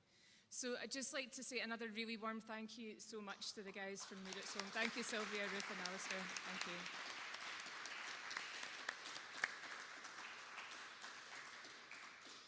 So we're going to follow up on this conversation by introducing you to John and Fran from Radical Visions. We've heard an awful lot about what's happening in our communities and what's happening to people in particular. If something is happening to somebody that you love, somebody that you care about, then this is how it can make you feel. And John and Fran at Radical Visions are very focused on, we know what's wrong, we know how much there is still to do, how much progress there is still to make, but what they really want to do is start focusing on solutions. What can we do about that? What can we actually be proactive in doing to make things better and to improve this picture for people, and that's the focus of this afternoon session. Yes, so just a really warm welcome to Fran and John. Thank you very much. Thank you. I'll just check with our technical folks here that we have our colleague Wendy in the wings. Yep. And ready to share our few slides to begin with. We are, Francis and I are Radical Visions. We started in 2017. Really, our prime motivation was to try to stop the drift back towards institutional thinking, institutional practice. And so we've been working over the last 5 years to promote self-directed support in a proper kind of way, and we've done work with organisations to that end, but we've also done a lot of work with individuals and families, and I guess it's that bit of our work that we want to kind of emphasise just now. Will that move it on? I don't think I've got control of... there we are. Radical Visions so Radical Visions for Social Care is a campaign that we've started earlier this year to try to, I suppose, just pick up on the kinds of issues we've just been hearing about. And this morning we're also hearing about the National Care Service and what it might mean. So we're trying to create a space where people can come together and talk about how to improve social care in Scotland across the board. And we've been running a few seminars. Our first seminar was... the next slide.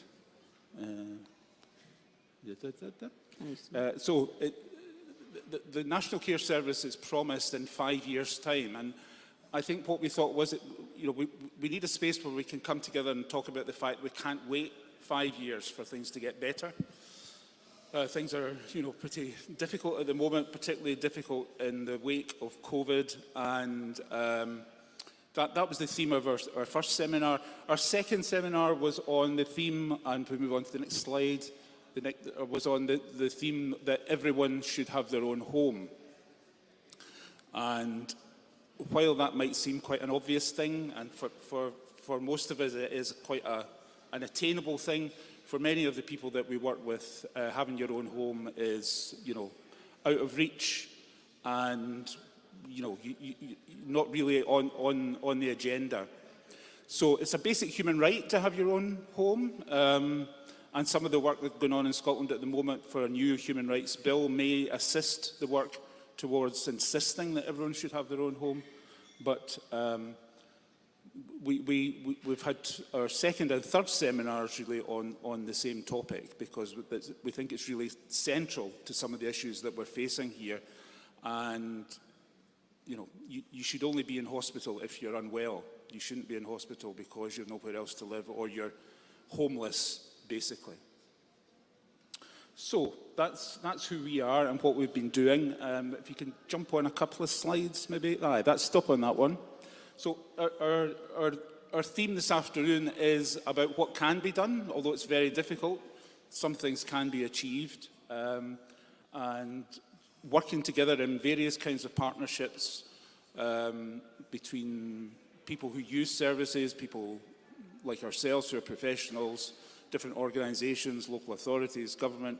It is possible and should be possible, and as we were saying earlier, it's not particularly difficult. We just need to have the will to do it.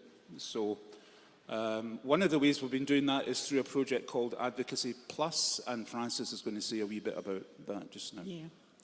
I suppose one of the things to just say is, having listened to Sylvia earlier on and Ruth tell their stories about people who have been in hospital for 7 years, 6 years, and the struggles that they're going through.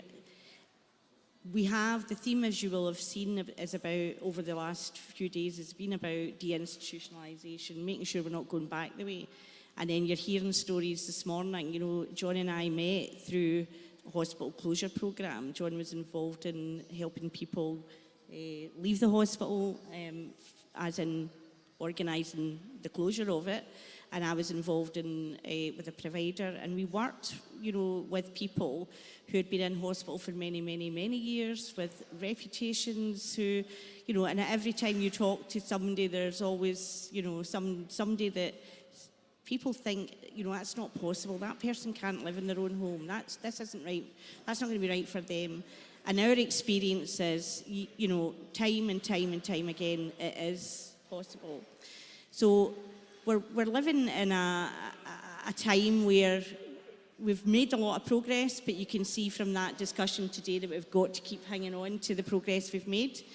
And I know that we've talked a lot about self-directed support. We've talked about what's not working about the system. We've talked about the fear of going back to institutional kind of ways of working and people being stuck in institution.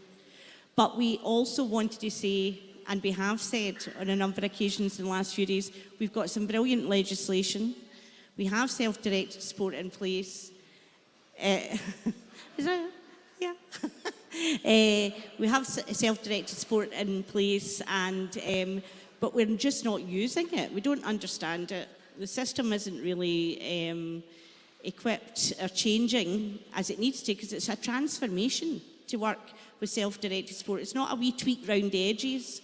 But what we found is that the work that we were doing as Radical Visions, people were coming to us on a regular basis, very stuck in the system. We had the legislation by that time, but things weren't happening the way that people would expect. They didn't know about the legislation, they didn't know about their rights, they didn't know what was possible. And the experience that then we brought and started to work with people through, we started to realise that there was almost a recipe if we apply all the right things to helping people come up with the solutions that are right for them and for the system to change and adjust for those solutions. And we started to call that Advocacy Plus.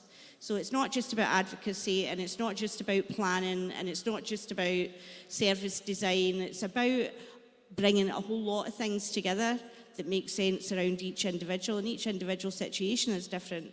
And through the process, we were very clear that we need to educate and share the learning in each situation to try and kind of help people understand what is possible. And when we're talking about what's possible, it's not about saying it's okay if somebody isn't in a hospital ward after 7 years and they get their own house. We're talking about people getting a life, a real life here. We're not talking about just the minimum, the bare minimum, which is really what happens if people are, if we're talking about just not being in an institution. That's not the same as having the same rights to a life as you and I have, the same rights to work, the same rights to relationships, the same rights to sex, the same rights to all the things that you and I would hope in our lives, loving relationships, family, all of those things. So that's really what we're talking about when we're talking about supporting people. It's about achieving those things and using self-directed support as a way of achieving that. So what we then did was we realised that we needed some pals for Advocacy Plus. We really were not able to bring everything that we needed really to the table, and we got some other organisations to join us. So the other organisations were In Control Scotland and another organisation called Civil Rights First. Now, Civil Rights First is a very small organisation, but it focuses on understanding the legalities of self-directed support legislation and other legislation that affects people, but it offers a completely different expertise than John and I can bring to the table really around that. And once we brought those people and those partners together, that really started to work, didn't it? So Yep. So I think having, we also had some housing options involved as well, because one of the big things is about housing and the housing issues that people confront. And so we're trying to create as broad alliance as we can around the kind of organisations that can work in partnership together. So having done that, I suppose what we have found in it, you know, we have been able in so many different situations to go alongside people and to do that work that's needed around each individual or each family. It can be a little bit of help and a little bit of work. It can be a lot. Sometimes we've been involved in walking alongside people through their struggle and their fight within the system for years. Since we've been together, really, we're still involved with some people. So it's not necessarily an easy fix.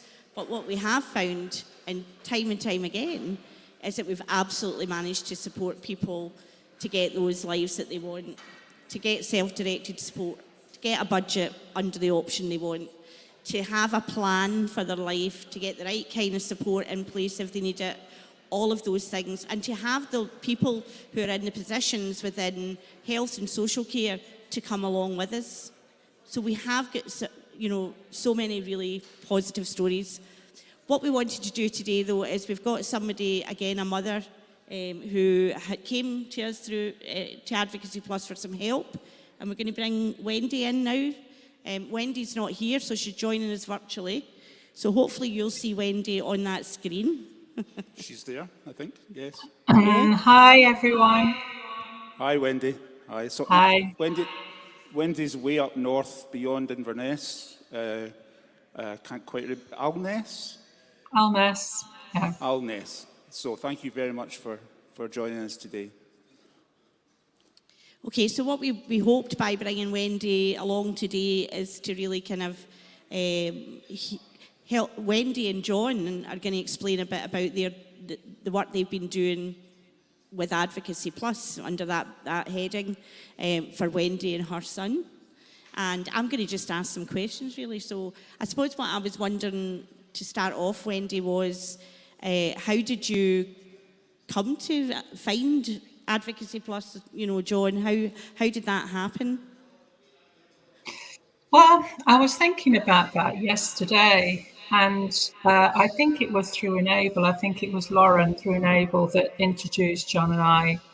And I remember from our very first meeting, for probably going forward for the first 6 months, I think all I did was cry in those meetings. It got to that point where things were so difficult.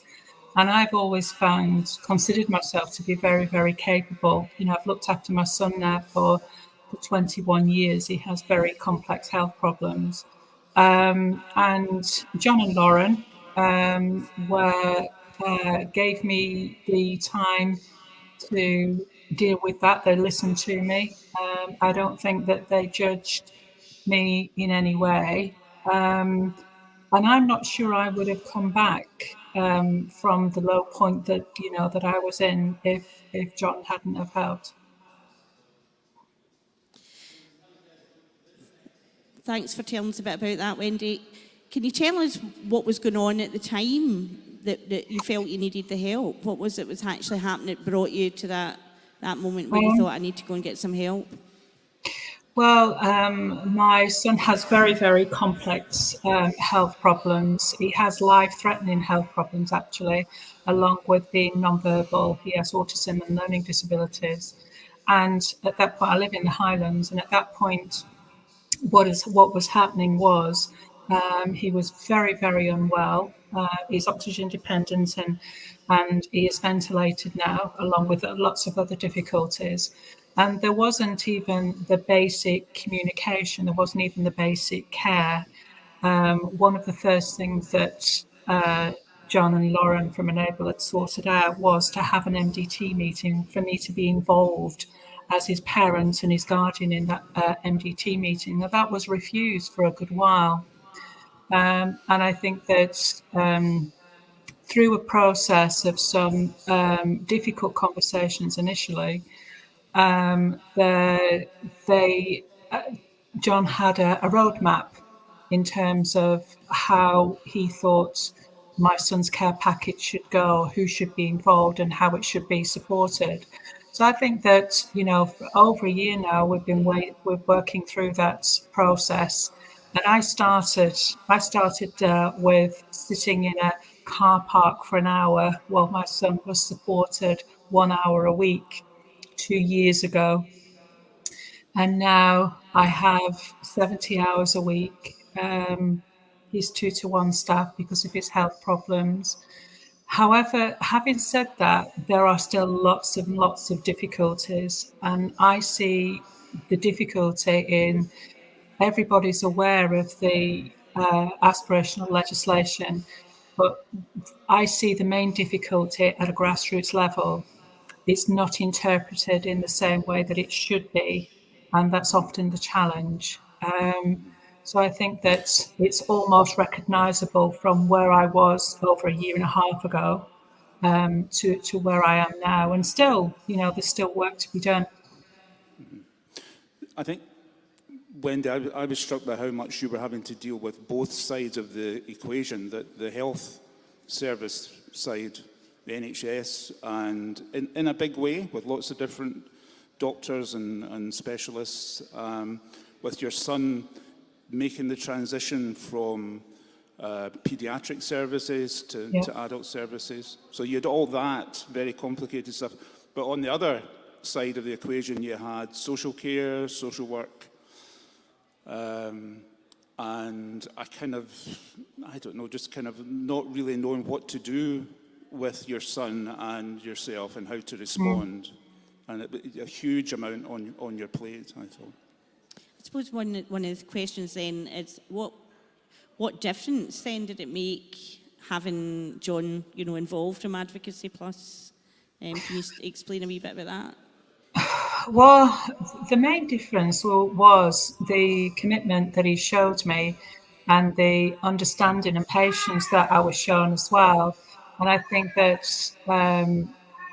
they have a plan, and is to work through very professionally to work through and identify what was missing or what was lacking within local authority or NHS Highland. And they systematically work through each, and it was and still is very complex. John will tell you that there's so many parts to it. And I think that we'd got to a point just before Christmas, and we were sitting in a huge multidisciplinary meeting, and it was after Christmas, and my son, he stopped breathing, so he has apnea. And what had happened was that I was waiting 6 weeks for some equipment, and that is quite unbelievable, really. And that there was a lack of compassion with the professionals that had bothered to turn up, and there was what John did was actually escalate those concerns through. He'll be able to explain how he did that, and it's about making sure that these people, these organisations, take ownership. So it had really got to a point where they were literally putting his life at risk, and no, but I was astonished through several meetings that no one professional was actually taking responsibility for that. So that made the difference, that John escalated those concerns. Or I'm not sure whether my son still would be alive, actually. I suppose that bit escalating the concerns was the advocacy part. It's like saying, well, here's a situation that's not right. It's very serious. It's life-threatening. As an organisation, you don't seem to be pulling this together on the family's behalf. I'm raising these issues with you. I think it's also important that we were working in collaboration with Lauren, and Lauren representing the national SDS programme that Enable supports. So there was two of us in it. It was harder for them to ignore us, I think, because there was two of us involved, and I think that resulted in quite a constructive face-to-face meeting for yourself with the health service people. I would say, without a doubt, I think that particularly that you and Lauren make a very good team, and I think that you're assertive and you're obviously very knowledgeable. And I was a little bit surprised just how welcome and how they sought your opinion and your direction after a while. And I often wonder why that is. Maybe at a local level, they understand that this isn't good enough, and they hope that somebody moves this forward. But there is, I know that John, or it might have been Francis, that picked up on institutional thinking. They mentioned that early on. And I believe that is part of the challenge, is that these people are institutionalized themselves. Yeah, I think that is one of the things that we often find, is that once we start working with a family, an individual and their family, and we get the chance to get in and people open the door a bit, if they can let the defensive part of things down, or who do you think you are, or what is, then we can really make that difference. And that it sounds like that's what happened for Wendy, is that the other professionals start to say, well, maybe we've got something here that we need to listen to, understand better, learn about. And if we can get that, then we can make really big change. And we've found that in lots of the work we do. It's not that people don't want to be good at their job, they don't want to not understand, and they don't want people to have a good life. But they don't know how to do it some of the times. They really don't understand the how and what needs to change, and the culture. And as you say, that institutional culture needs to be challenged massively for that to happen, doesn't it, John? Was there anything else you would say about how you worked with Wendy and with Lauren that you wanted to say you felt worked? I think what worked was the three of us getting together on a regular basis after some of these meetings and taking stock.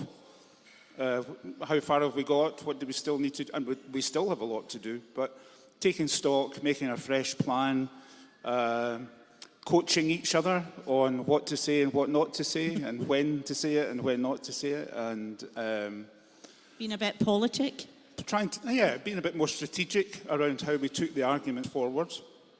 And I think we got to a stage where we knew each other well enough that we could have those conversations, because it takes a wee while to build up that kind of trust. Can I ask then, both of you really, sort of where you're at in terms of, does things feel better for your son, Wendy, and are you feeling more optimistic? I'm hoping you're going to say, obviously a bit about what's still to be done, but are you feeling that it's been a positive thing, and can you kind of tell us a bit about what you're thinking for the future? You go first. You go first, Wendy, you're saying.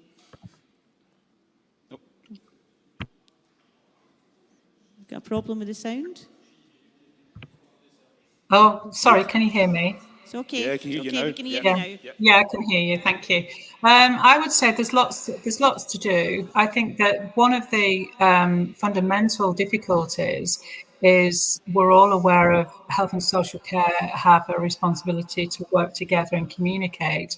But I see that as somebody that has a child that has so many health and social care difficulties, that is the biggest challenge, where people don't talk to each other, and I think that also that I'm sure that John will agree, social work looks very different than possibly when he started out in social work. I think that it is very different. I think that it's about managing people's expectations and managing finance. And I think that what we need to do is, and I'm hoping that Highland here have seen the light actually, and they've seen how it can benefit, and they can learn actually from professional service design instead of local authorities doing the tried and tired, this is your budget, off you go, deal with whatever problems there are. So I feel that there needs to be a responsibility. There needs to be almost a service level agreement in place about what people should expect and what that should look like. So in terms of where we need to go, we need to still do a lot of work around communication between health and social care. My son still requires lots of urgent intervention, clinical pathways, for example, that understand his complex needs, that understand and respect the difficulties and the challenges that brings for somebody that is nonverbal and has severe learning disabilities, that they would make reasonable adjustments in terms of how he would be processed in hospital. And I use that word deliberately, actually, process, because that's how it feels sometimes. There's very, very little understanding about the complexities around autism and learning disabilities in generic health and social care. Again, I think Francis touched upon education. I think that's huge. There's still so much to do, but I would like to see, I know that Lauren and John often smile at me, think, because I like to arrange the time, but I'd like to see them consult, because I think that sometimes things are so badly run, is that I'm not sure whether the local authority at a grassroots level actually know how to get out of the mess, and the bad practice that they see all the time. I think that's a big question. We had some politicians here this morning answering questions from people with learning disabilities, and in the run-up to the local elections across the country, and it's clear that there's a big knowledge gap. People don't really understand what legislation's in place. They don't really understand how the system could be improved. However, I think in this particular instance, it's been heartening how well you've been heard ultimately. We now have a situation where there is funding in place. There's more funding than we can actually use at the minute because of recruitment issues. That wasn't the case a few months ago. And I think it does just draw attention to the fact that persistence and knowledge about how the system should work, but also persistence in trying to get it applied is really important. I was going to say as well, when there's a surprise for me today, I didn't know about the piano. Is there a story with the piano? The piano behind you, Wendy. It's just gone completely off piece there. Oh, it's just... Is it one of these backgrounds? It's one of the backgrounds things, yeah. I wouldn't mind that background. Can I just say... Sorry, Wendy. I just wanted to say there that one of the things that I think is so important about the work, that no matter how we come up with the plan, I think one of the things that works so well with Advocacy Plus and the work that we do is we listen to people's stories, we think about what they need, we come up with a plan, we use person-centred planning approaches, whatever it is that we think that we can support the person with, when we go forward, as you said, Wendy, to have those conversations, we are by that time really clear about, helping the person and the family articulate what situation they're in, what they need, what the outcomes they're looking for, how we think they can achieve that. So we don't leave it to them. We take that to them. We're saying to them, this is the legislation, this is the plan, these are the outcomes for the person, this is what you need to do, this is why, and you can, because the legislation's in place if we need to remind them of that, or it's this person's human right to have that if we need to remind them of that. So we go so clearly, I think, through the process that we engage with yourselves as people who come to us with a very, very clear plan going forward, whatever that is for each individual or whatever it needs to be, or whoever needs to be involved in that process. That's what I think that's what we bring. Yeah. That's different, really, is that clarity and the work, putting that work in. Then it's the work of standing alongside, coming along to the meetings, as John's saying, and making sure that you're kind of working out step by step. How do we then take that plan and make sure you're heard and it's implemented, and again, that can take different length of time depending on what situation, where you are in the country, who the local authority is, a million different things that can affect it. But I think our approach is steady and consistent, and we don't dive alone. We very rarely do stuff alone, whether it's John and I doing it, or John and Lauren, or Dion, or you know, somebody from In Control who's involved, like Keith. We don't do it on our own. We make sure that we do it in partners from our point of view and alongside yourselves. So yeah, I just wanted to say that. I think for me that's a real, you know, something that we want to just share. So the clearer you can get, if you're in those situations, when I was listening to Sylvia and Ruth this morning, I wanted to, you know, there is a sense of saying, you know, with Alistair, it was saying exactly that. You get the plan, be clear, show them what needs to happen, and the clearer you are, the better you are at that. It's harder for other people to argue with you that it's not the right thing. And I think when I say that, I'm talking about writing it down, being very, very clear. It's got to be kind of something tangible that you can share. So that's in terms of Advocacy Plus in general. That's what I wanted to say. It's quite assertive. It is. You need to be assertive. You need to be assertive. You need to kind of say that you know something and you know a better way that this could happen. And Wendy, you're very good at that as well. And you were very good at it before Lauren and I came along, but I think it's probably just meant that you've had support in making those assertions. It wasn't just, you know, a voice in the wilderness, but you know, there were other people who thought what you were saying was correct, I guess.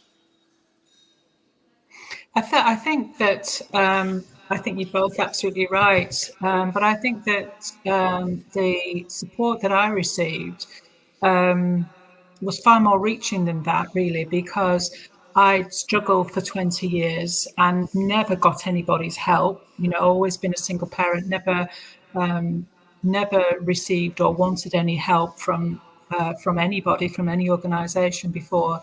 So I appreciated the respect and the time I was given to show a lot of vulnerability in the meetings that John and Lauren and I had. And I've never been so honest and vulnerable. And I think that what's one of the things that John, we joked about sometimes, but it's very true, is that he has very clear strategic thinking, you know. And I think that when you're in the midst of, you know, being tired and being worried and having the difficulty that you live with 24/7, I think that is more difficult to separate sometimes within these meetings. Yeah, absolutely. And this is just a wee aside before we finish, I think, but I'm struck by the conversation before this, the conversation we're having just now, lots of other work that we do, how much this is it's a kind of feminist issue. Yeah. So many times it's the mum who is in the position that you're in, or the position that Sylvia and Ruth were in earlier on. And yeah, so at times your heart just goes out to all those folk across the country struggling with that. Yeah. But as I say, I think, I think we wanted to make sure that we talked about Advocacy Plus because we believe it's a really positive approach. We don't have any funding for it yet. We're still trying to get some funding. Nobody really wants to fund that. Who wants to fund folk that want to go and tell people that they're not doing a good job and that this is the way they should be doing alongside people and their families? We've not found anybody yet, but I'm sure we will at some point. So, yeah, we wanted to just make sure that people know we've got to keep going. We know what needs to be done. We know how to do it. We've been doing stuff well for a long time, and we have to hang on to that. But you know, I think Emma was. We were sitting, Emma and I were talking when Sylvia and Ruth were on, saying sometimes maybe we are still too polite and maybe we need to stand up and be counted a bit more. And I just do wonder about kind of campaigning more and being, it feels like we need to do something much more active than sitting here having a chat. And I don't mean that disrespectfully to everybody, because I'm so glad you're here to have a chat with us. But we need to do more, and we need to be angry, I think. And I think it's time to be more angry, more assertive, John. Oh, well. More assertive, John. It's too late in the day for me. But No, I don't think it is, John. I don't think it is too late. So we really appreciate you coming along, Wendy. I think we're at the end of our time. Thanks, Wendy. That's great. It was so good for you to join us. Nice to see you guys. Yeah, Thank you so much. Thank you. Thank you. Nice to meet you. I haven't met you before, so nice to meet you, Wendy. Okay, so I think that's the. Have we taken up all our time, or is there? We put a wee video on just now, a bit of music for you, and we'll be back shortly after that. Thank you.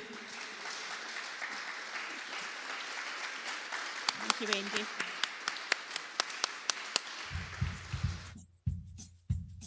Hello there, my name's Stephen Tate, and I'm the Digital Ambassador for Get Together. Get Together is a small charity based in Edinburgh, Scotland. Hello, a little bit about Get Together. It's been going for 8 years, and we believe that everybody deserves love and friendship.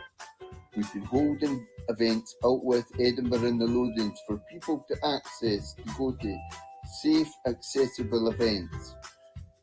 In my role at Get Together is I'm an ambassador. I have 2 colleagues, and our jobs is to organise accessible and fun events. But Get Together is a very, very worthwhile organisation, a charity for people with disabilities. It gives people with disabilities a chance to work and shine. Just to let you know that couldn't rate the company I work for any higher. It's just a fantastic organisation to be involved in. I feel valued, and I'm an important part of the Get Together, the staff team. But I'm also a member of Get Together and have been since day one. Things have changed a lot. Since March this year, we've moved to Get Together at Home, a digital service. What I like about Get Together for me is the fact that over this period of lockdown and uncertainty that's all going on with the world, it's given our members a chance to show their skills on platforms like Zoom and Facebook, and learning new skills, and their talents have really shone through. I mean, to have member-led events on Facebook Live, and we have them on Zoom as well, and it's really incredible to see what people with disabilities and learning disabilities can do, given half the chance, especially in a global pandemic. I just think it's absolutely fantastic. We've done comedy workshops, we have done dance classes, which are very popular, and I just think it's fantastic the way that people can pull themselves together in a crisis such as this global pandemic.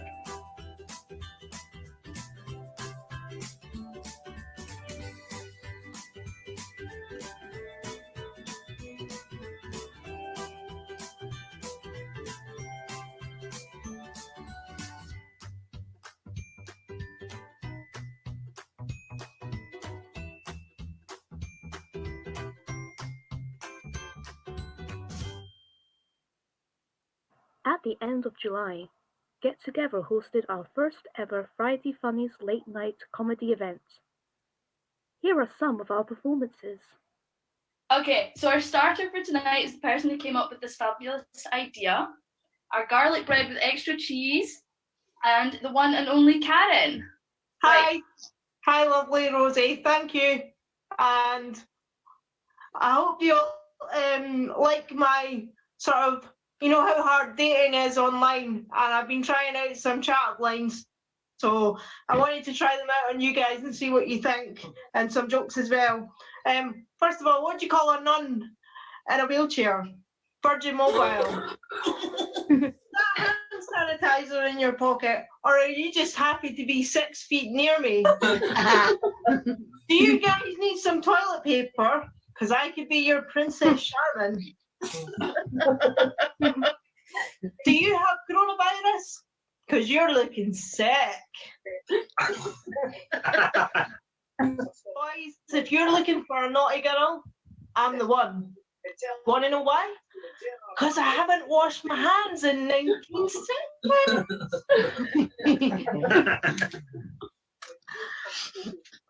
What's the difference between me and a calendar? A calendar has dates. The coronavirus is a lot like having kinky sex. You don't mind it, but you really hope your parents haven't got it as well. So the gardener came around today and you saw how beautiful it was out there, and he's such a big strapping lad he is. He's got long legs and strong hands. And he pulled out his tool and banged it on the table. Seriously, oh my gosh, it was so big, lots of lube, hard, and my goodness me, I nearly wet myself. What are you going to do with that bad boy? I said. Well, he said, I thought your bush needed a good seeing to. Bless, said I, bracing myself. He walked straight past me, went outside and started trimming the privet hedge. Jings, frogs.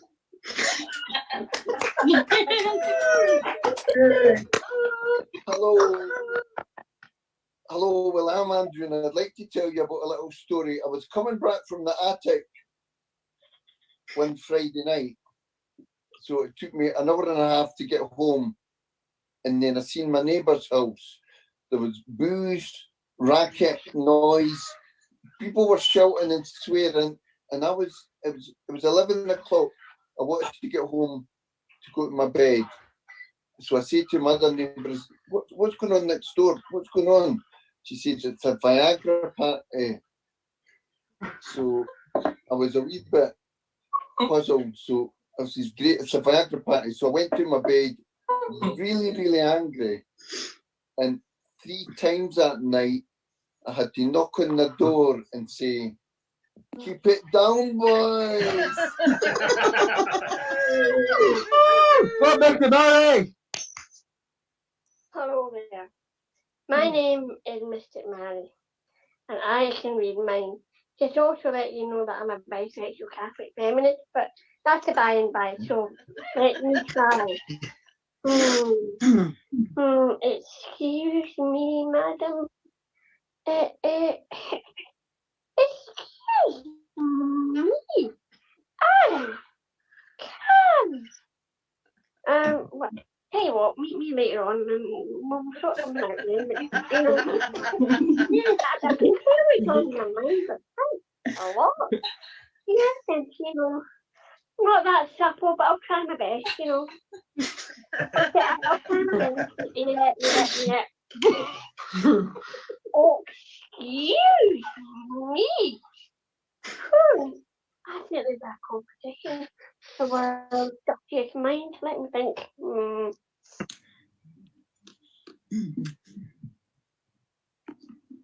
Hi, I'm Aaron. I'm 18 and I live with my mum.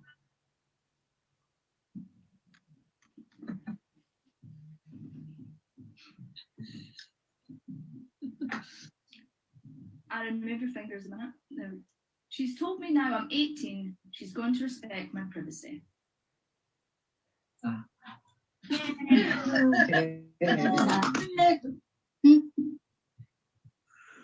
I can lock my bedroom door.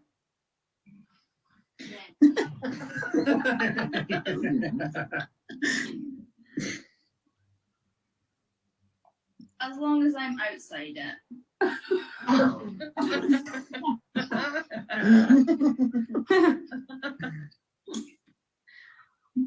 I go to the doctor Wait a minute, move back a little bit. So I go to the doctor. He says to me, I have some bad news.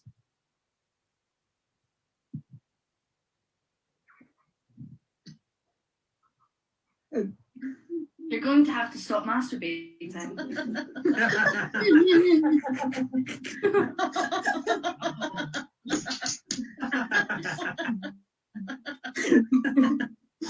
What the fuck?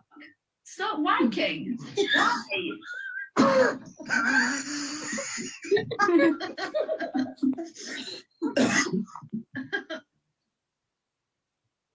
Because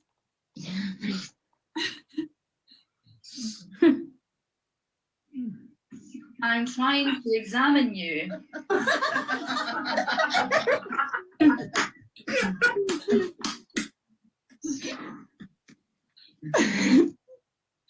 So I'm online and meet a really hot girl from the Caribbean.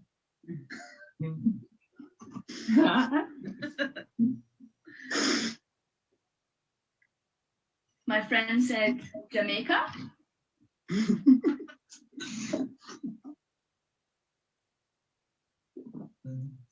Stupid. I'm still in lockdown, innit?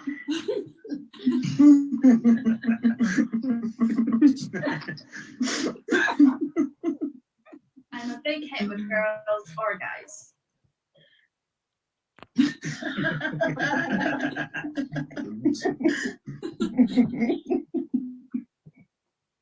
Move a little to the TV, please. As long as it's a good night.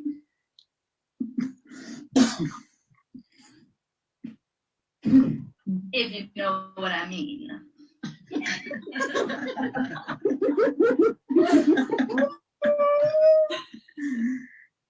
I've already got a date for Valentine's Day.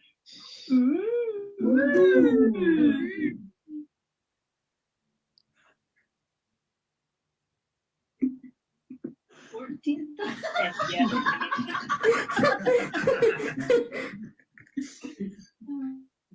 That's all, folks. As well as being hilarious, we also have some members who are very talented dancers. Ian and Corey even hosted their first online dance workshop for us in August. We hope you enjoy their performances.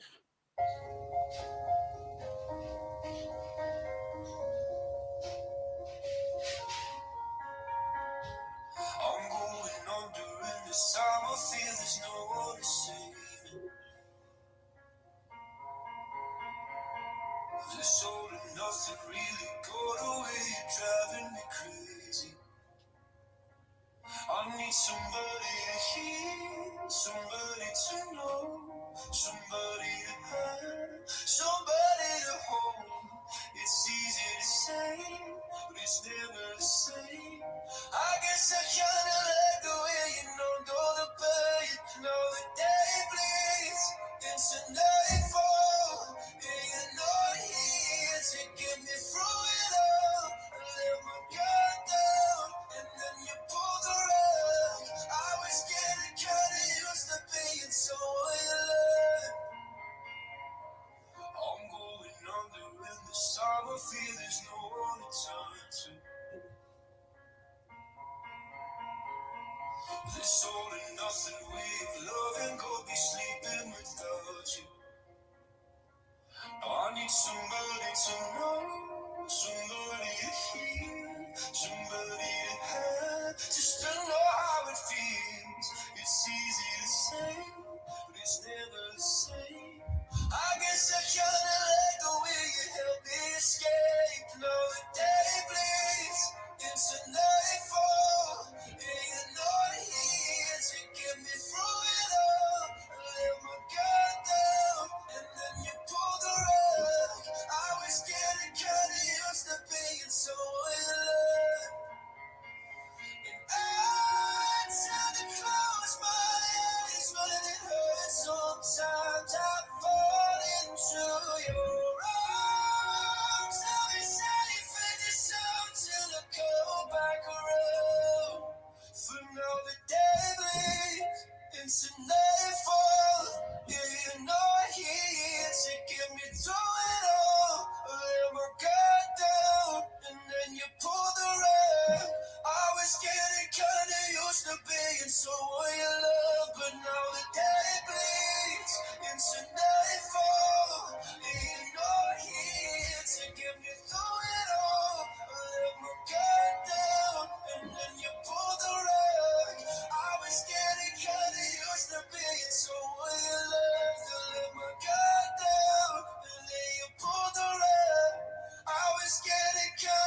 someone you love.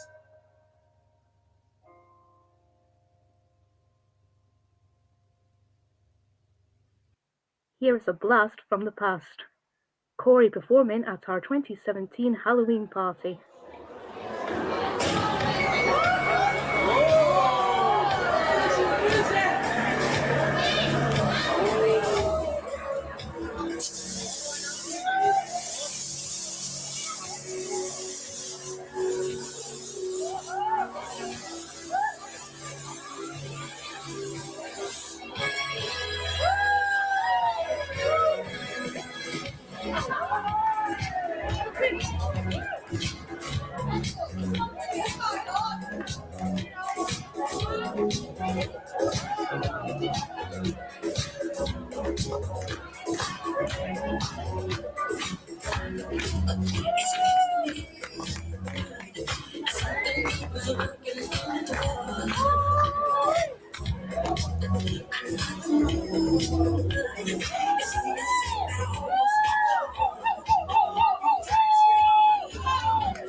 the sketches in the air, the funk of 40,000 years, and greetings from every tomb, and our closing to seal your doom.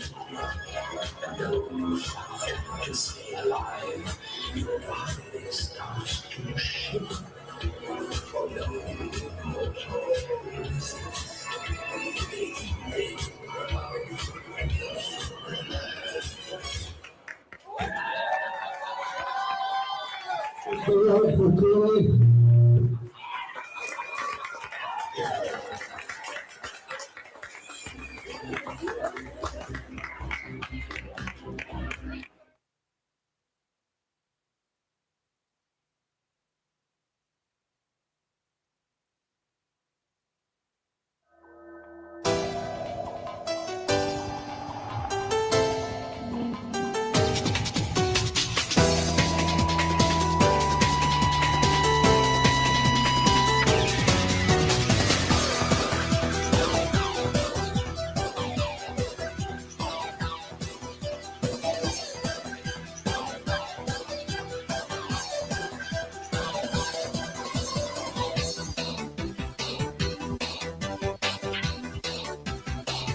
We've got somebody who is a part of that. So this is Amber's story. So basically, I want you to sit down and watch this little video, lasts about 6 minutes, and then we're going to have Amber performing for you as well, doing a little short set. So sit back and enjoy this video. Thank you very much.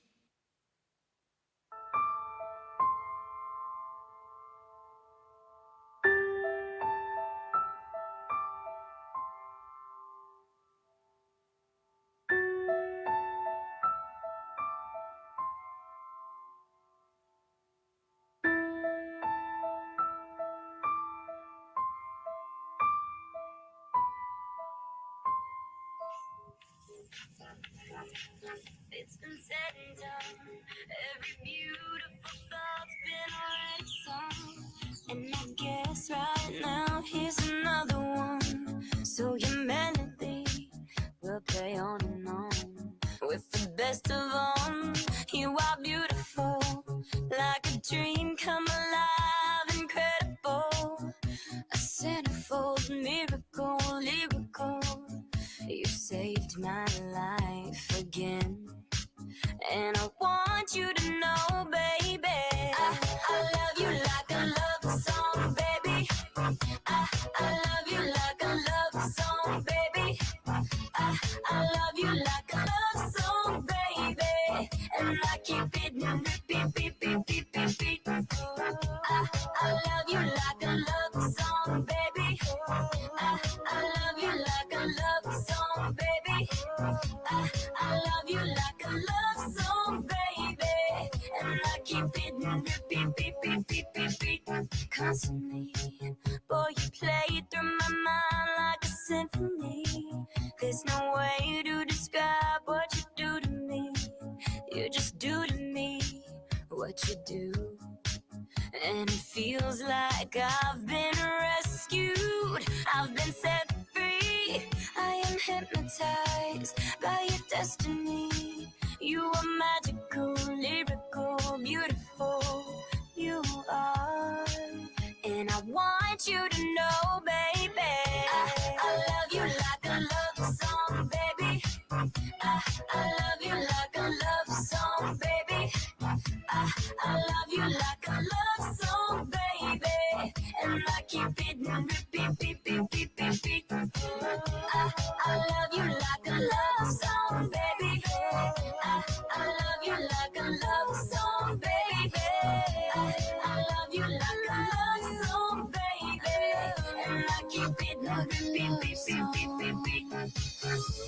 one compares, you stand alone to every record I own. Music to my heart, that's what you are. A song that goes on and on. I love you like a love song, baby. I love you like a love song, baby. I love you like a love song, baby. Like a love song, like a love song. I love you like a love song, baby. I love you like a love song, baby. I love you like a love song, baby. I love you like a love song. These flames go higher, talking about hey now, hey now, hey now, hey now. I go, ane. Chucking more fina, anane. Chucking more fina, ane. Start my truck, let's all jump in.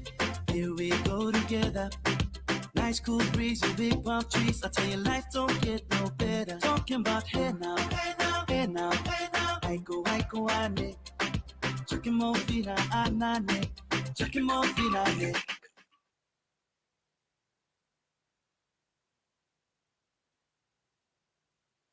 Hi, hi. Well, there you go. I hope you enjoyed that film. That gives you a little bit of an idea of what Amber's all about. But more important than me talking is everybody listening to Amber performing. So please put your hands together, give a huge, huge We Are One Citizenfest welcome to the fantastic talent that is Amber Weisig.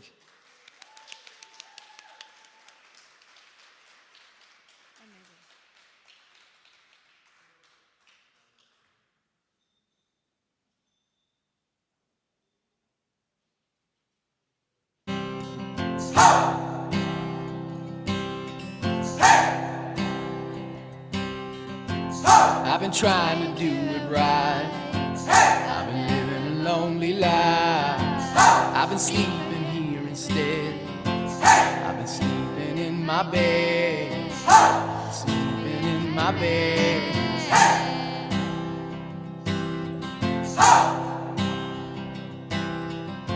So show me family, all the blood that I will bleed. I don't know where I belong. I don't know where I went wrong. But I can write a song. I belong to you, you belong to me, my sweetheart. I belong to you, you belong to me, my sweetheart.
Tonight I'm gonna have myself a real good time.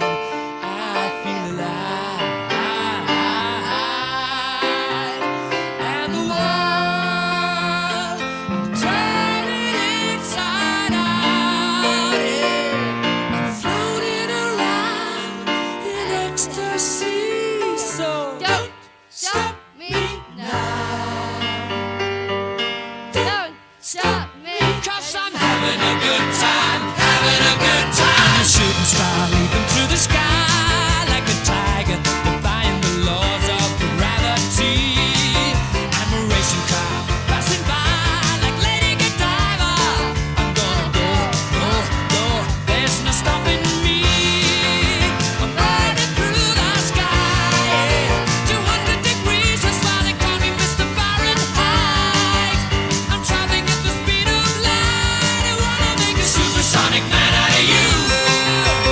Don't stop me now. I'm having such a good time. I'm having a ball. Don't stop me now. If you wanna have a good time, just give me a call.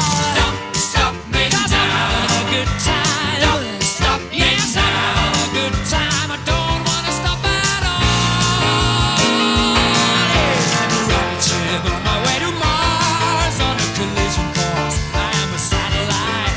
I'm out of control. I'm a sex machine ready to reload. Like an atom bomb about to explode. I'm burning through the sky. 200 degrees, that's why they call me Mr. Fahrenheit. I'm traveling at the speed of light. I wanna make a supersonic woman of you.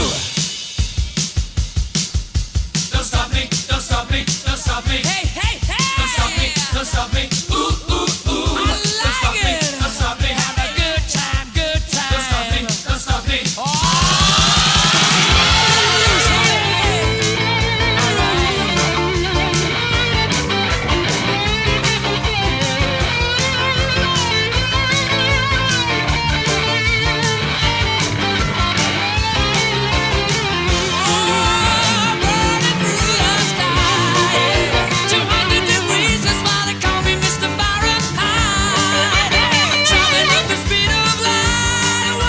Supersonic man out of you. Stop me now. I'm having such a good time. I'm having a ball. Don't stop me now. If you wanna have a good time, just give me a call. Don't stop me now. I'm having a good time. Don't stop me now. Yes, I'm having a good time. I don't wanna stop at all.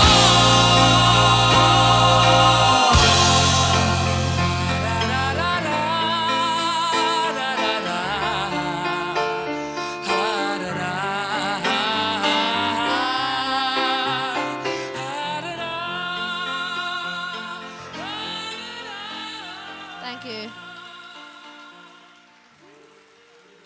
Yeah. Mum. I would like to say to everyone who's here that I'm not here, for my firm, is what me and Drew and Kirsty and Cleopatra are male, and everybody know. But I want to say to my mum who did my firm to aspire to everyone I know. I feel thank you for doing my firm. I thank everyone who wants me, and yeah, and thank you for it. And amazing day. It's great. If we want a question from my family, but thank you a lot. I mean a lot to me. Bye. Please give a huge round of applause for Amber Weisig. Would you like to hear a little interview with Amber? Do you want to have a little chat over here? Have a little interview. Mum, do you want to join us? Amber joined me on the couch, as they've been saying today. Hi, Hello. Thank you so much. That was absolutely amazing. You got everybody in here absolutely buzzing, a bit of ABBA. Yeah. Tell me, what is it you love about music, Amber? I've what to inspire most, and I want everyone to know that I'm like I think I've invited. I was coming like I was into me and my fan club who like you up there like say it's Valentine's Day, but I'm not really like it. And do you play instruments? Somebody told me that you. What instruments are you playing? I play the drums, a guitar, a ukulele, and piano. The drums, the guitar, the ukulele, and the piano? Yes. I think that deserves a round of applause. I was also told, a little birdie told me that you can listen to a song and remember all the lyrics right away. Yeah. Is that true? Yes. You've just got a great memory. Of course. Oh, wow. And what are you doing? Is there anything else coming up for you, Amber? You've got any gigs lined up? Yes. Oh, really? Tell us about what you're going to be doing. Every Wednesday, I go to a samba. Right. And I play drums there, so like I go there with my friends and stuff, and they like do samba. Speak in there, Oh, Amber, sorry. because they're not hearing you, and they don't want to miss this, right? So. Anyway, Right, for my samba, I will to like samba, and also I like go somewhere with samba, so like go people and world and all that stuff. Is this a samba band? Yes. Yeah, and you play the drums? Wow. And I also heard, a little birdie told me you'd written your own song. Yes, I did. And you were playing the ukulele to that song? Yes. Well, maybe next time you'll come and you'll sing your own song? Of course. Thank you. Amber, thanks for coming. You too. A big round of applause for Amber.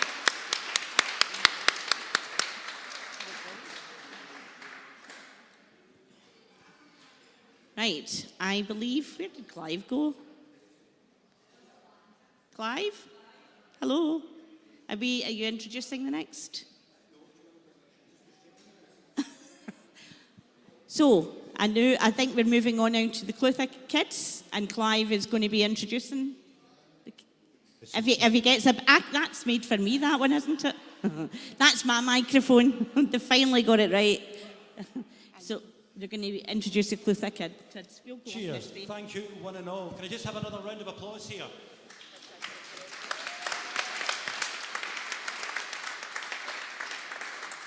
Cheers. Thank you, Amber, and thank you, Francis. We sort of always squeeze that little segment in because a great opportunity to have a chat with Amber and Mum, find out what's going on. So now you know.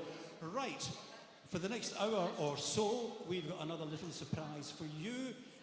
Over the years, I've worked quite closely with the Clutha pub, and they've got their own little section, which is run by Ashley Crossan, and that's the Clutha Kids. But rather than me talk about it and generalise, let's have some specifics. So I want you to give a huge round of applause and totally embarrass and put lots of pressure on the fantastic Sam here.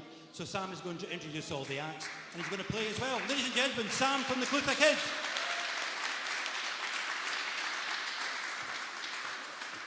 How we doing? We all right today? Yeah. I'd like to say thank you first to the Clutha Kids. They're amazing.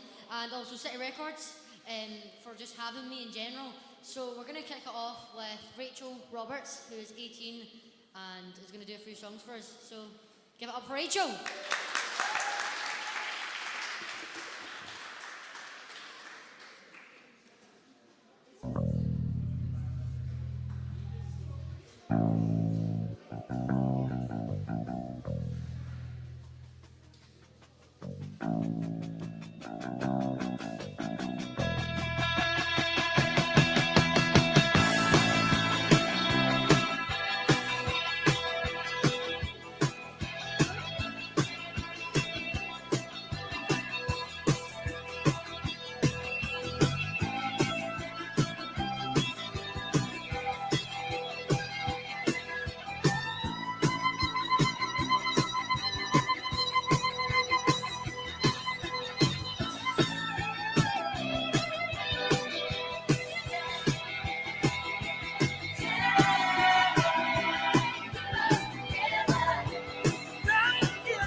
Hiya, my name's Rachel Roberts. I'm 18 and you can find me on Facebook and Instagram at the Rachel Roberts Music.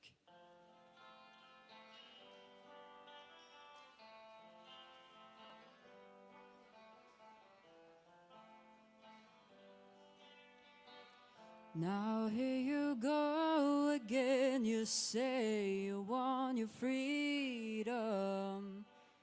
Well, who am I to keep you down? It's only right that you should play the way you feel it. But listen carefully to the sound of your loneliness, like a heartbeat drives you mad. In the stillness of remembering what you had, oh, and what you lost, and what you had, and what you lost. Oh, thunder only happens when it's raining. Players only love you when they're playing.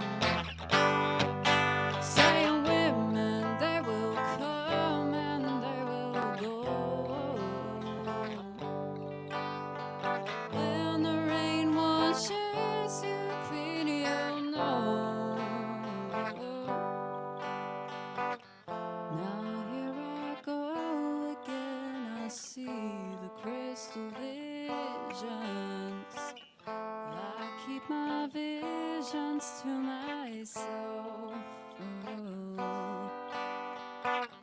It's only me who wants you wrapped around your dreams. And have you any dreams you'd like to sell?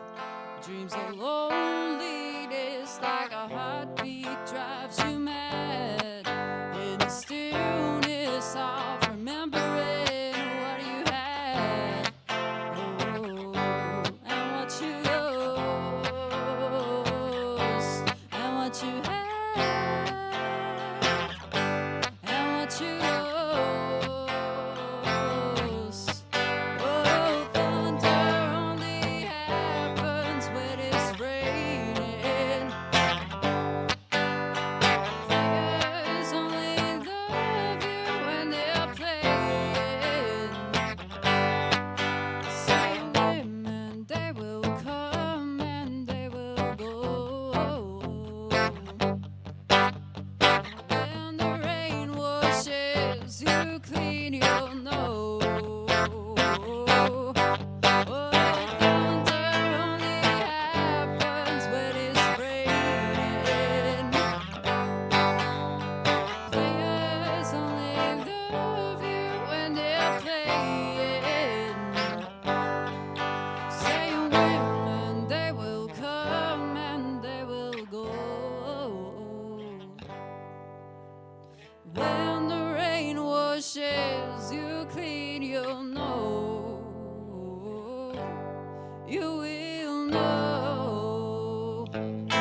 Thank you.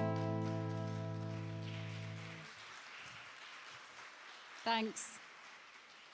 My next song is by a Scottish band called Skerryvore, and it's called Waiting on the Sun. 365 and a quarter until we start this thing anew. I'll be ready for some changes. I'll be waiting to break through. Chasing down a dream like a storm on the western sky. Unyielding in its power, unwilling to subside. And I'm waiting on the sun, I'm waiting for a good time. Looking to the sky, searching for what's mine. Waiting on a sunny day to come my way. Running through the fields into the moonlight, tell me how it feels. a sunny day to come my way. Heavy, strong, and steady, unbroken, I will stay. As a river joins the ocean, I will find my way through the darkest nighttime until the dawn of day. I'll be waiting, ever ready for what's to come my way. And I'm waiting on the sun, I'm waiting for a good time, looking to the sky, searching for what's mine, waiting on a sunny day to come my way.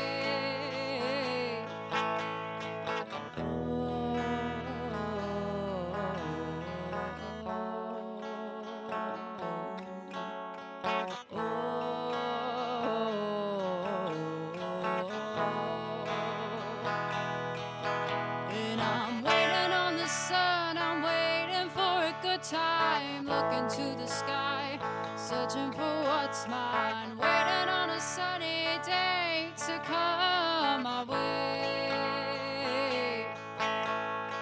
Running through the fields into the moonlight, tell me how it feels when everything's just right, waiting on a sunny day to come my way. Thanks.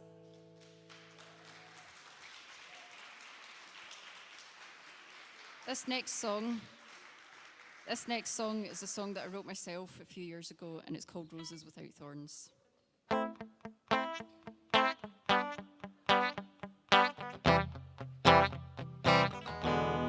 I want the good with no bad, and I want the thing that we once had. What do I do? Can I have the you I thought I knew? I want the roses without the thorns. I want the rainbows without a storm. I want your kisses, I want your touch, I want your whispers, but I don't want love, 'cause it could hurt.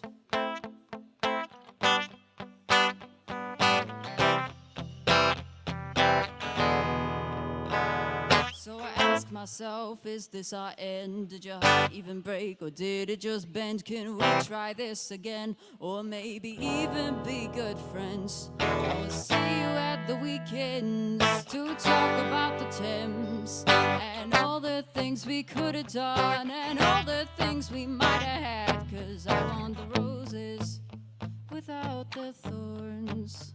I want the rainbows without a storm. I want your kisses, I want your touch, I want your whispers, but I don't want love, 'cause it could hurt. It might hurt. It will hurt. When it's cold and dark, I want your arms around me, but not around my heart. And my heartbreak's getting tangled, but my heartstrings are still tangled. We never had a discussion about your damning conclusion. So give me concussion so I can forget your illusion.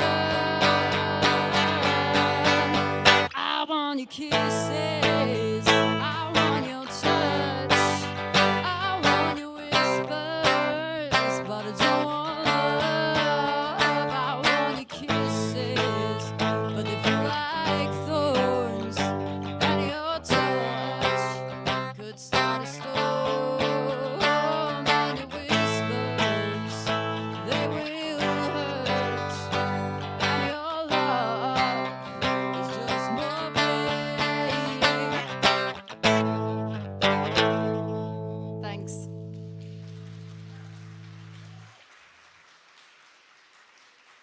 So this is my last song, and it's by Nina Simone.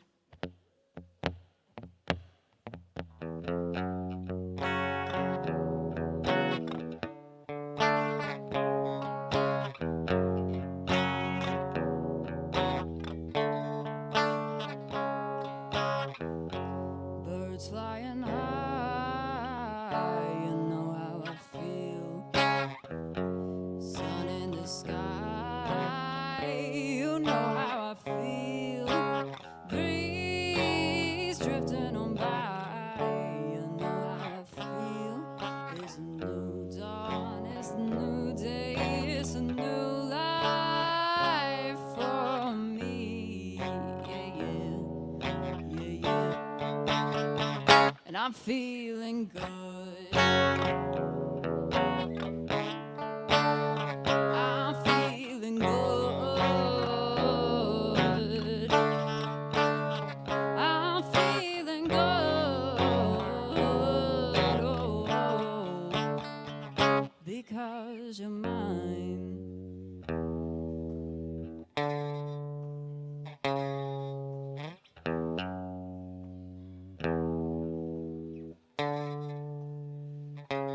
I put a spell on you,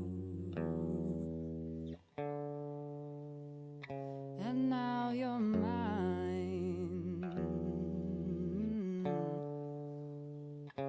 You better stop the things that you do. I ain't lying when I say I'm feeling good. I'm feeling good.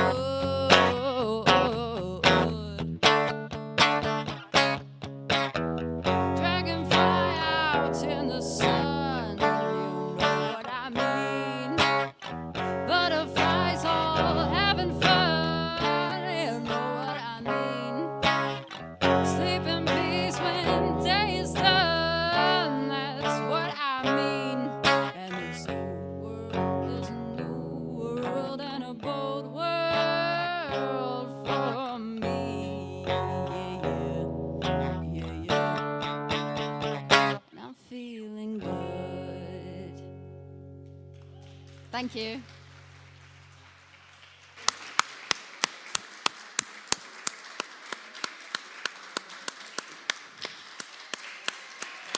Thank you. Big hand for Rachel Roberts. Give it up for Rachel Roberts, guys. Rachel, Rachel, have you got time for a quick wee word? You've never done an interview before? No. Oh, well. I didn't know I was getting this. So, a Glasgow girl? Outside of Glasgow. Outside of Glasgow? East Kilbride? Uddingston. Uddingston. Oswald. Ah, right, yeah, good. And so what got you into music in the first place? I've always been around music. My mum and dad, I've always had a big CD collection, in the living room. And just there was no escaping it. Right, and what did you grow up liking? A bit of everything, really. A lot of pop, a lot of smooth radio. Right.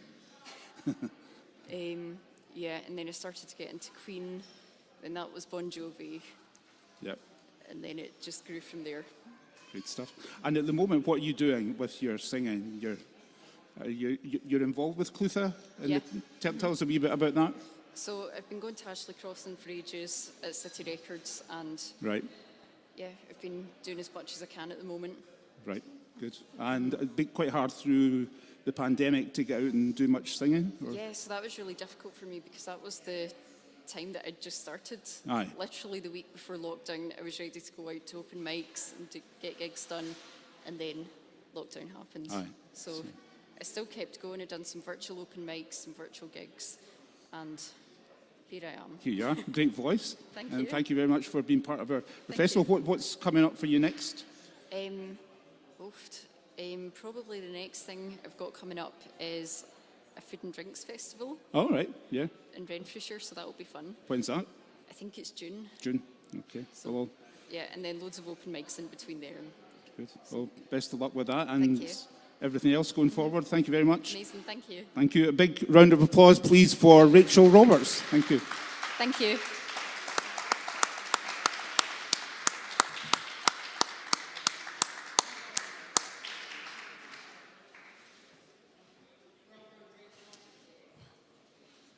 We come back. Right, give it up for Rachel Roberts.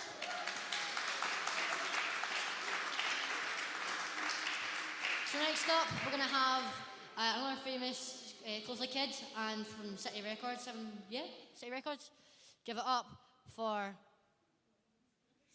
Bronwyn Story.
standing on the platform, watching you go.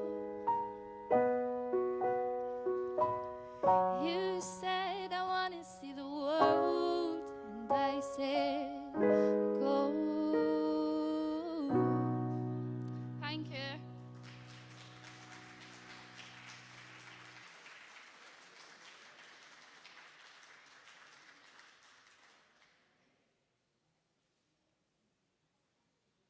Download a free audiobook with your 30-day trial.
simple to say that most days I don't recognize me, that these shoes and this apron, that place and its patrons have taken more than I gave them.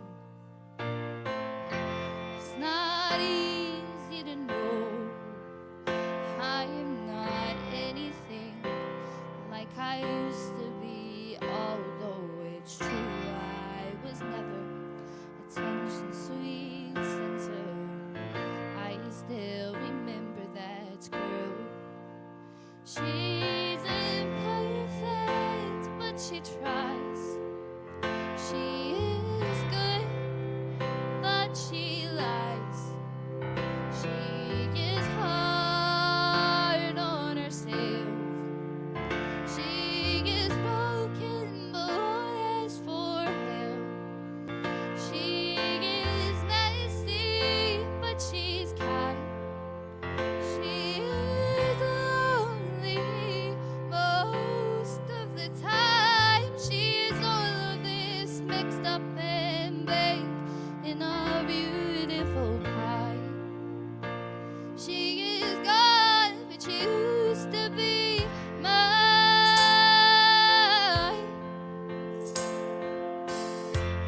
It's not what I asked for. Sometimes life just slips in through a back door and carves out a person and makes you believe it's all true. And now I've got you. You're not what I asked for. If I'm honest, I know I would give it all back for a chance to start over and rewrite an ending or two.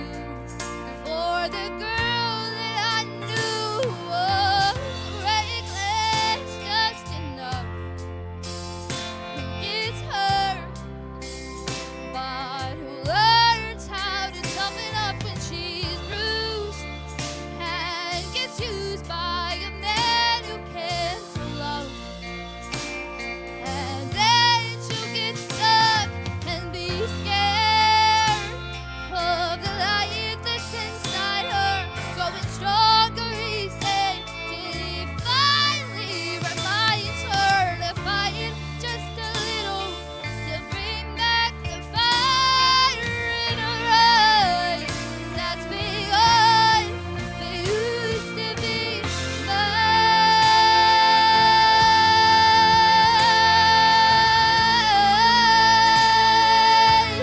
Oh, used to be mine.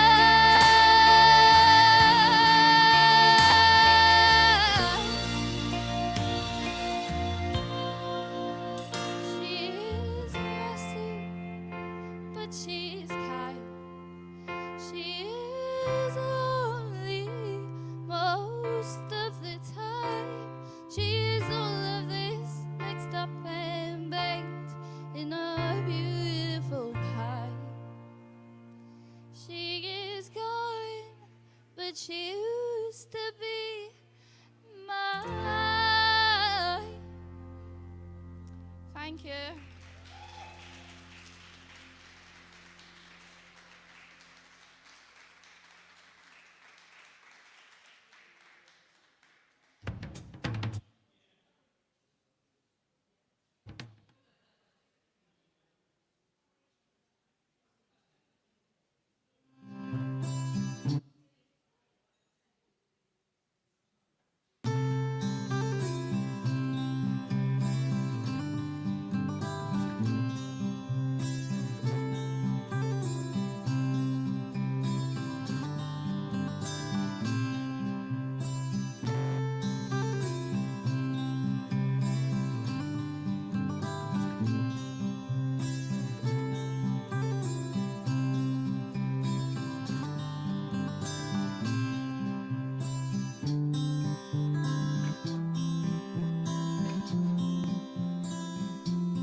the fire, the stolen dreams and this homeless choir.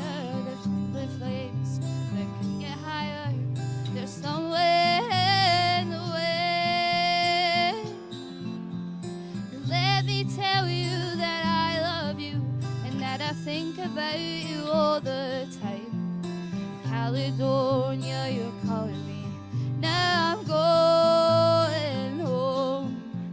And if I should become a stranger, know that it would make me more than sad. Thank you.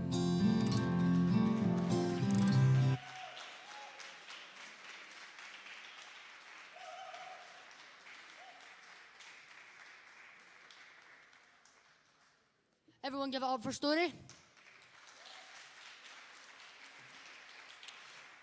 So I'm going to do a couple of songs now, so I'm just going to get everything set up. And I think Story's going to do an interview. She's going to join me on the couch. Hi, how are you? I'm good, how are you? That was totally amazing. Thank you. Brilliant, brilliant. What made you start singing? How long have you been doing that? I've been doing it for quite a while now, but I've started with Ashley at City Records, so she's kind of got me involved with all this sort of stuff now. So. Right, wow. So what's the ambition for the future? I kind of hope to make it. You hope to? To like make it onto like Make poetry it? and stuff. Aye. What kind of singing then? Just like popular? I kind of do a mix of like musical theatre and like Yes, pop. Yeah, amazing. And anything coming up that we should know about, or should we be following you on your social media or anything No, like that? but my social media is story_music. Right, so we want some new fans that you've got. All the kids, have they all got social media that have been playing today? Amazing. Aye. Right, so we need to make sure that we get that out there and people start to follow you. Yeah. Thank you so much. That's you. been amazing. Bye.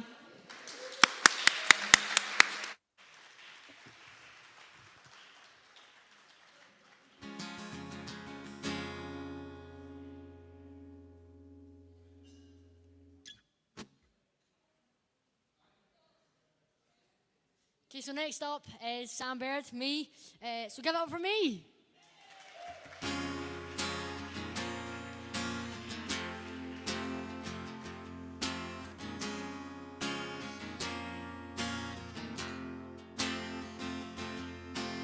All my friends are heating, take it slow. Wait for them to ask you, you know. Please don't make any sudden moves. You don't know the half of your views. All my friends are heating, take it slow. Wait for them to ask you, you know. Please don't make any sudden moves. You don't know the half of your views. Welcome to the room of people who have roots of people that they love one day docked away. Just because we check the guns at the door doesn't mean our brains will change. Hand grenades.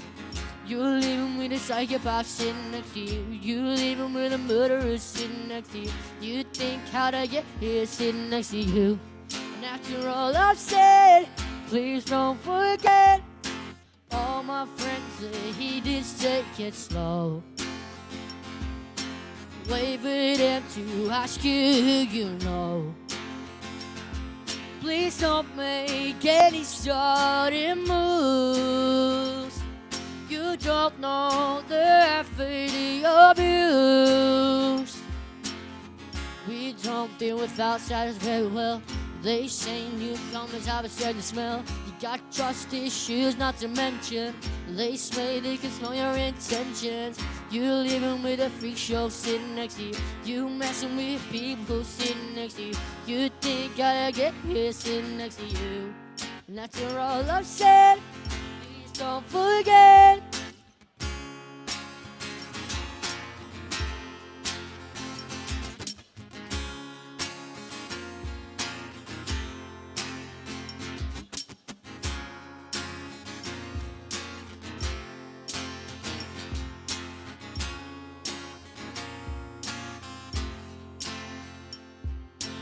Why'd you come? You know you should have stayed. I tried to warn you just to stay away. And now they're outside ready to bust. It looks like you might be one of us.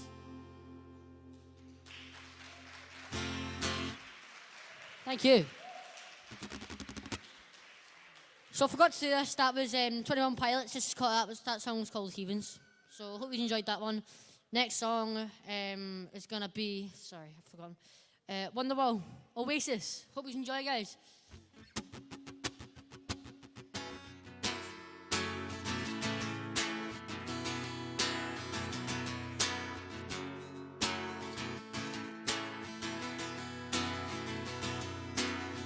Today is gonna be the day that they're gonna throw it back to you.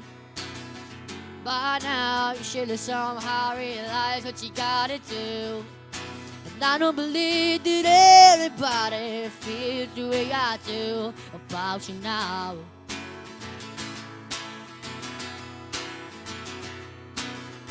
Backbeat, the weather's on the street, that the fire in your heart is out.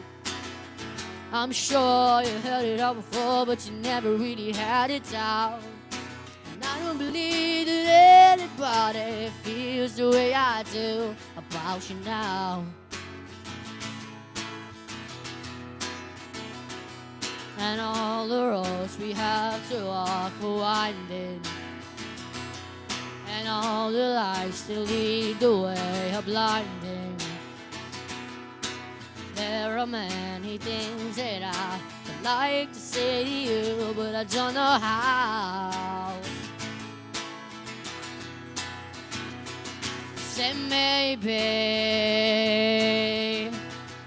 you're gonna be the one that saves me. But after all, you're my wonderwall.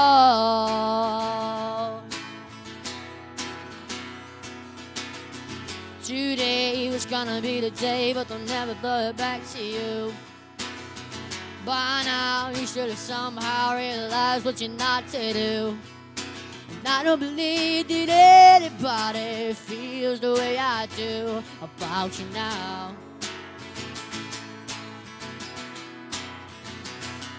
And all the roads we have to walk are winding, and all the lights that light the way are blinding.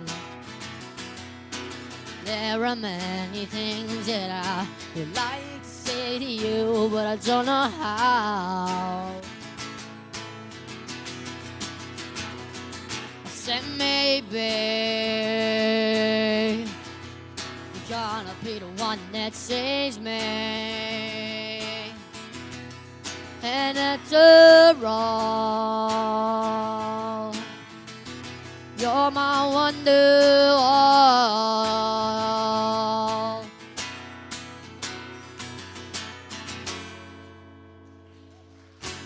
Thank you.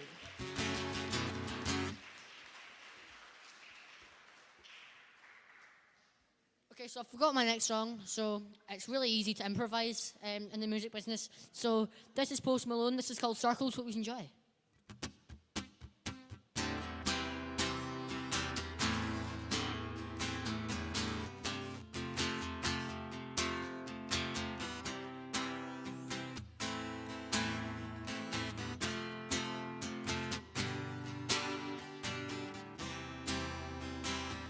We can turn around till it was upside down.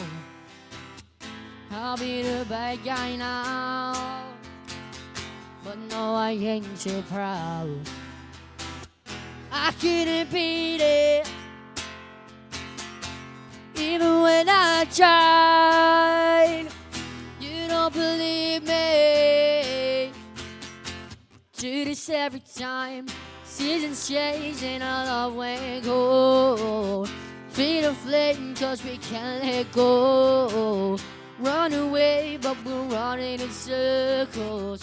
Run away, dare you to do something. I'm waiting on you again, so I don't take the blame. Run away while we're running in circles. Run away, run away, run away, let go. I got a feeling that it's time to let go. I said so, 'cause I knew this was doomed from the get-go. You thought that it was special, special, but it was just a though. And I still hear the echoes. I got a feeling that it's time to let go. Let go. Seasons changed and our love went cold. Feed the flame 'cause we can't let go. Run away but we're running in circles. Run away, run away. I dare you to do something. I'm waiting on you again, so I don't take the blame. Run away, but we're running in circles. Run away, run away, run away. Maybe you don't understand what I'm going through. It's only me. What you gotta lose? Make up your mind and tell me what are you gonna do? It's only me. Let it go. Seasons changed and our love went cold. Feed the flame 'cause we can't let it go. Run away but we're running in circles. Run away, run away. I dare you to do something. I'm waiting on you again, so I don't take the blame. Run away but we're running in circles. Run away, run away, run away. Thank you.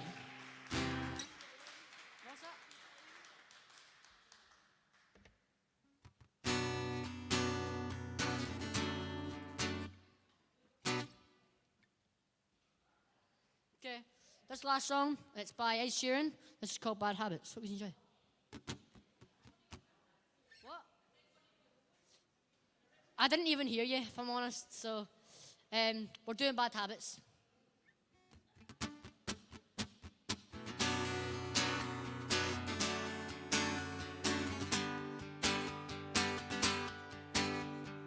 Every time you come around, you know I can't say no.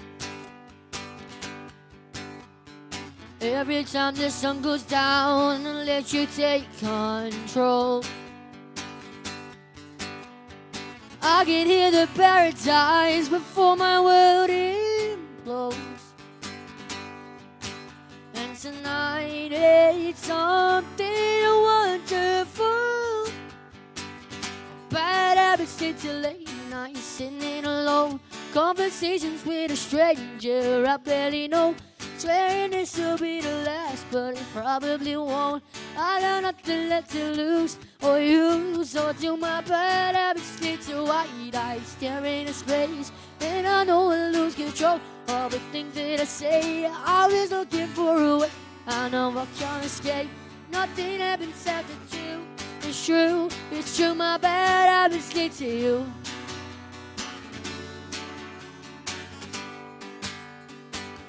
Bad habits lead to you.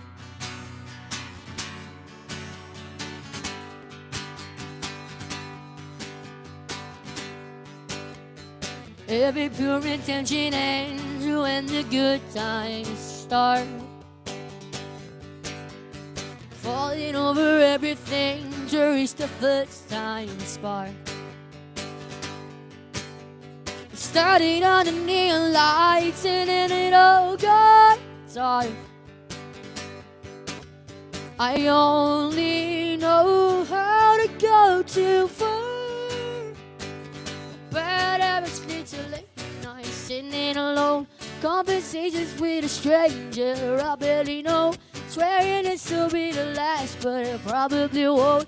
I got nothing left to lose or use. Or do my bad habits lead to white eyes staring into space. And I know I lose control of the things that I say. You're always looking for a way. I know I can't escape. Nothing happens after two. It's true, my bad habits stick to you.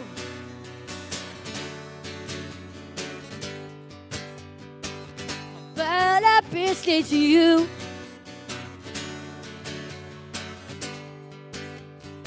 I wasn't gonna do it, but why not? We took a long way around. Burn till the fire ran out. We took the long way around. Burn till the fire ran out.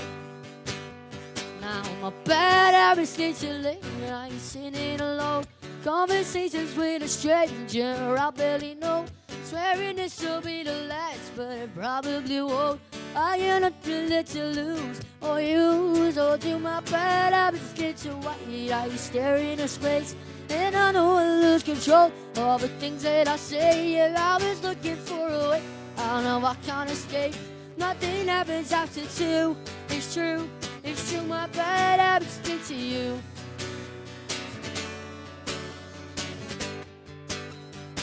My bad habits stick to you.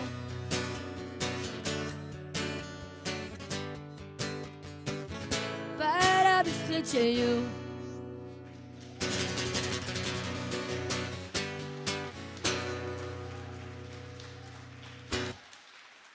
Thank you. Can you put your hands together one more time and give it up for Sam? And just before, where's he going? Where are you going? Where's he going? Just before Sam goes over here and gets interviewed by the wonderful Fran, I just want to thank all the Clutha Kid performers. So Ashley Crossan, who curated, unfortunately can't be here. COVID is keeping her prisoner. But I want to thank the wonderful Amber. Put your hands together, please, one more time. And Rachel, I'm going to embarrass you as well. So please keep the clapping going for fantastic Rachel. And for Bronwyn over here as well. Thanks, Bron. Brilliant, brilliant stuff. And the last but not the least, the performer and the MC for the day. Please give it up for Sam. Go over there, man. So Sam's going to have a little chat with Fran all about how he's going to storm his fantastic career across the planet. Hello, how are you? Not bad, yeah, how are you? Yeah, I'm much better after watching this afternoon's performances. Thank you, yeah, thank you. You definitely have brought the joy to the festival today. It's been absolutely amazing. Tell me a wee bit about yourself then. So, my name's Sam, as I've already said. I'm 12 years old, I'm from Clybank, woohoo. And yeah, again, you can take out my Facebook page, it's Sam Baird Music. I repeat, Sam Baird Music, you better follow it. And yeah, that's about it. Gigs as well, I've been listening. Gigs I'm performing tomorrow. I'm at the Kilt Walk for Callum's Cabin, and I think the 4th of May, 4th of May, I'm doing the Classic Grand, and I'm selling tickets, so don't come to me right now, but you can check out my Facebook page and you can buy tickets there, so thank you. Yeah, and was that your mum over there just saying to you, do one of your own? So I take it you're a singer-songwriter as well. Yeah. So, and if in terms of going to your Facebook page and YouTube, would we be able to hear your own stuff if we went there? Absolutely, yes. Okay, so we maybe want to go and check that out. And is that your brother over there? No. No? No, it's not. It's your brother. Because I thought, this is great. We're getting the dancing. So well done for the dancing as well. That was amazing. No, thank you so much, Sam. They were obviously all very talented, and you just took my breath away. I think all of the kids from this afternoon's performances, you just taken our breath away, and certainly brought the joy to the festival. So thank you. Thank you. Thank you. Check Sam's Facebook and YouTube.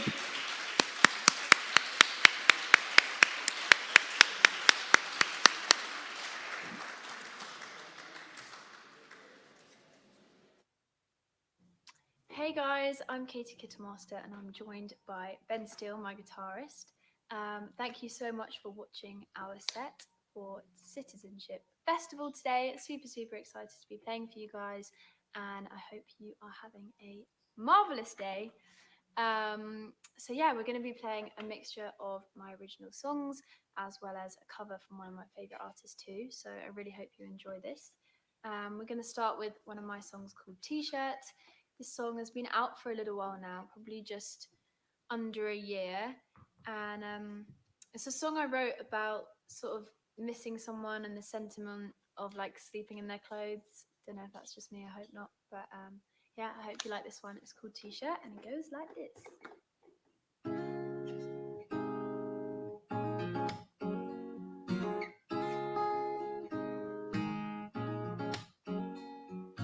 I'm still wearing your T-shirt when I go to sleep.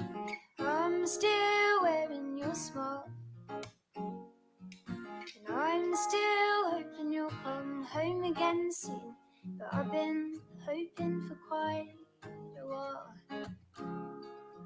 Maybe you think of me when you have a cup of tea or brush your teeth, and maybe you moved on. Maybe you still miss my early morning smile, but maybe I'm just not the one. But I'm sleeping in your T-shirt till the sun comes up, hoping that the morning brings you home. I'm sleeping in your T-shirt like you're here in my arms, like it's the only T-shirt I own.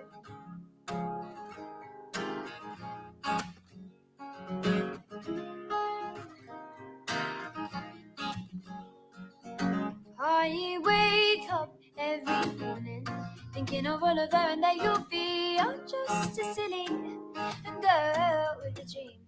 The stars, the moon, they make me think of you, but then they're pretty far away too. So maybe you think of me when you have a cup of tea or brush your teeth, and maybe you moved on. Maybe you still miss my early morning smile, but maybe I'm just not the one. But I'm sleeping in your T-shirt till the sun comes up, hoping that the morning brings you home. I'm sleeping in your T-shirt like you're here in my arms, like it's the only T-shirt I own. Maybe you're thinking about our trips to the coast, or the times that I loved you when you needed it the most. And maybe you wish that we had had more time, but maybe you wish that you had taken one of my T-shirts so that you can sleep till the sun comes up. My T-shirt so that you can feel alone. My T-shirt so that you believe you're here in my arms, that place that you used to call home. So I'm sleeping in your T-shirt till the sun comes up, hoping that the morning brings you home. I'm sleeping in your T-shirt like you're here in my arms, that place that you used to call home. That place that you used to call home. Thank you very much. Quick sip of water. Thank you so much. So we're going to do another original song now. This one's called Origami, and it hasn't actually been released yet, so I guess it's a little exclusive performance for you guys. Again, I wrote this song a while ago, and it's kind of, I bumped into this very young boy when I was in the doctor's surgery a while ago, and he sort of passed me this paper butterfly, and I thought, I'm going to write a song about that. So it's kind of this boy meets girl in a doctor's surgery, they fall in love and all that jazz. But yeah, I'm obviously not in love with this very little boy, as I mentioned. So yeah, this is called Origami Butterfly.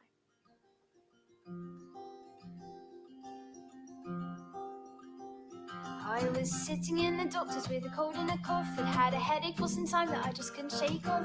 My palms, they were sweaty and my knees, they were weak. But it's not because I'm sick, it's because he looked at me. Said, don't you get too close or you'll feel it too. The pain and the ache that comes with the flu. The doctor called me in and I smiled one more time. And I thought to myself, oh God, he was nice. And I hoped he'd still be waiting so we could keep talking. But I guess that he had better things to do. And then someone taps me from behind. Excuse me, dear, hope you don't mind. And this is from that boy. I can show you what home feels like. It said on the back of an origami butterfly. I can show you what home feels like. It said on the back of an origami butterfly. I had prescription pills and some unplanned attachment. Feeling really rather hung about the boy, just imagining who he could be and what he's doing tonight. Why was he in the doctor? Is he feeling okay? Is he thinking about the girl that he met today? Oh God, I hope he's feeling alright. And I hoped he'd still be waiting so we could keep talking. But I guess that he had better things to do. And then someone taps me from behind. Excuse me, dear, hope you don't mind. And this is from that boy. I can show you what home feels like. It said on the back of an origami butterfly. I can show you what home feels like. It said on the back of an origami butterfly. So I took it with me in my wallet. And I kept him with me in my heart. Until the butterfly decided it's time to fly away. And take me back to that day in the doctor's. Where I hoped he'd still be waiting so we could keep talking. But I guess that he had better things to do. And then someone taps me from behind. Excuse me, dear, hope you don't mind. And this is from that boy. I can show you what home feels like. It said on the back of an origami butterfly. I can show you what home feels like. It said on the back of an origami butterfly.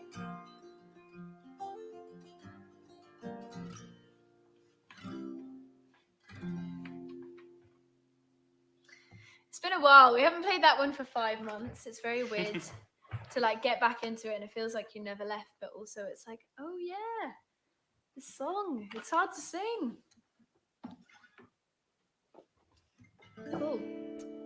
So the next song that we've got for you is a cover of one of my sort of all-time favourite songs.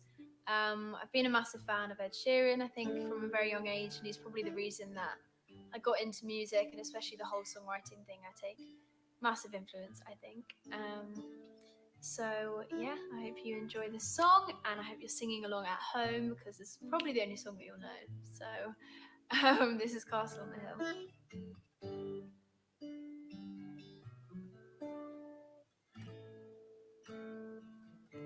When I was 6 years old, I broke my leg.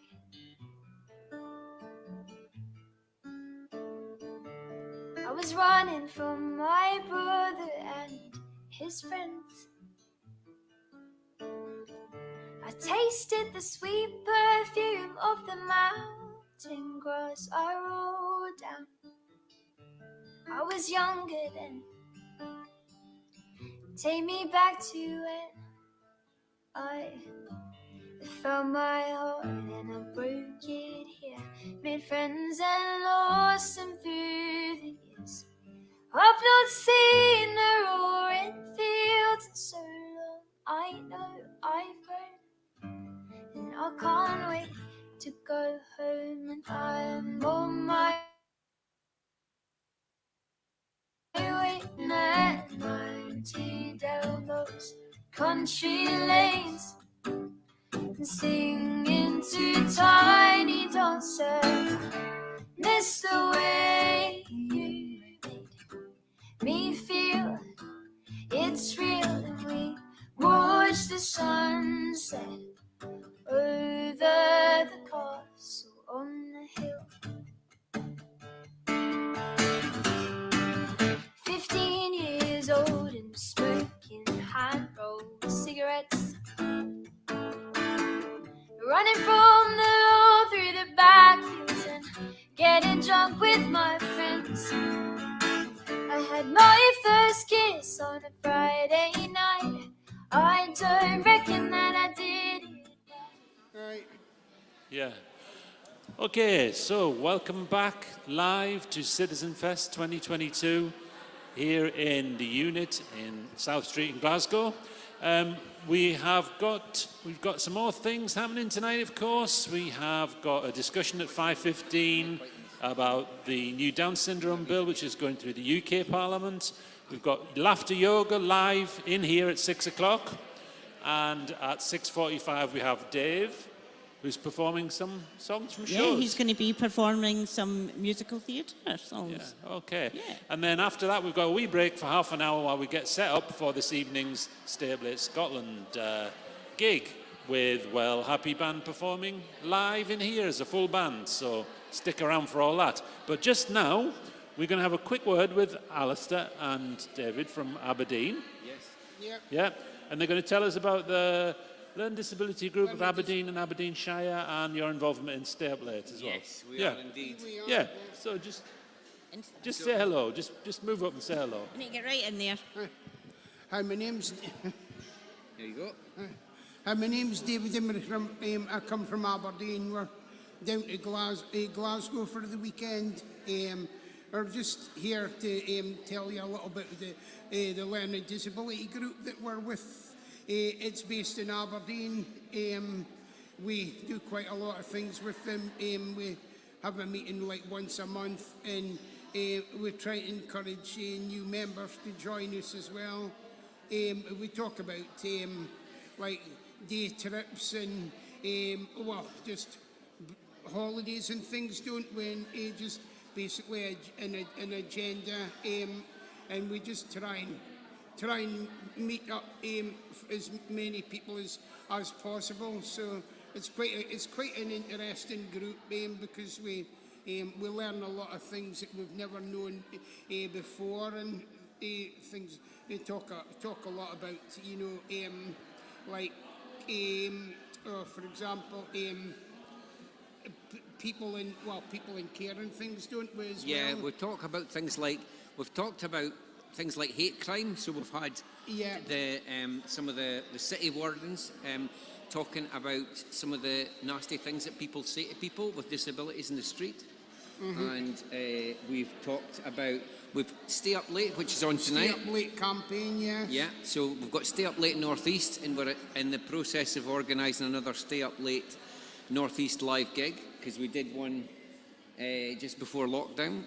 Just before lockdown, yes. Yeah, when's that going to be? When's the When's next it one? going to be? I think we're aiming for about September. Okay, nice. Yeah, and hopefully we get quite a lot of people coming along to it, and because we just aim for people to come along and enjoy themselves. And I think the Stay Up Late campaign one was aimed at we know there's a lot of people come with their carers and things like that, and with sometimes if it's on till say like 10:30, 11 o'clock, a lot of the carers have to go home early, and it means that the people that they're supporting, they have to go away home early as well, and they don't, and they're not getting the opportunity to stay late till the end, because if they're beginning to enjoy themselves, and I think it's a shame for them to, because there's an awful lot of them out there are not able to. Well, they need their support to help them to go places, because there's a lot of them don't have the confidence to go home on their own. Okay. Especially, like if we've got like the dark nights and things like that, because you never know who's going about or anything like that. And that's what the campaign's about, isn't it? Getting the right support Yeah. to get out there and live the life that you Get want. out there and Have live fun. live the life Good that social you want. life. Yeah. And even come down to We Are One Citizenfest for a see- whole couple of nights and just, So have a our road trip. Aberdeen crew are a great supporter of Citizenfest. Well, we've enjoyed it so far. So Yeah, and I was watching some of the videos earlier on, and I thought some of them were absolutely fantastic. A lot of the videos and things like that, and I thought it'll give a lot of the people out there with disabilities, the confidence and things like that, what to do, and it'll make them think, oh well, I would like to go here and I like to go there, and then sometimes if you get the confidence to do that, then they can go out on their own. That's quite good. So just to let anybody know, so if anybody's watching from Aberdeen or Aberdeenshire, the Learning Disability Group is going back to meeting from next month. We're meeting in person. Oh wow! In the Rotherstone South Church, 6:30 till 8:00, the second Tuesday of every month. So you can check out the Learning Disability Group of Aberdeen and Aberdeenshire website on our Facebook page. If you want to come along, just feel free, because new members are welcome. Anyone's welcome. Yes. It not necessarily. I know we know that the meeting it's based in Aberdeen, but it's not only for Aberdeen. Right. It could be for like Aberdeen, Aberdeenshire, places like Fraserburgh, Peterhead, and all the different places. And it would be lovely, if some people like yourselves could manage to come up from Glasgow to one of our meetings. You'd be made very welcome. Yes. Anyway, because we're Okay, always thank looking you. for- Thank you. That sounds like a good thing. What I was going to say was, if you join if you join that group, you might find yourself at next Citizenfest. You never know. Well, you would be very welcome. And one other thing we need to say is that we've got some funding from the National Lottery, so we can actually go out to visit provider agencies and other groups like People First to get a chance for more people to come along. So if you're up for that, then just get in touch. And any ideas, we've got a little bit of funding, so that's partly why we're putting on the Stay Up Late live in person. So excellent. Okay, thanks a lot, you two. You're Great welcome. to see you. Great to have you at part of Citizenfest. Are you sticking around all night? Yeah, we will be. Yes. Hey. To the very end. They're always here to the very end. You can rely on them. that's it. Okay, cheers. Thank you. Thank you. Okay, so now we're going to be joined on screen from Ireland. Hello. Hello. Hi, hello. Can you hear us okay there? We can hear you fine. And can Great. you hear us? Okay. Yeah, we can hear you fine. Yes. So it's me, John, and Fran who are here. Hi. Hi. Hello. Hello. Hello. And I think we're going to be joined maybe by some other people who've been involved in the Down Syndrome Bill as well. Here we are. Hi, Neil James. Hi. Hey. Excellent. Good to see you. And of course, anyone who's sticking around either online or in person will see Fionn and Jonathan and other friends later on performing from 7:45. Yeah, from 7:45 tonight. But for now, not to now, but for now, we are going to have a bit of a discussion really about the new Down Syndrome Bill, which has been going through the UK Parliament actually at the moment. So where should we just get you to introduce yourselves first? That might be a nice thing to do, mightn't it? Definitely. So Fionn and Jonathan, just want to introduce yourselves first. Yeah, well, I am Fionn from the Angus, and this is my lovely father beside me. And I am Jonathan Angus, and we are in Galway, nice and sunny Galway city in Ireland. Yes. And we see our friends Heidi and James. You want to introduce yourselves? So I'm James Carter, and I'm helping Fionn and Jonathan to do with the DS Bill. Hi, I'm Heidi Carter. and I also have fun as well. And we got ladies, but we're nervous. Okay, welcome. Welcome to Citizenfest 2022. I think everybody's got a nice sunny day today, haven't they? We've got a lovely, gorgeous sunny day here in the west of Glasgow, so it's a great day to have a festival. So, do you want to just tell us a little bit, I don't know who wants to start, but tell us a little bit about the Down Syndrome Bill and how it started, how you got involved, maybe a wee bit?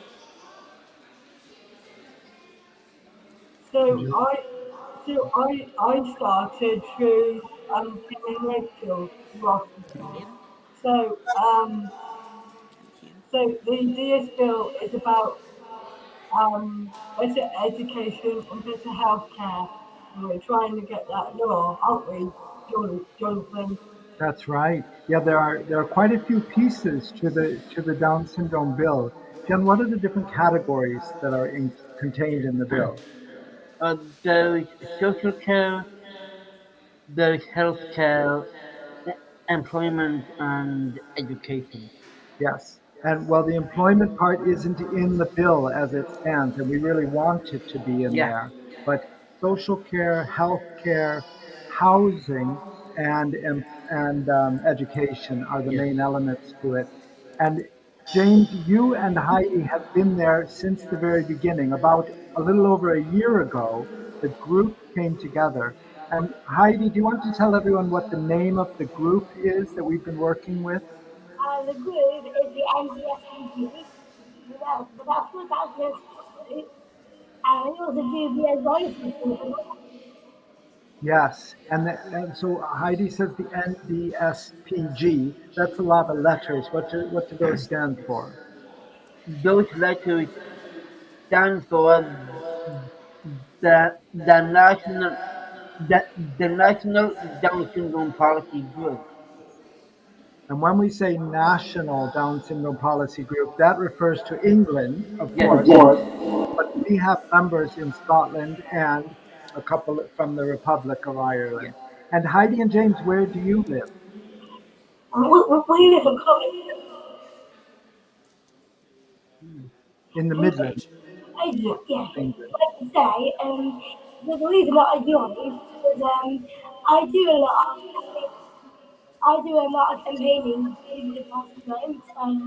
I have experience, and I was fully health today, and I really want this thing to go through because ever since I was born, I've had fantastic healthcare and dental care, and I Yeah. hope that others will be will many people will have a good health and good like me. So at the moment, they're just for the Queen to sign it, and then it'll be law. Hopefully, it'll be sometime next week. Yes. So I think it's worth saying what you both mentioned there, that some of the people who are working on the policy group who have Down syndrome, and you are just 3 out of the 5 members, Yeah. have quite good lives, if I do say so, right? And you could say there, the two of you have experience campaigning, and George and Bethany are both actors, Yes. working actors. So some of the things that this Down syndrome bill will help are things that maybe you have well in hand, but they're really to help everyone Yeah. with Down syndrome, and hopefully even people with intellectual disability who don't have Down syndrome will benefit from the portions of the bill. Yes. So in that sense, you 5 are, of course, yourself advocates because you're very good at advocating for yourselves.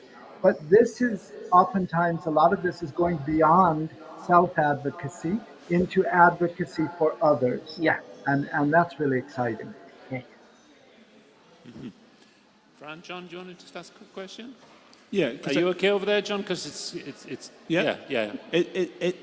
Because I guess that's been part of the feedback from some quarters, hasn't it, about why have something specifically for people with Down syndrome? Why not? Why are we not campaigning for the rights of all disabled people?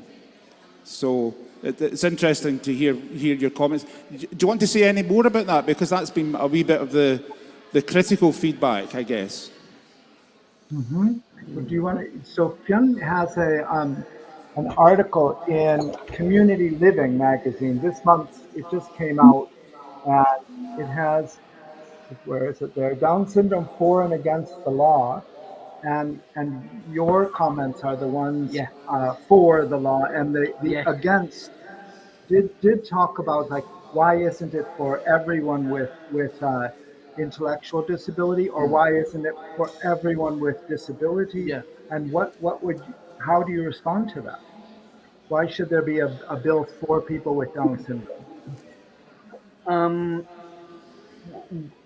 well, I think the that the lives of people with Down syndrome come first, and and then after branching out to the Down syndrome world, then we explore intellectual disability and other disabilities.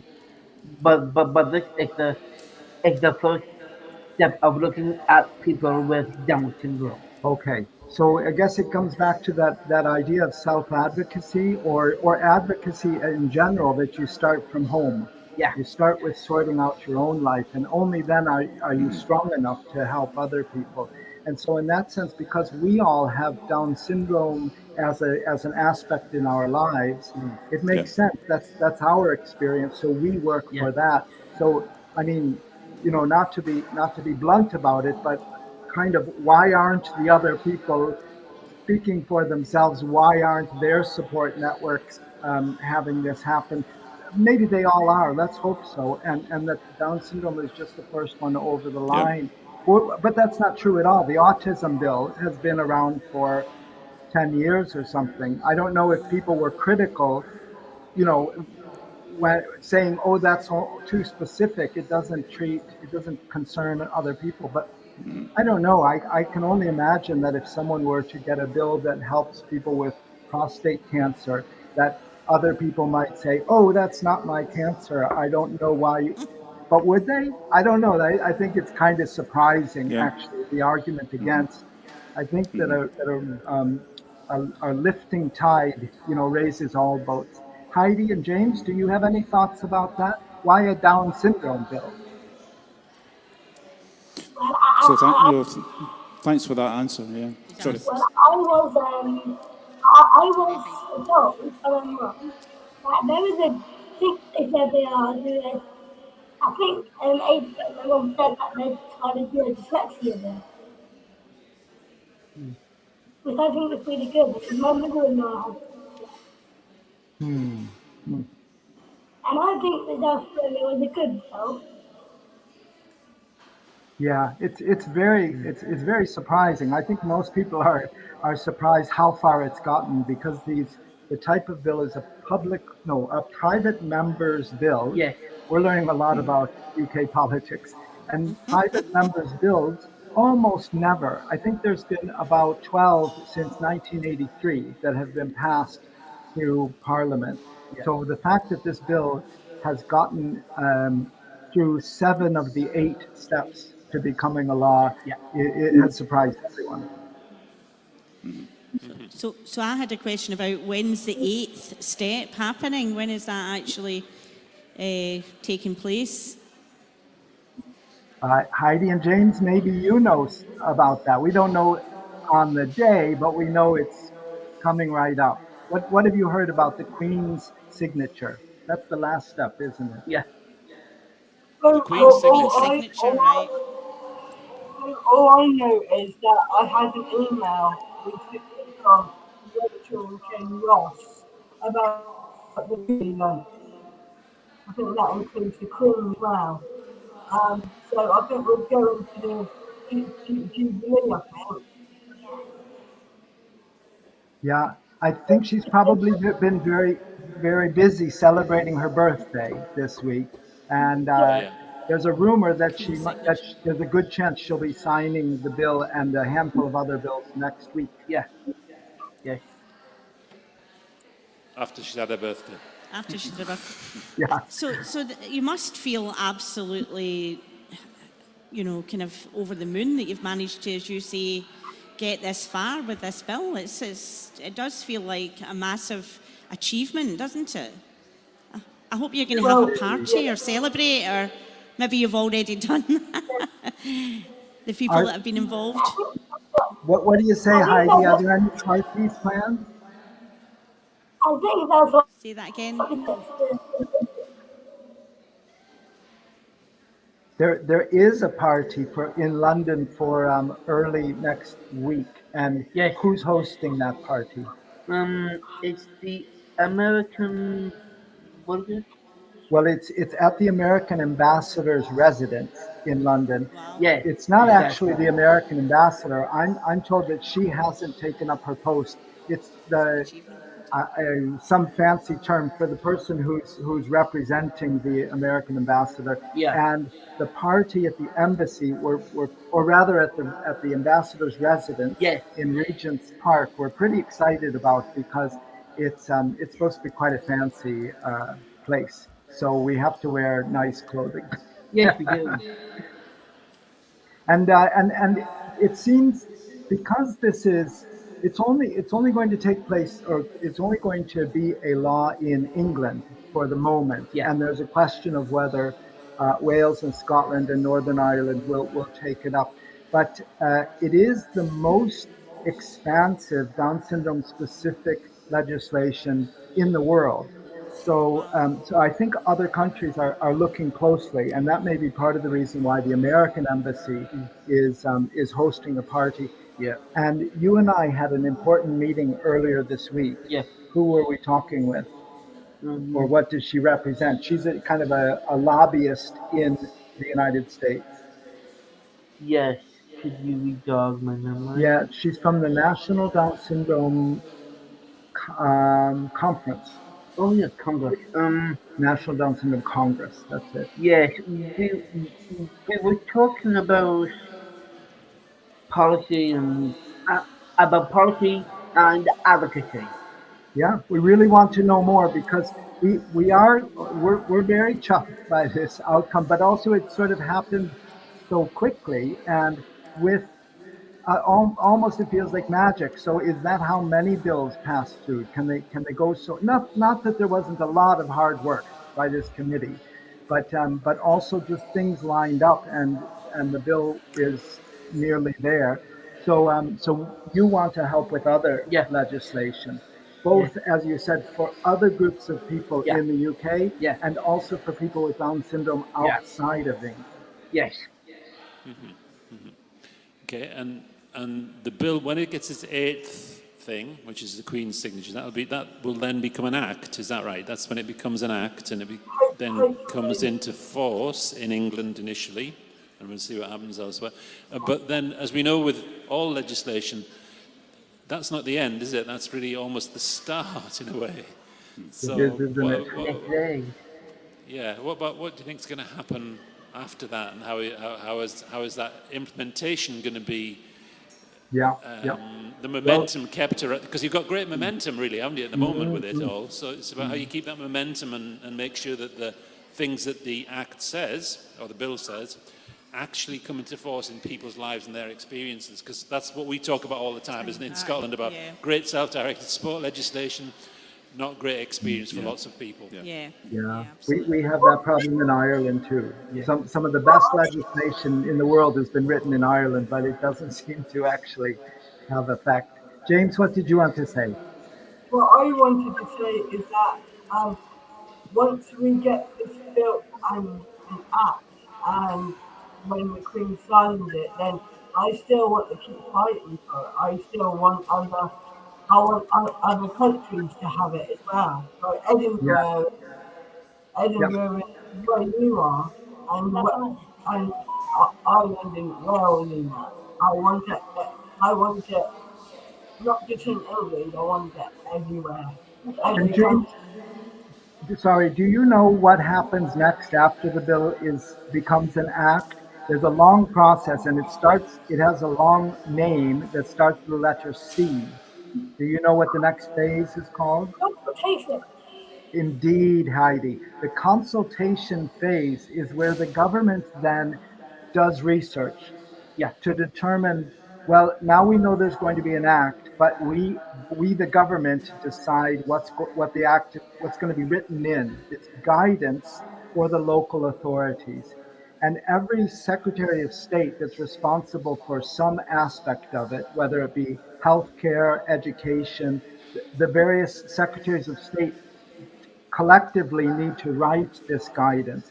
And they say they're going to take about 12 months to do that. So consulting with everybody far and wide is the, the first step and the last step in that process. So for 12 weeks, whenever the clock starts, Yeah. they're going to say anyone who wants to tell us anything about what they think on this bill can submit their ideas and their thoughts online. And at the end of those 12 weeks, that's when the government people are going to write up all their thoughts about what should be in the guidance to local authorities. Yeah. And when they've written it, they put it out again and they say, now we're going to listen for 12 more weeks. What do you think about what we've written? And hopefully, having listened to people, they will then make adjustments to, to their final guidance, which will then be sent out to local authorities. And you could say, well, okay, then it's finished. But, or you could say that's a whole new start to the process, because that's when it goes to the local authorities, that's when people with Down syndrome can say, what about this? How come we can't get the speech and language therapy that we need? Or what about getting a job? Or what about getting housing? And those kind of things. And there will be specific guidance Yeah. that local authorities will be expected to follow. Yeah. Yeah, as you say, it's kind of just step one that's been achieved now. Can I just ask a question then? You said it goes out to consultation and that's when people can put their views in. But it's an English bill. Is it just people in England that can put their views in? Or, does that across the full Great Britain or United Kingdom? So Heidi and James, do you want to say a little bit about the advisory group now? Because that's part of the answer to that. Yeah, so we've been doing the advisory group. So, so what we do at the advisory group, we meet on Mondays. So what is a month? We meet once a month, don't we? Yeah, And once a month. What's the month? who is the we? Who is meeting? So we meet on Monday evenings, once a month, and we talk about all the aspects of the bill, about different things like healthcare and stuff like that, and the good and the bad. Yeah, we We talk about what's in the also bill. and we also include employment as We well. talk about employment. We ask people what they want, and the people that are there Yeah. are adults with Down syndrome from all around the UK. And Right. that was very important to us. Yeah. As we say, some of the people working on the bill are in Scotland themselves. So we have adult Scottish people with Down syndrome on the advisory group. Yes. And there's kind of two purposes to the group. Would you agree? Right. Yeah. What would you say are the two things that the advisory group is trying to do? Um. Well, the first one is to listen, isn't it? Yes. We want to hear from people with Down syndrome about their lives and what they think about the different aspects of the bill, and to hear their stories. Yes. You know, So that's all step one. that's all the first part of why the advisory group exists.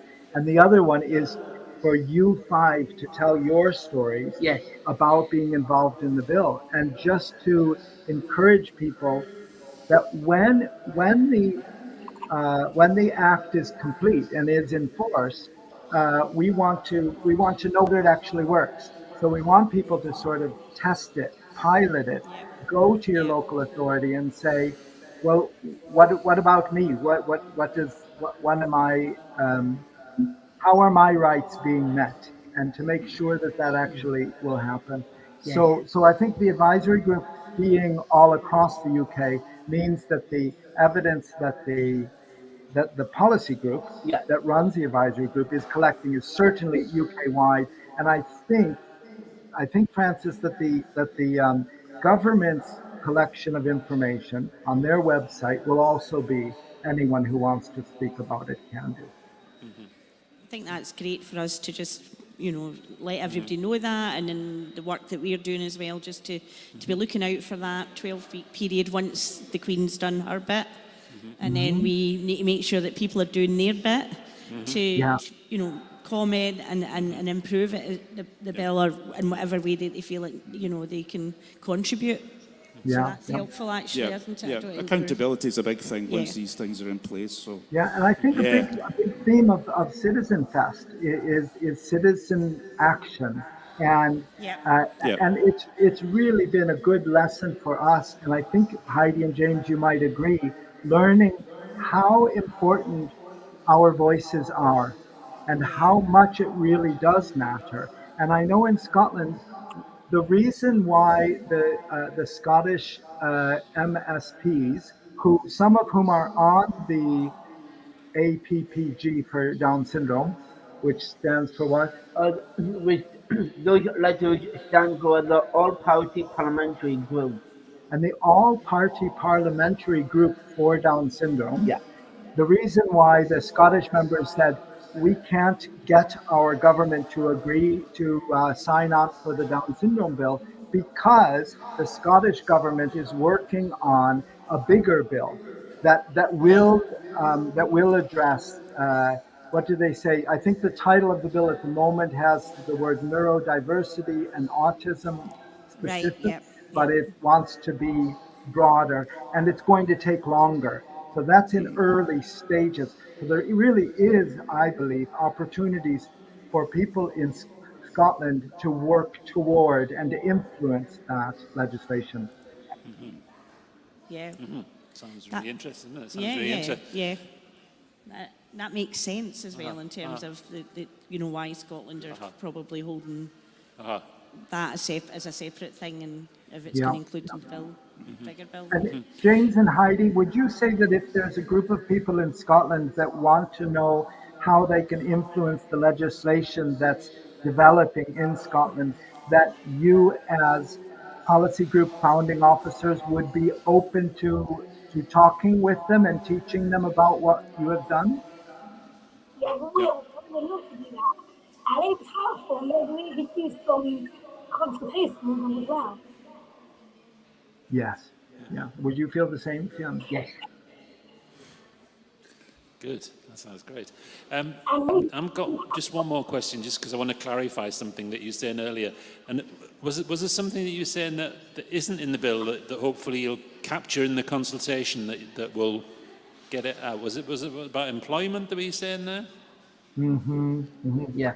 We some of the sort of behind the scenes things that we've learned about the way that laws get passed, or at least these laws get passed, because this was an all party legislation. Yeah. So it had cross party support. It also had government support, which means that the current government, Boris Johnson's team, got behind it. And it's only because of those two things, I think, that it was successful. And however, one of the things that what's the name of the main sponsor of the bill? Um, the person. Um, th- that Dr. Liam Fox MP. And one of the things that Dr. Fox said was, we can't have a budget in the bill. If you do that, it's much more complicated. And basically, most of what this bill will do is to clarify laws that are already there. So it's not, so we're not asking for a pile of money to make this bill happen. Now, there will be a sort of looking in detail by the money people and say, okay, well, we'll give you this much for this and that much for that. But there's no, the bill doesn't have a budget. And part of the compromise that needed to be made is that employment couldn't be included in the bill specifically, Right. because you can't talk about employment without having I was going to say a dollar amount, a pound amount Yeah. with it. So they said it's just not possible. We do recognize that the fact that in the UK, 6% of people with Down syndrome who are looking for jobs have jobs. So that's not the unemployment rate, that's the employment rate Yeah. for people with Down syndrome in the UK, 6%. And anyone that sees that recognizes that that's shameful, and that, whatever the reasons, that needs to be addressed. Nonetheless, we were a bit disappointed when they said employment won't be part of the bill. But in our own consultations and the advisory groups discussions, we're still talking about jobs, because that's one of the main things that can lead to a good life, isn't it? Yes. Yeah. Okay. Yeah. Anything? I Anything? think Any of the other? really hard in advertising. Me and James can do a video on Facebook groups. Just why not the different ways to help. Yeah. I'm not sure Yeah. if you can hear in the background. We're in a nice, beautiful open space with all sorts of things, and somebody's getting a smoothie in the background, so it's there's a wee bit of background noise. Well, A very noisy smoothie. So I'm sorry we can't bring you one. I'm sorry we can't bring it through the Oh, screen, but yes. there we are. Yeah, we have our tea here. Okay, we maybe, do. maybe, I had a coffee of it. maybe for next Citizen Fest you can all come up anyway. That would be great. Oh, Wouldn't we would love that. And I think also- Heidi was just mentioning something about making videos. And that's one thing that if people are interested in this, they can go to the NDSPG YouTube page and see some of the videos that you founding officers with Down syndrome have made describing aspects of the bill. So maybe once more you should say what NDSPG stands for. The, the, the National Down Syndrome Policy Group. Okay. And just tell us again where they should go to get those videos. So that's the YouTube channel. I could send a link if you can share it with people. That's a really good idea. And those videos were created by me. that's right. James is one of our main video editors, a video wizard. Excellent. Okay. Yes, a Thank you very smoothie's still getting made, by the way. Lots of smoothies.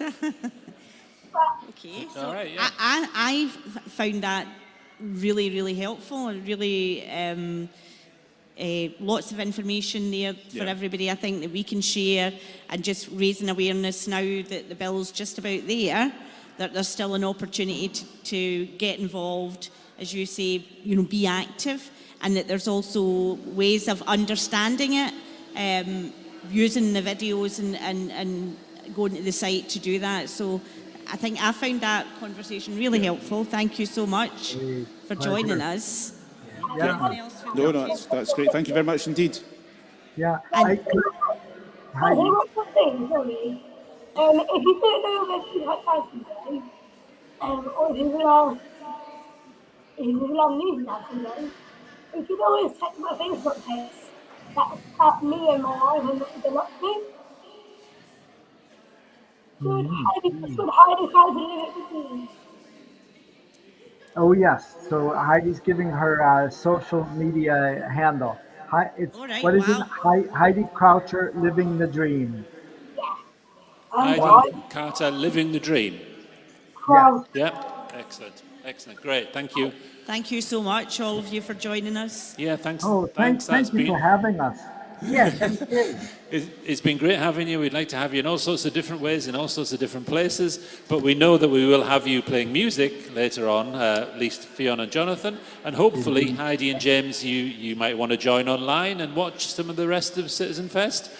In a few moments, we're going to go to Laughter Yoga. But what we'll do is just say big thanks for you just now.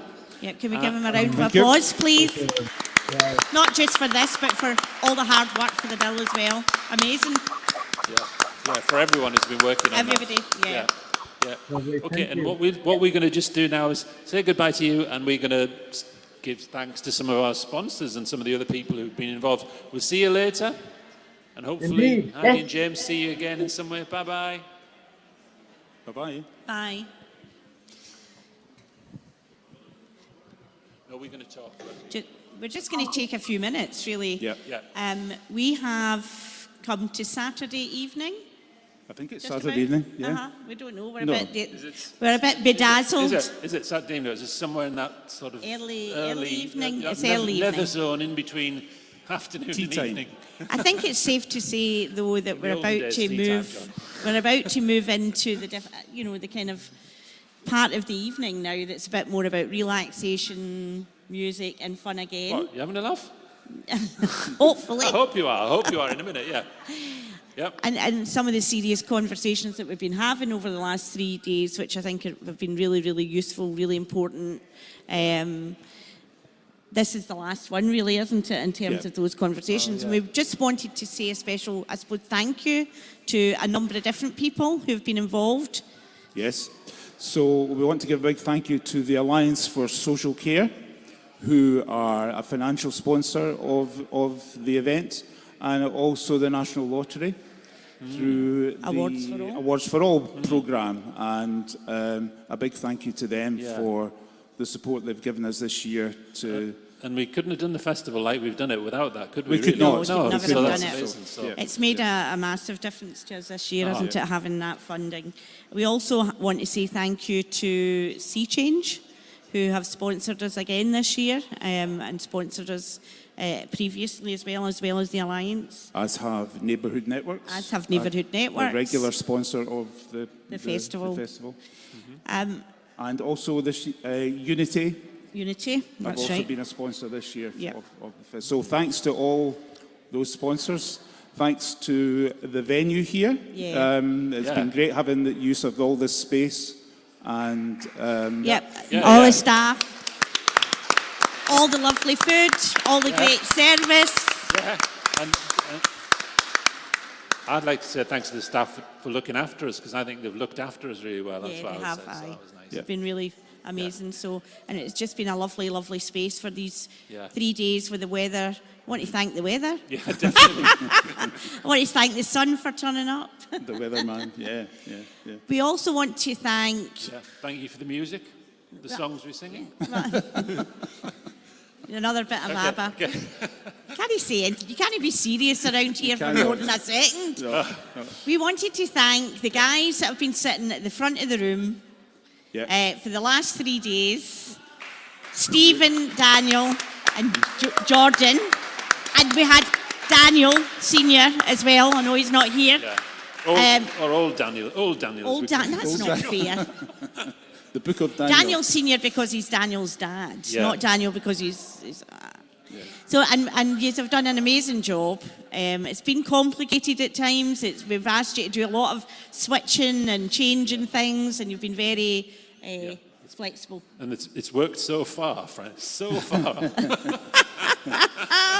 Well, they've not pulled the plug on us yet. So Stephen and Daniel are close contact. Yep. And Jordan is the friend of close contact, I think. He's in close contact with close contact. He's an employee. Okay, so I suppose that the other thing that we want to do is really thank everybody who's taken part, contributed in so many different ways over the 3 days, and who will continue to do that into the evening. So all the artists have just been absolutely amazing. And, you know, we've had some great opportunities as well for chat as well with the artists this time, which has been, I think, really, really great, hasn't it, to find out more about people. It has. I think we should say thanks to all the presenters as well, all the amazing All presenters, the who've come together and worked it all out over those 2 days. And big thanks to Clive, who's brought all the music acts in. Yep. And of course, big thanks to you and John for being the festival directors and holding it together in whatever way you've done. everybody that's been involved in the We Are One team. Yeah. The organisations in control, Unity. There's just so many people to Values into Action, and all the people that I have been part of the team. We just thank you so much, and all the people that have taken time to share their stories, to give a bit of themselves, you know, their lives, their personal lives as well. We've obviously, there's been a lot of conversations and that we've had that are very serious. People are living their lives through difficult times, and they've been prepared to come and share that with us, so that other people can learn, so that we can make change and make things better really for people. So just want to really appreciate, you know, we appreciate that so much, because it's hard, it's very hard to put yourself out there and do that. So Absolutely, very brave. So thank you very much to everybody. And anybody that's watched. Yep. And everyone At any time, anywhere. We want to thank you too. Okay. And we are going to continue broadcasting through We Are One Citizenfest Facebook, We Are One Citizenfest YouTube, and then after our break, we're also going to be broadcasting through Stay Up Late Scotland Facebook and Citizen Network TV YouTube tonight. So you can get us on more spaces, more times even tonight. And can I just say as well, I want to also thank. We also want to thank the people who'd also contributed last year, artists, and we have shown their music again, and they gave their permission for that. So people have not necessarily been present with us, but we've had all the great opportunity to see the videos that they prepared for us for last year, and just want to say that a special thank you for that as well. And it's helped us out a great deal to be able to show that, you know, talent again, and at times when something's changed, somebody's not turned up, or whatever. So, anybody else that we should, if we have forgotten anybody, I suppose the other thing is it's all out there, and you can go and watch it. You know, if you've missed something over the last 3 days and you're thinking, have a look at the programme as well. Go find the bits that you think might be interesting, that you want to, you know, get involved in, hearing about the chat, but also the music, because the performances never were just, you know, out of this world. So the talent that we've had in part of Citizenfest has been amazing. So it's there. We will also try and work out how to share it a bit more after this Citizenfest, and make sure that we get it, continue to get it out there, so people are seeing everybody's talent and all their hard work, really. Okay. Anything else? Okay. All right. So that it's not the end. No, it's not the end. It's not the end to midnight. It's the thank yous, but it's not the end. It's the end of the thank yous. Don't go anywhere. So we're shutting the doors. So what we're going to do now is we are here on Citizen Network. Hey, not sorry, in Citizenfest land. We are going to move to. We should say thank you. We're going to move to some live laughter yoga now here in this room. So that's what we're going to move to. And then after that, in about 45 minutes' time, Dave is going to do 15 minutes of show songs for us. And at 7 o'clock, we're going off air for half an hour. So it's time to make a cup of tea, coffee, beverage of your choice, whatever. Get a drink. Yeah. And then we're back on again at 7:30 after that. So now, I'm looking forward to having a nice time and a good laugh with Well Happy and two members of the Well Happy band who are going to be performing for us as a live band later. So that's what we're going to do. We're going to just move now to our laughter yoga. Thank you.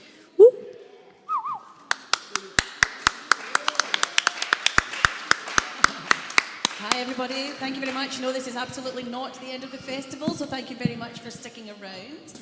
My name is Elaine from Well Happy, and I'm going to be doing some laughter yoga with y'all. Thank you.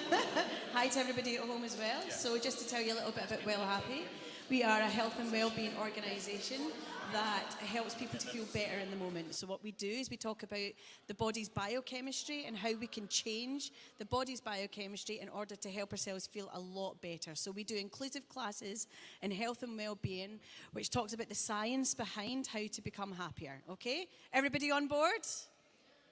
I'm so glad.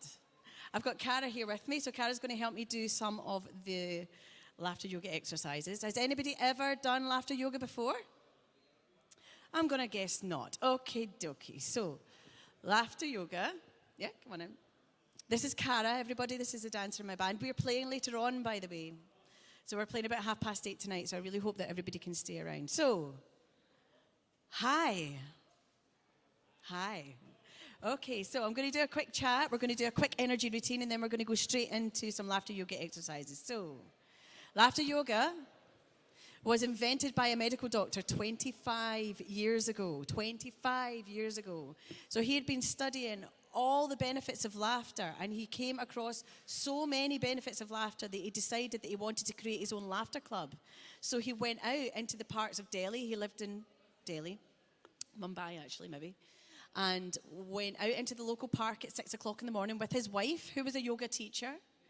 And they got 5 people to join their first laughter club. So all they did was they sat about, or they stood about, and they told jokes, and they laughed.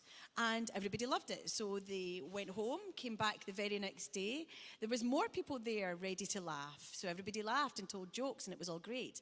The next day, more people turned up. Everybody was feeling the benefits of this laughter exercises. But after a couple of weeks, it got a wee bit tedious because the jokes weren't funny to everyone. Some of the jokes were a little bit insulting. So Dr. Madan Kataria is his name, went back to the drawing board and came up with laughter yoga, which is simple exercises that we use just to laugh, just for the sake of laughter. So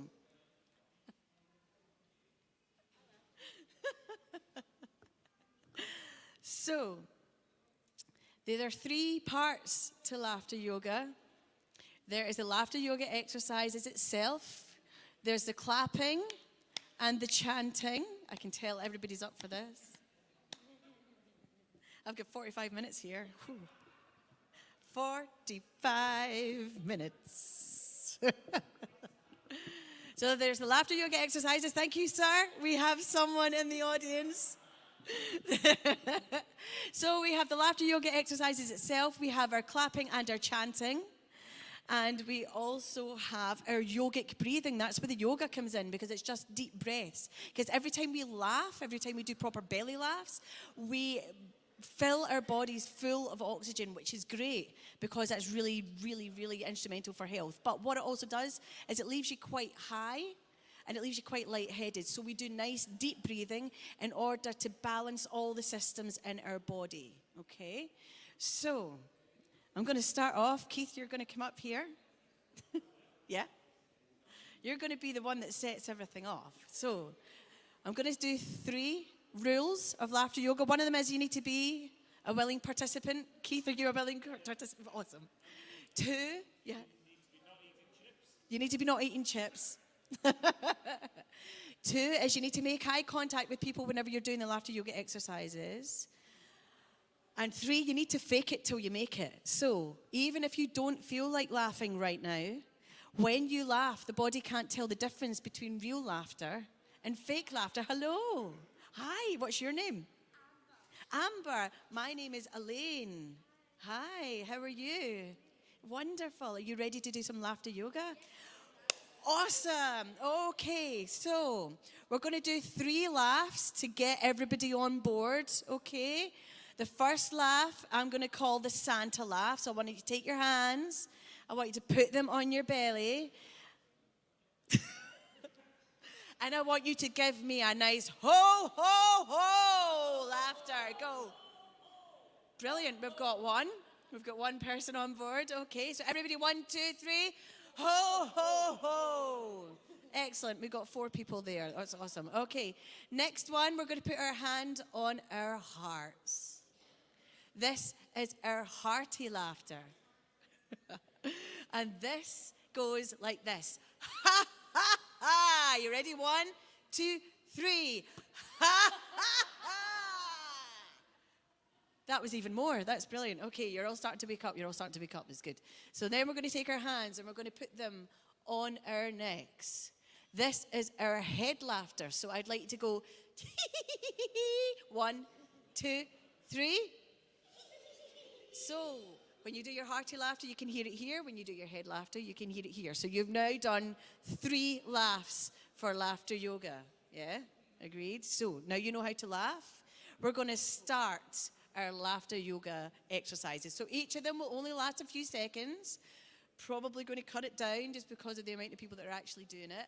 And then what I'm going to do is I'm going to go ho, ho, ha, ha, ha. And we're going to stop doing the laughter yoga exercises and we're going to do some deep breathing. So I'm going to see if I can do this. All right. Okay, so just because of the whole COVID thing, we're not going to be shaking hands, but the first laughter yoga exercise that we've got is called greeting laughter. And I'm not talking about the crying, which is something that I might do in a bit. Okay, this is greeting laughter, how you would greet somebody. So I'm going to use Cara as my assistant here, and then you're all going to copy me once I tell you to copy me. Okay, so I'm going to walk up to Cara. Instead of going, hi, Cara, you're not going to say, hi, Elaine. Say hi, Elaine. Hi, Elaine. You're not going to do that. You're going to go, ha, ha, ha. Okay, so Keith, ha, ha, ha. Amber, ha, ha, ha, ha. Does anybody else want to join in? Ha, ha, ha, ha. Ha, ha, ha. Anybody else? Up the back, give us a wave. Ha, ha, ha, ha, ha, ha. Awesome. Okay, so now that we've all exerted ourselves doing the first laughter yoga exercise, we're going to do some deep breathing. So I'd like you to breathe in through your nose and out through your mouth. And then we're going to do it again. Breathe in. And we're going to breathe out. And then we're going to breathe in. And we're going to breathe out. Thank you. Okay, so the next laughter yoga exercise we have is mobile phone laughter. I've got my brand new mobile phone. Does everyone else have their brand new mobile phones? Put them up to your ear if you do. Wow, 6 of you. Awesome. Okay, so I would like you to pretend that you have the funniest friend that you've ever seen or ever heard on the end of this phone, yeah? Everybody at home, please feel free to do this.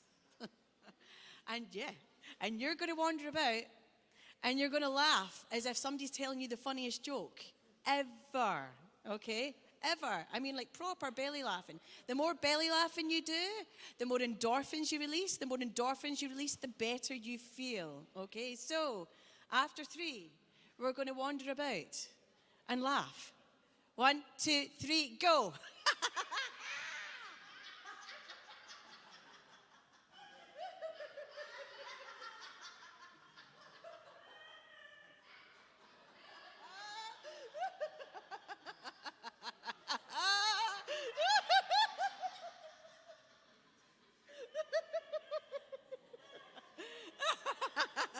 Yes, thank you. Okay,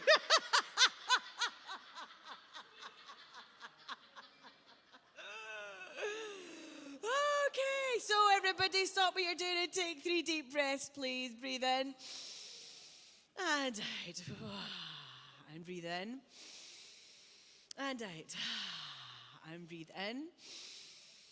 And out. And as you breathe out, just know that you're healing your body right now. You've got your vibration up to a point where you feel really good. And when you feel really good, your body starts to naturally heal itself.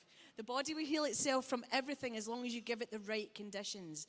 And one of the things that you can do in order to provide the right conditions is to laugh. Because what laughing does is it increases your oxytocin, which is the cuddle hormone. So whenever you cuddle someone or whenever you feel really good and whenever you get a nice hug, you release oxytocin, which is a healing chemical.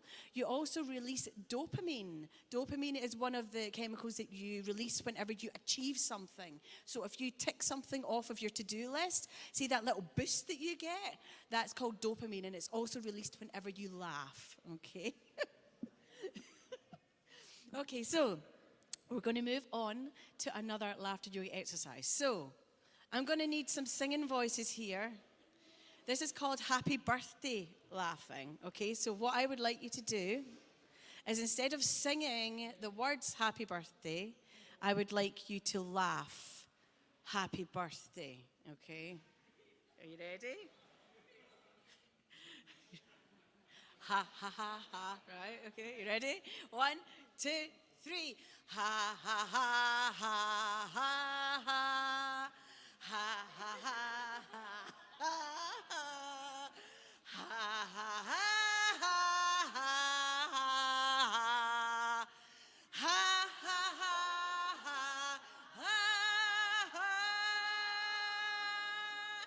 Well done, well done, well done. Okay, so that was Happy Birthday Laughter. So take a nice deep breath in again.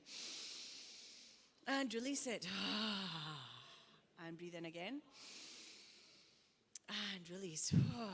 Okay, so with the amount of laughing that you're doing, it'll be bringing you right back into the moment. It'll be energizing you. It'll be increasing all those lovely chemicals that I've talked about. And it'll be decreasing stress. I'm pretty sure there's been a lot of people that have been really stressed over the last 3 days because it does take a lot of work to put on a festival of this magnitude. So well done, everybody. So all you know is to decrease stress, just have a right good giggle. Okay, so one of the things that laughter yoga does is it increases our childlike sense of playfulness. Now, how many adults truly remember what it's like to be a child? One? There's one.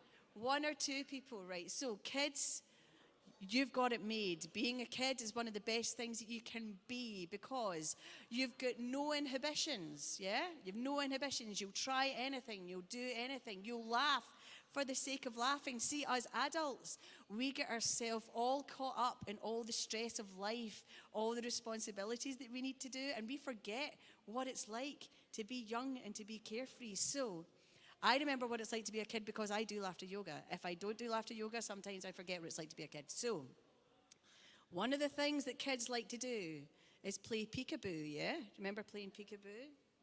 So what I would like you to do is wander about there. We've got a lovely wee group in front of me here now. We've got lots of people that are absolutely switched on. So what I'd like you to do is, don't do this, because then you can't really see where you're going, right? What I'd like to do is look through, and instead of going, peekaboo, I would like you to turn around to somebody and go, ha ha ha, or ho ho ho, or the Santa laugh, or the hearty laugh, or the head laugh, okay? So, are we ready? I'm going to stay here because I think there's a camera watching me. But after 3, 2, 1, go.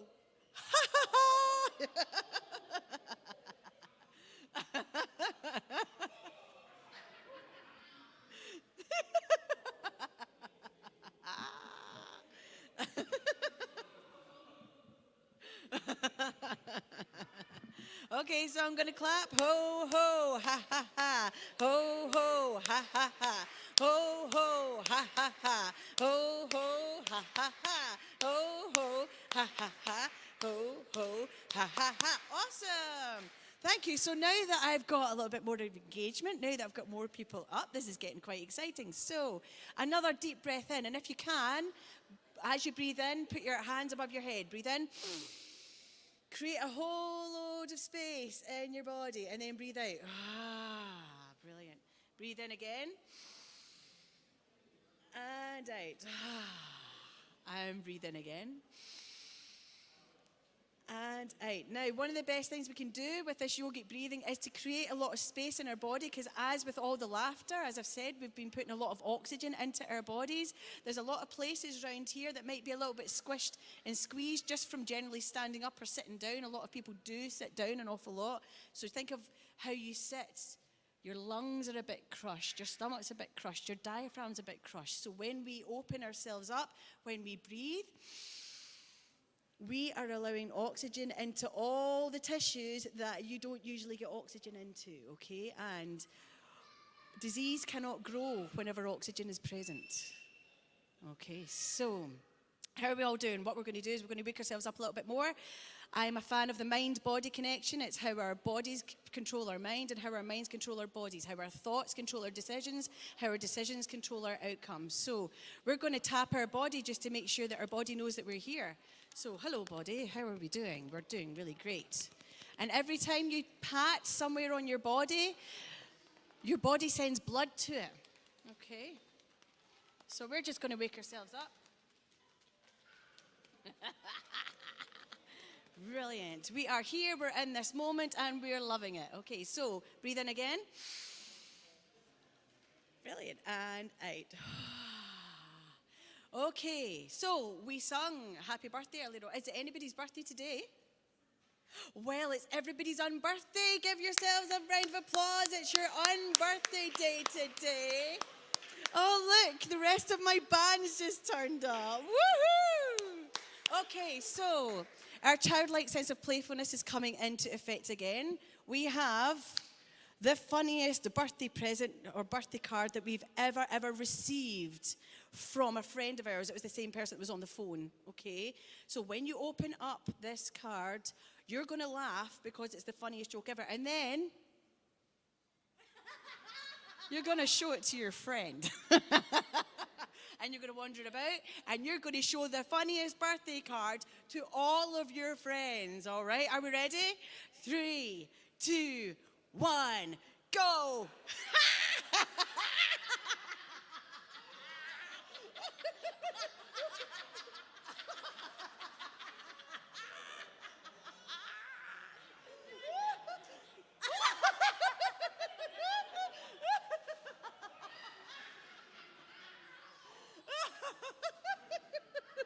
Keep on going. The harder you laugh, the better it is. Brilliant. Ho, ho, ha, ha, ha. Ho, ho, ha, ha, ha. My aim is to get everybody clapping. Please. Ha, ha, ha. Ho, ho, ha, ha, ha. Ho, ho, ha, ha, ha. Ho, ho, ha, ha, ha. Thank you. Take a nice deep breath in. And out. And in again. And out. And in again. And out. Okay, so we're going to do a couple of exercises called an energy routine now, just so as we can make sure that our bodies and our brains are online and they're all working in sync. So take this hand, put it on the opposite shoulder, and then drag down to the opposite hip. I'm going to do the same with the other one. Drag right the whole way down. Drag and drag. Now, the energy of our body, we are a physical body, but we are also an energetic body. So whenever we talk about emotions, whenever we feel emotions, for example, that's one of the energetic parts of your body, okay? An emotion isn't a physical thing, it's an energetic thing. And the body's got 9 different energy systems in it. And the body's energy likes to go across the way, which is why we're doing a cross crawl, okay? So then what we're going to do is we're going to take this hand and we're going to put it on this thigh and we're going to give it a good R, R, R. So again, we're crossing our energies over. We're taking one hand and we're putting it over the other side of our body, and that's allowing all the energies to start moving in the right direction. Okay, brilliant. Next, what we're going to do, it's called the 4 thumps. So when I say thump, don't thump your body, just tap. It's called the 4 thumps. I don't know why. I didn't make it up. It's not me. So we're going to take 2 fingers and we're going to find the bone right underneath our eyes.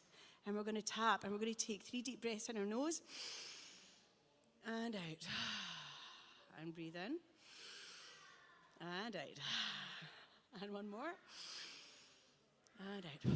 And then what we're going to do is we're going to find the 2 little nodules on our collarbone, which are right in the middle, and we're going to come down about 1 inch and out and have a wee feel about. And when you feel the bit that isn't nice to touch, there's a bit that feels a bit, I don't like that, start tapping on it. Okay? So your body is filled with a substance called lymph. And lymph is how your body clears itself out, okay? So whenever you've got any waste products, what the lymph does is it moves the waste products out of your body. But the lymph system doesn't have a pump like your heart has a pump, like your pulmonary system has a, no, like your circulatory system has a pump, and like your pulmonary system has a pump with your lungs, okay? So lymph needs you to move your body in order to move about, okay? So when we tap here and it's sore, it means that there's a little bit of a blockage. So if you want to tap or massage, then that gets rid of the lymph blockage and it helps the body release everything that it needs to release. Okay, then we're going to find the bit in the middle of our chest, which is called our sternum. And it's going to feel quite hard to tap on. So we're going to tap here. Perfect. Thank you very much. We're going to tap here, okay? And we're going to breathe in and out. And keep on breathing like that. So when we tap here, we are activating a part of our immune system, a gland in our immune system called the thymus.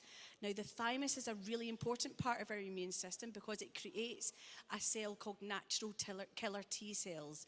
And these cells go about the body and they clear up virally infected cells and they get rid of it from the body. So when you tap on the thymus, you're activating this part of your immune system. And by purely tapping here, you can boost your immune system by up to 40%. Okay? So every morning, if you wake up and give yourself a wee tap here, you're boosting your immune system and you're helping yourself get up through the day. Okay? So again, breathe in and out. Okay. Now we're going to give ourselves a monkey cuddle.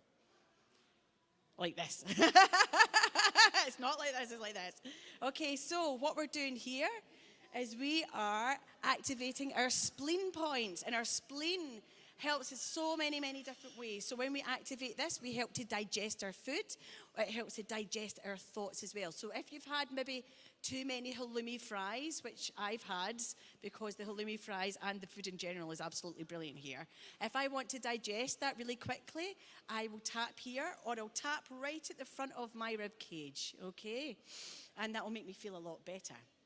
Okay, so next what we're going to do is we're going to do the Wayne Cook posture. So Wayne Cook was a man who worked with people that had loads and loads of stutters.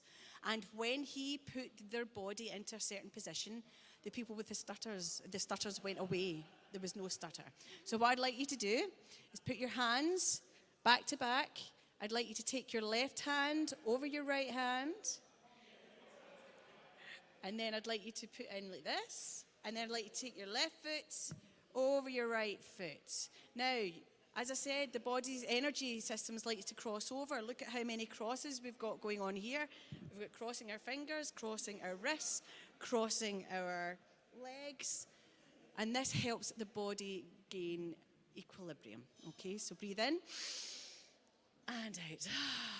And breathe in again. And out. And in. And out. Okay, and then we're going to do the opposite. So hands back here again. Right hand over left. Bring it in. Right foot over left. Bring it in and breathe here. Breathe in.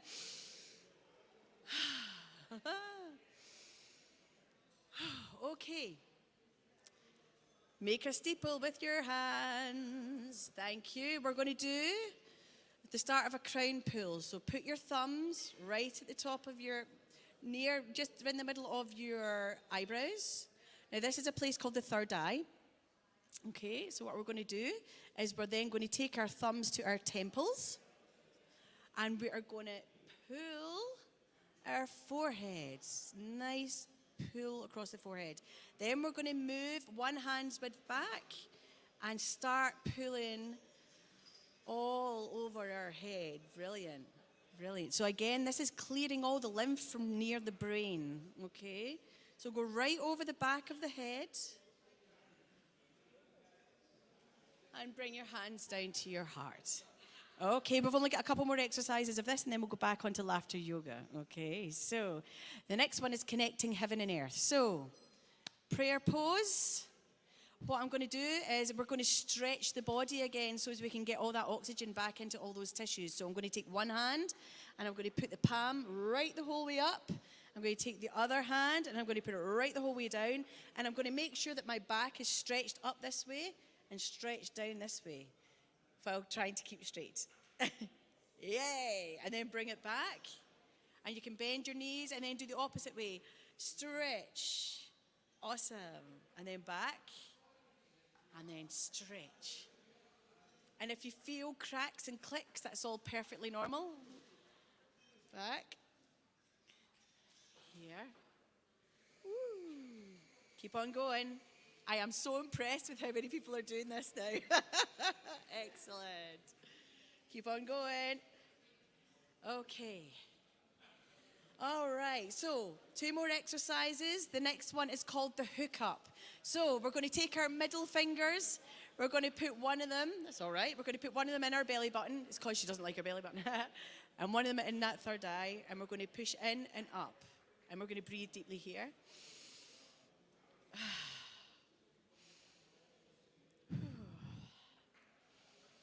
And the last one is called the zip up. Now, the zip up is one that I use especially when I want to go out shopping and I don't really want to speak to anybody. I want to have my energies in here. I don't want to have to speak to anybody. So we zip the main meridian up. So we take our hands down here and we breathe in, right up to our lips. Lock it, throw away the key. Breathe in again. Lock, throw away the key. Brilliant. And last one. Lock, throw away the key. Give yourselves a round of applause. You just did an energy routine. Absolutely brilliant. Okie dokie. All right, so we're going to have a little bit of fun now for the next, 20 minutes. How long's it been? How long have I got? What was that? Yeah, perfect. Okay, so who likes a milkshake? I like a milkshake. Okay, so what's your favorite milkshake, Amber? Chocolate. Okay. Do you like any other milkshake? Just chocolate? Chocolate and strawberry. What if we mixed the two of them together? Would that be good? Yes. Okay, so in this hand, we've got a chocolate milkshake. In this hand, we've got a strawberry milkshake. Okay? Now, what we're going to do, and I'll show you first if you want, is we're going to go, ooh, and then, ooh, and then, ooh, and as we drink it, we're going to laugh. So we're going to go, brilliant. We're going to do it one more time. Chocolate and strawberry, and then I will pick someone else's favourite. So we've got chocolate and strawberry. Here we go. Are we ready? Ooh. Ooh. Ooh. And laugh. Brilliant. Okay, so I think there might be gin in Cara's milkshake. Okay, so who's got an evil laugh in here? Who's got an evil laugh? Anybody? If you got an evil laugh, do you want to come up and show me your evil laugh? That's a good one. That's a good one. So what we're going to do is for the next 15 seconds or so is we're just going to find the most evilest laugh ever, and we're going to laugh. Okay, you ready? 3, 2, 1, go.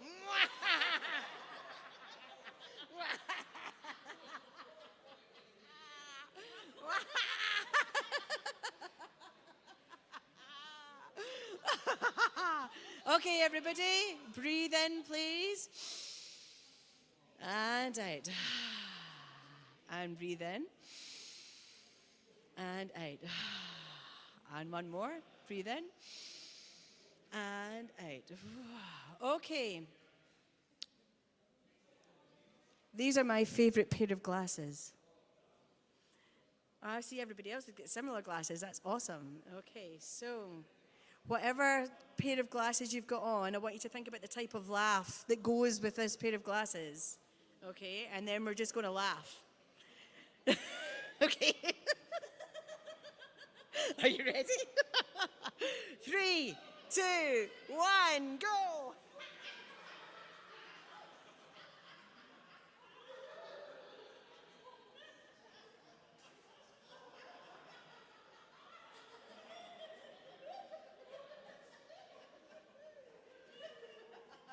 Well done, everybody. Breathe in, please.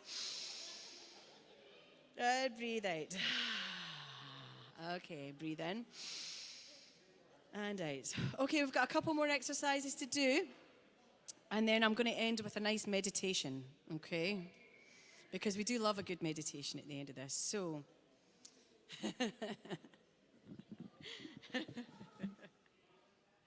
what have we got? Which ones will I choose? Oh, right, okay. Who has got any aches and pains in their body?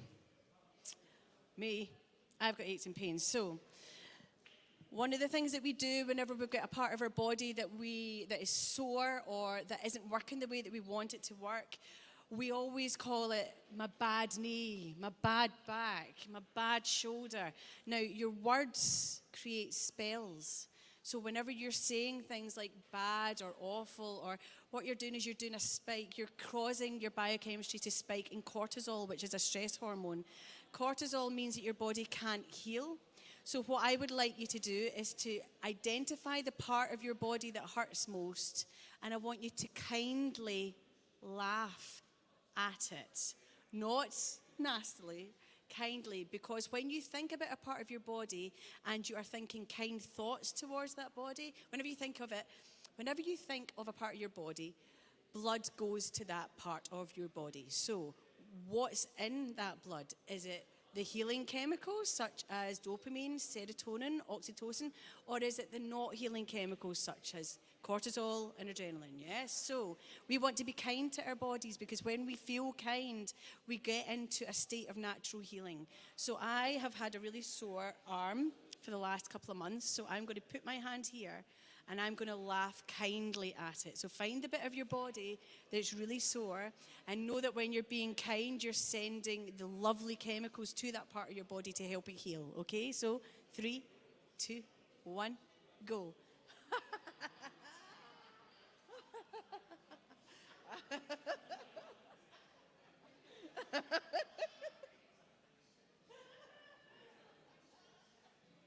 That looks really funny. Sorry.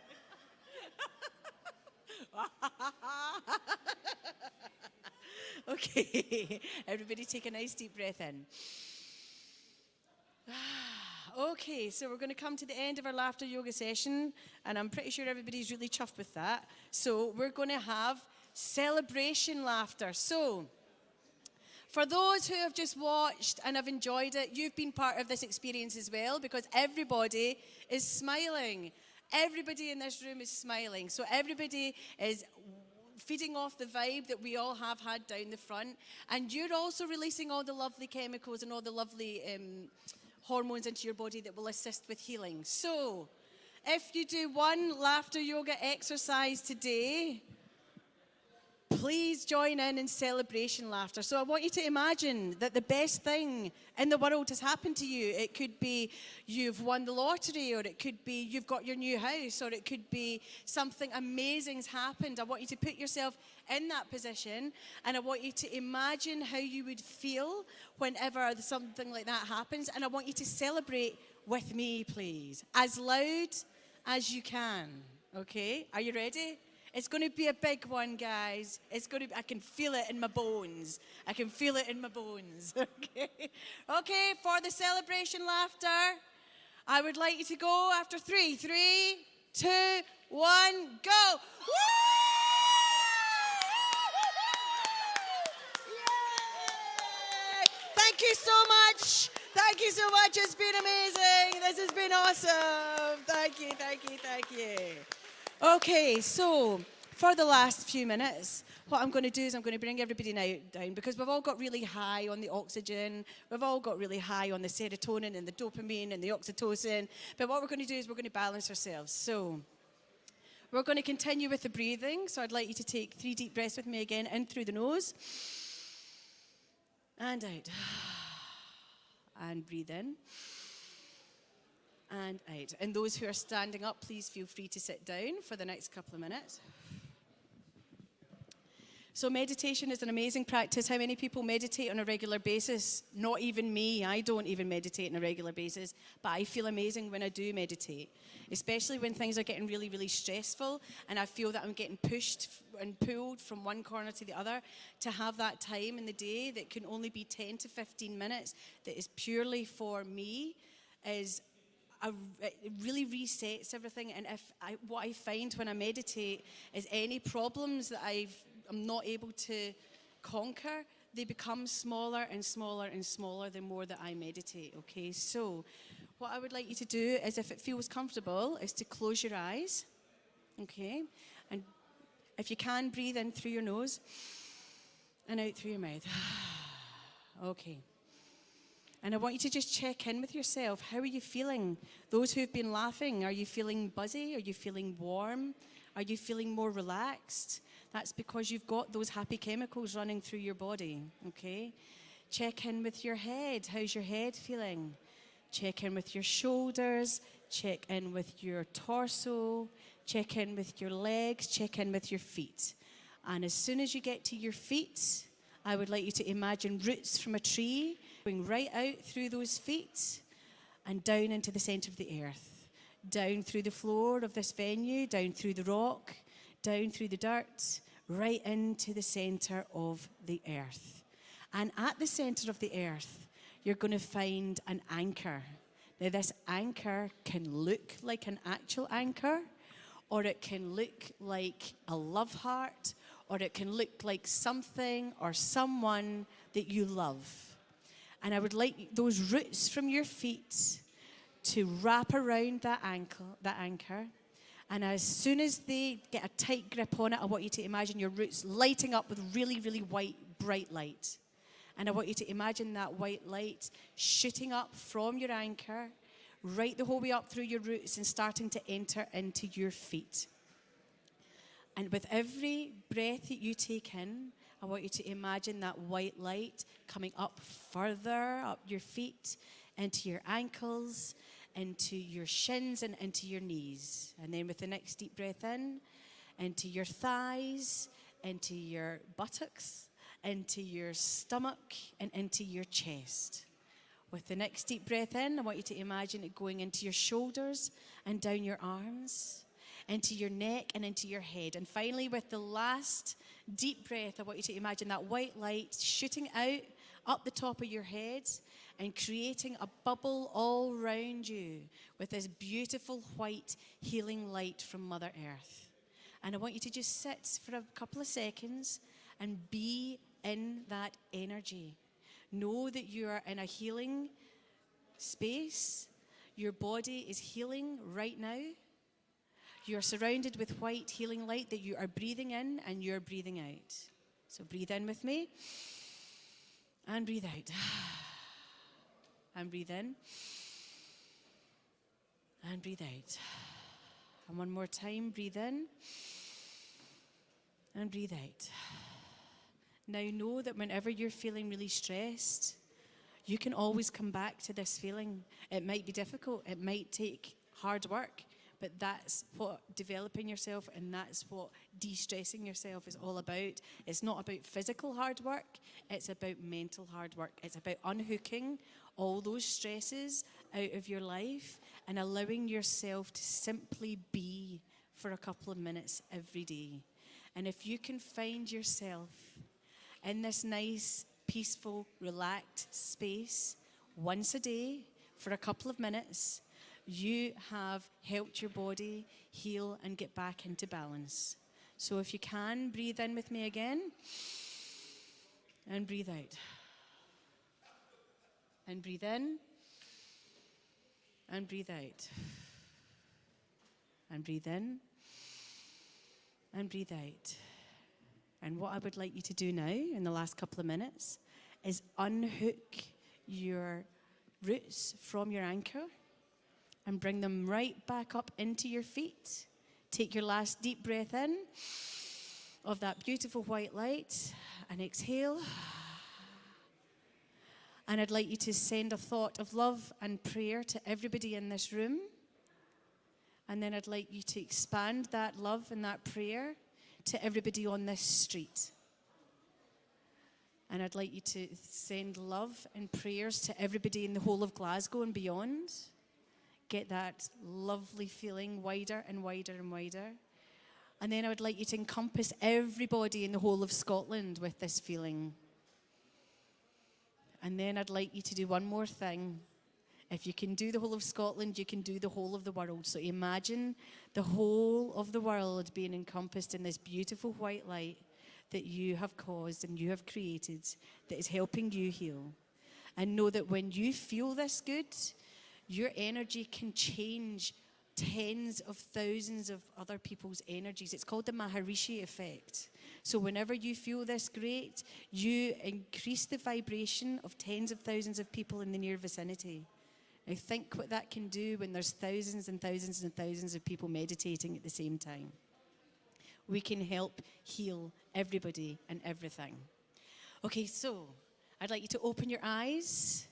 Take one nice last deep breath with me. take your hand up here and give yourselves a pat on the back. Thank you so much for being a part of it. Thank you so much, everybody. My name's been Elaine from Well Happy. This has been a rather interesting session. I hope you've enjoyed it. Cheers.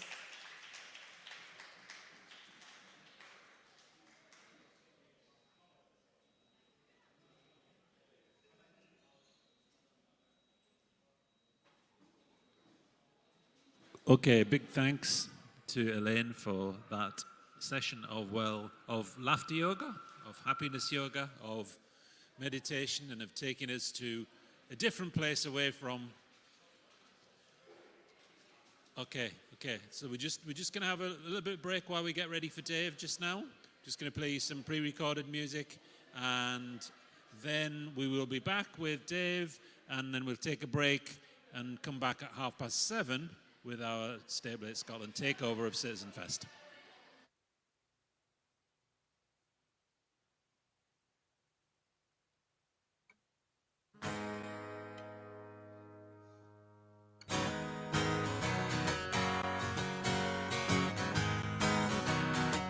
I'm staying out for the summer, playing games in the rain. Heels and the fortune got me fooled again. See, I work in a factory, I don't want to be late. Got these debts to pay for, they're gonna have to wait. If I ever see you again, I will tell you why. I was low and insecure, I didn't want to make you cry. All my good and bad, it's just my luck, but you're not by my side. So what happens now? Where did you go with these feelings I ride? Staying out for the summer. Woo!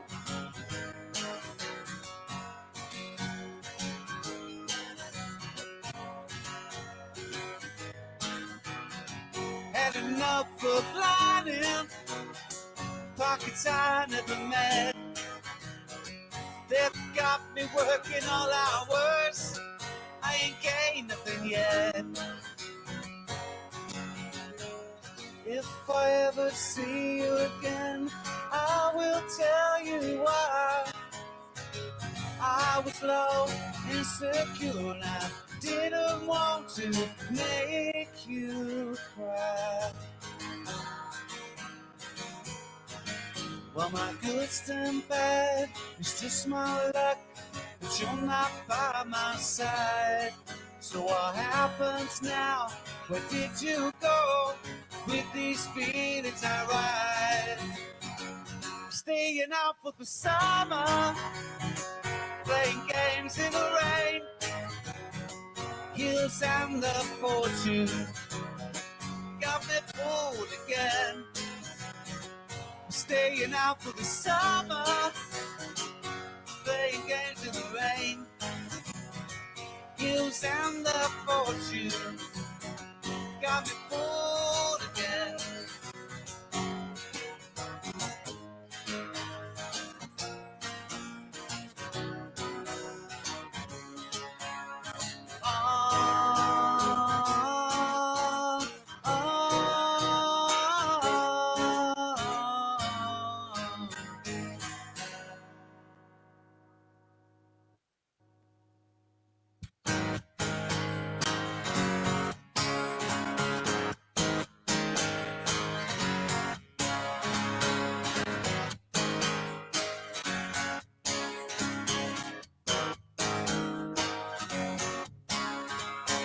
In a room, no other faces, don't know why I'm feeling like this. Tell me lies, I won't believe them. Why don't it always turn out right? If we are together again, surely this will never end. These times have changed, this has never gone before. I'm waiting for you behind the door.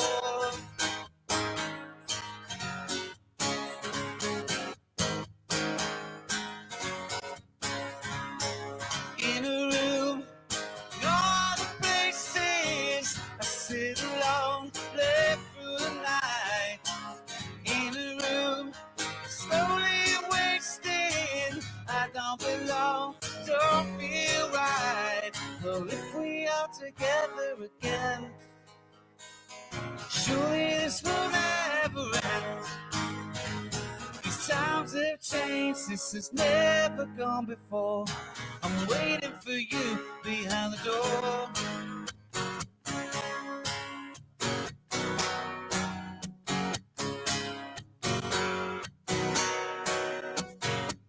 She lies sleeping in a half-filled bed, no longer studies her emptiness.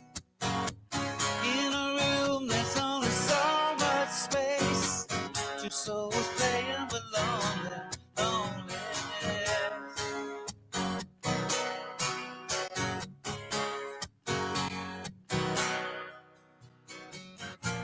I've thrown away the key, I've gone and locked myself in for good.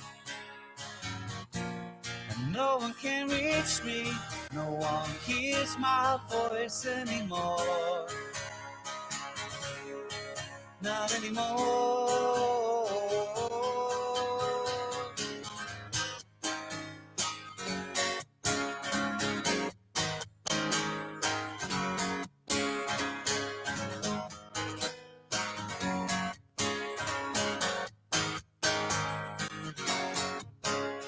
Well, if we are together again, surely this will never end.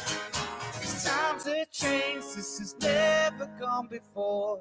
I'm waiting for you behind the door.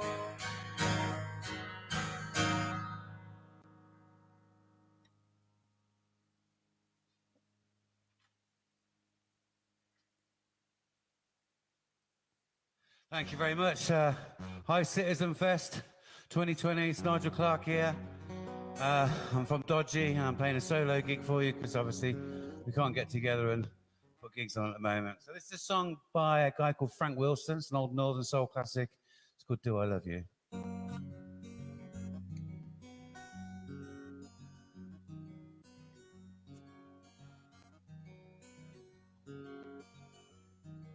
Here I am on bended knee, lay my heart down at your feet now.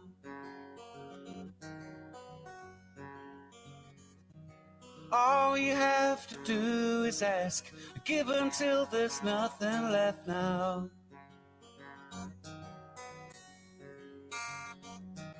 As long as there is life in me, your happiness is guaranteed.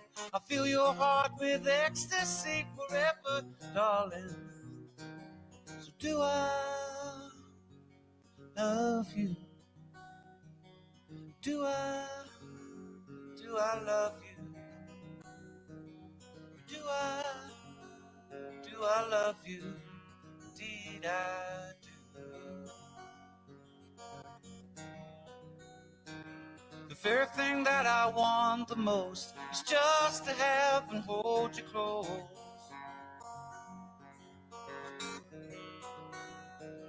From early morning till late at night, you fill my heart with pure delight. Whenever I lay me down to sleep, I pray the Lord your soul to keep and bring you home safe forever, darling. So do I love you? Do I love you? Do I love you? Indeed I do. Do I love you? Indeed I do. Do I love you? Indeed I do. As long as there is life in me, your happiness is guaranteed. I fill your heart with ecstasy forever, darling. Oh, so do I love you? Do I love you? Do I love you? Indeed I do. Indeed I do. Indeed I do.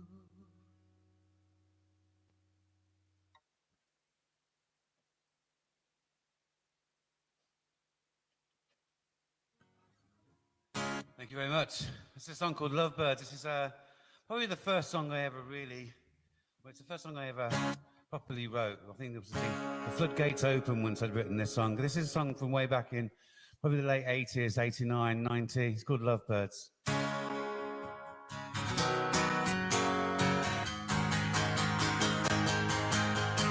She's got something that I always need. If I close my eyes, will you still be listening to me?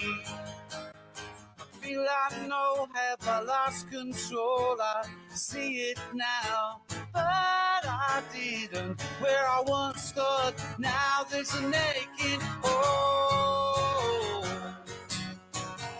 And I say the love we've made will always keep us two.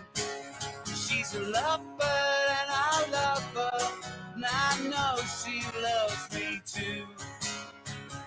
And I say the love we've made will always keep us two. She's a lovebird and I love her, and I know she loves me too.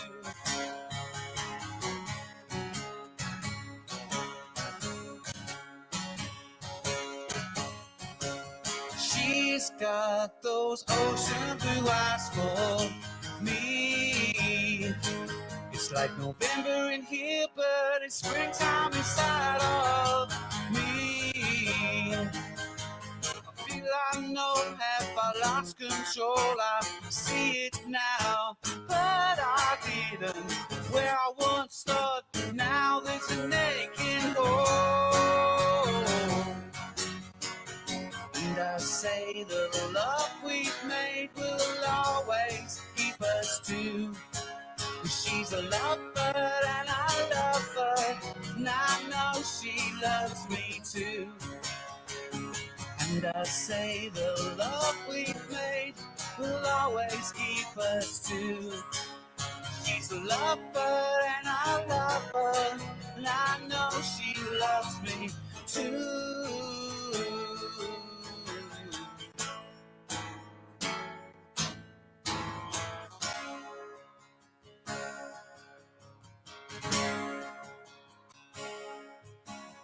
She's got something that I always need. Thank you.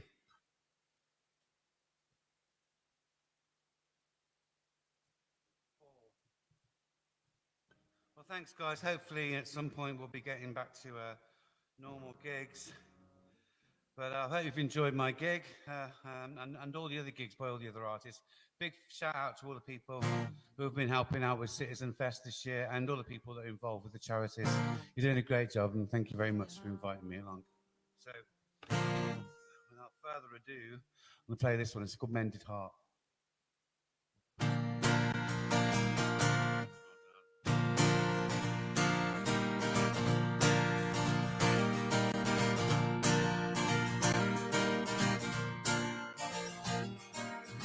There are no options, now there's a choice. I'm back together and found my voice. Made new foundations, walls torn apart, built them like new with a mended heart. I understand why, but I don't know how. And I wish I knew what I know now.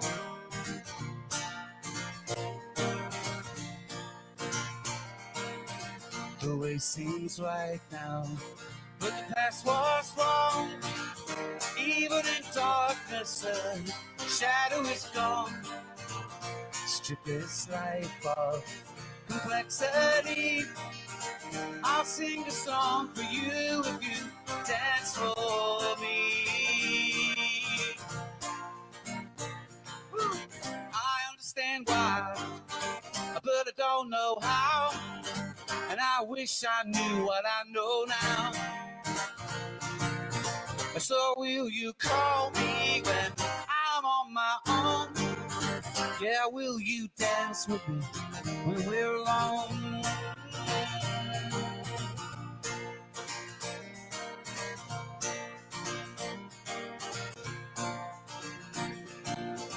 If I bring you a flower, would you be kind to me?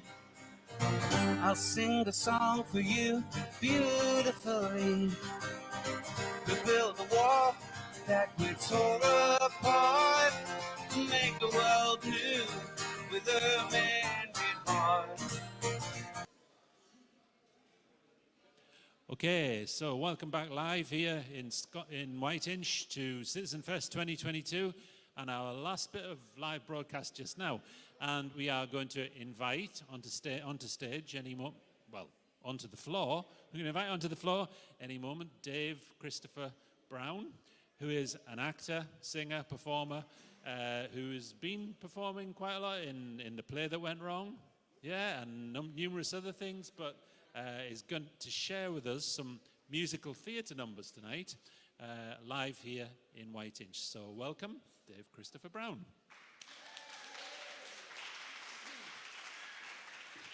Hi, thank you so much. All right. So, thank you so much for being here. This is going to be Maria from West Side Story. The most beautiful sound I ever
Thank you.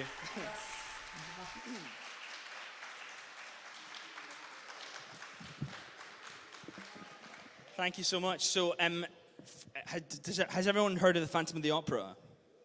So this is not from the Phantom of the Opera, but there was a sequel to the Phantom of the Opera, and this is the Phantom's big song about how much he loves Christine but misses her because he hasn't seen her in 20 years. So it's called "Till I Hear You Sing."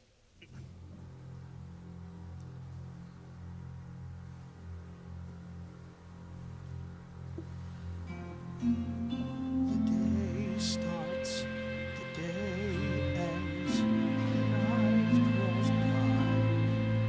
The moments creep, yet I can't bear to sleep till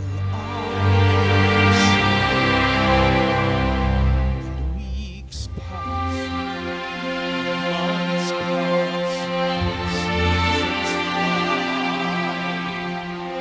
Still you don't walk through the door.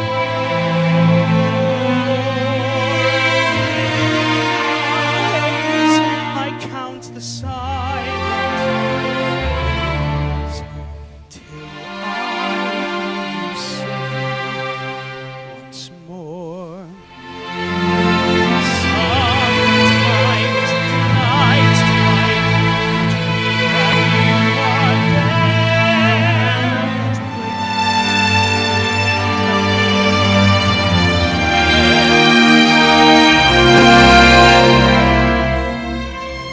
years go, time runs by. Still I ache down to my core. My broken soul can't be alive and whole till I hear you sing once more. The music, your music, it teases at my ear. I turn and it fades away, and you're not here. Let the dreams pass, let them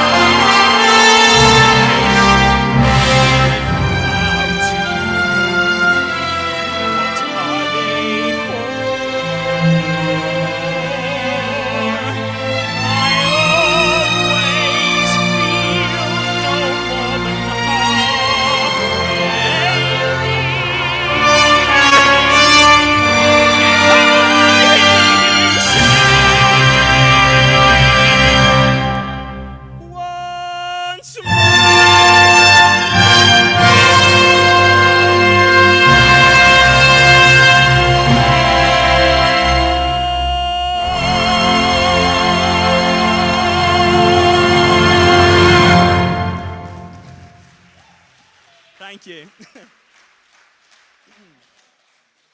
So this next one's a happier one, which is nice. It's from the Disney film of Hunchback of Notre Dame. It's called Out There, which I think we can all, because of the last couple of years, we've all wanted to go out there.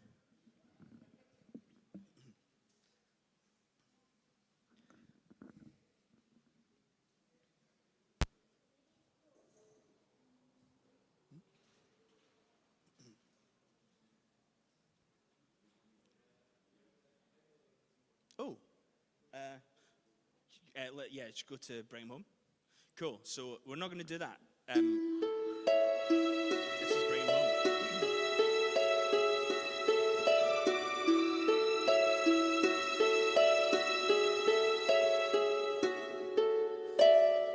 God on high,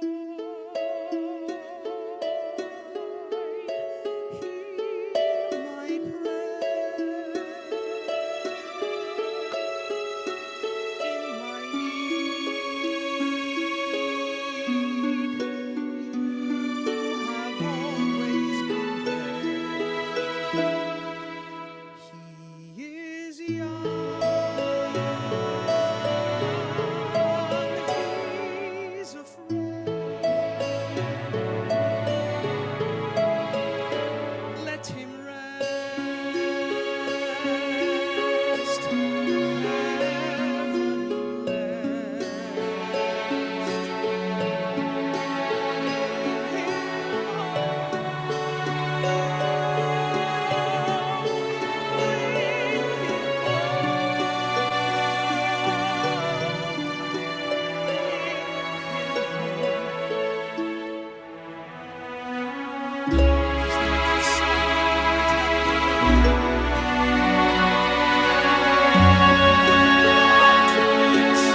Thank you so much.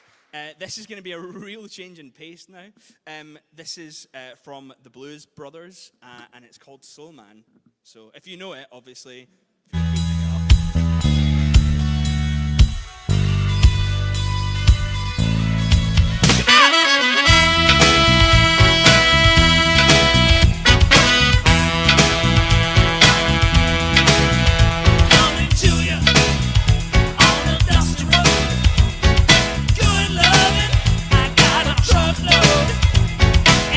get up. Don't worry, 'cause I'm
lovely audience.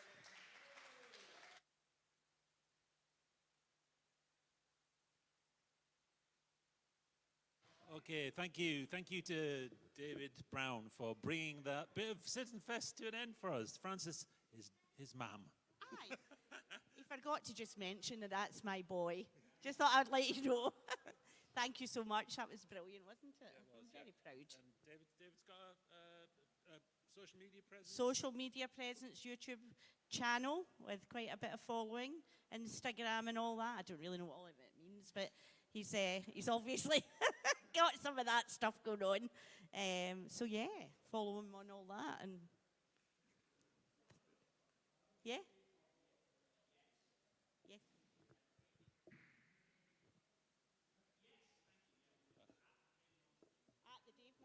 At the Dave Monster. Okay. All right. What we're going to do now is we're going to close down the broadcast. We are going to close down our broadcast just for about 20 minutes or so, and we will be back on roughly around about 7:30 with the last session of Citizenfest 2022, State Blade Scotland Takeover. We will have live music, we'll have online music, we'll end with a DJ, and at about 8:30, 8:45, we will have the full live Well Happy band. So look forward to seeing you there. Look forward to seeing you here. If you're thinking about coming down, do. It's still nice and sunny. It's easy to get to. It's a nice big space. There's food and drink and great fun to be had. So go and do something fun now. We'll be back in 20 minutes or so.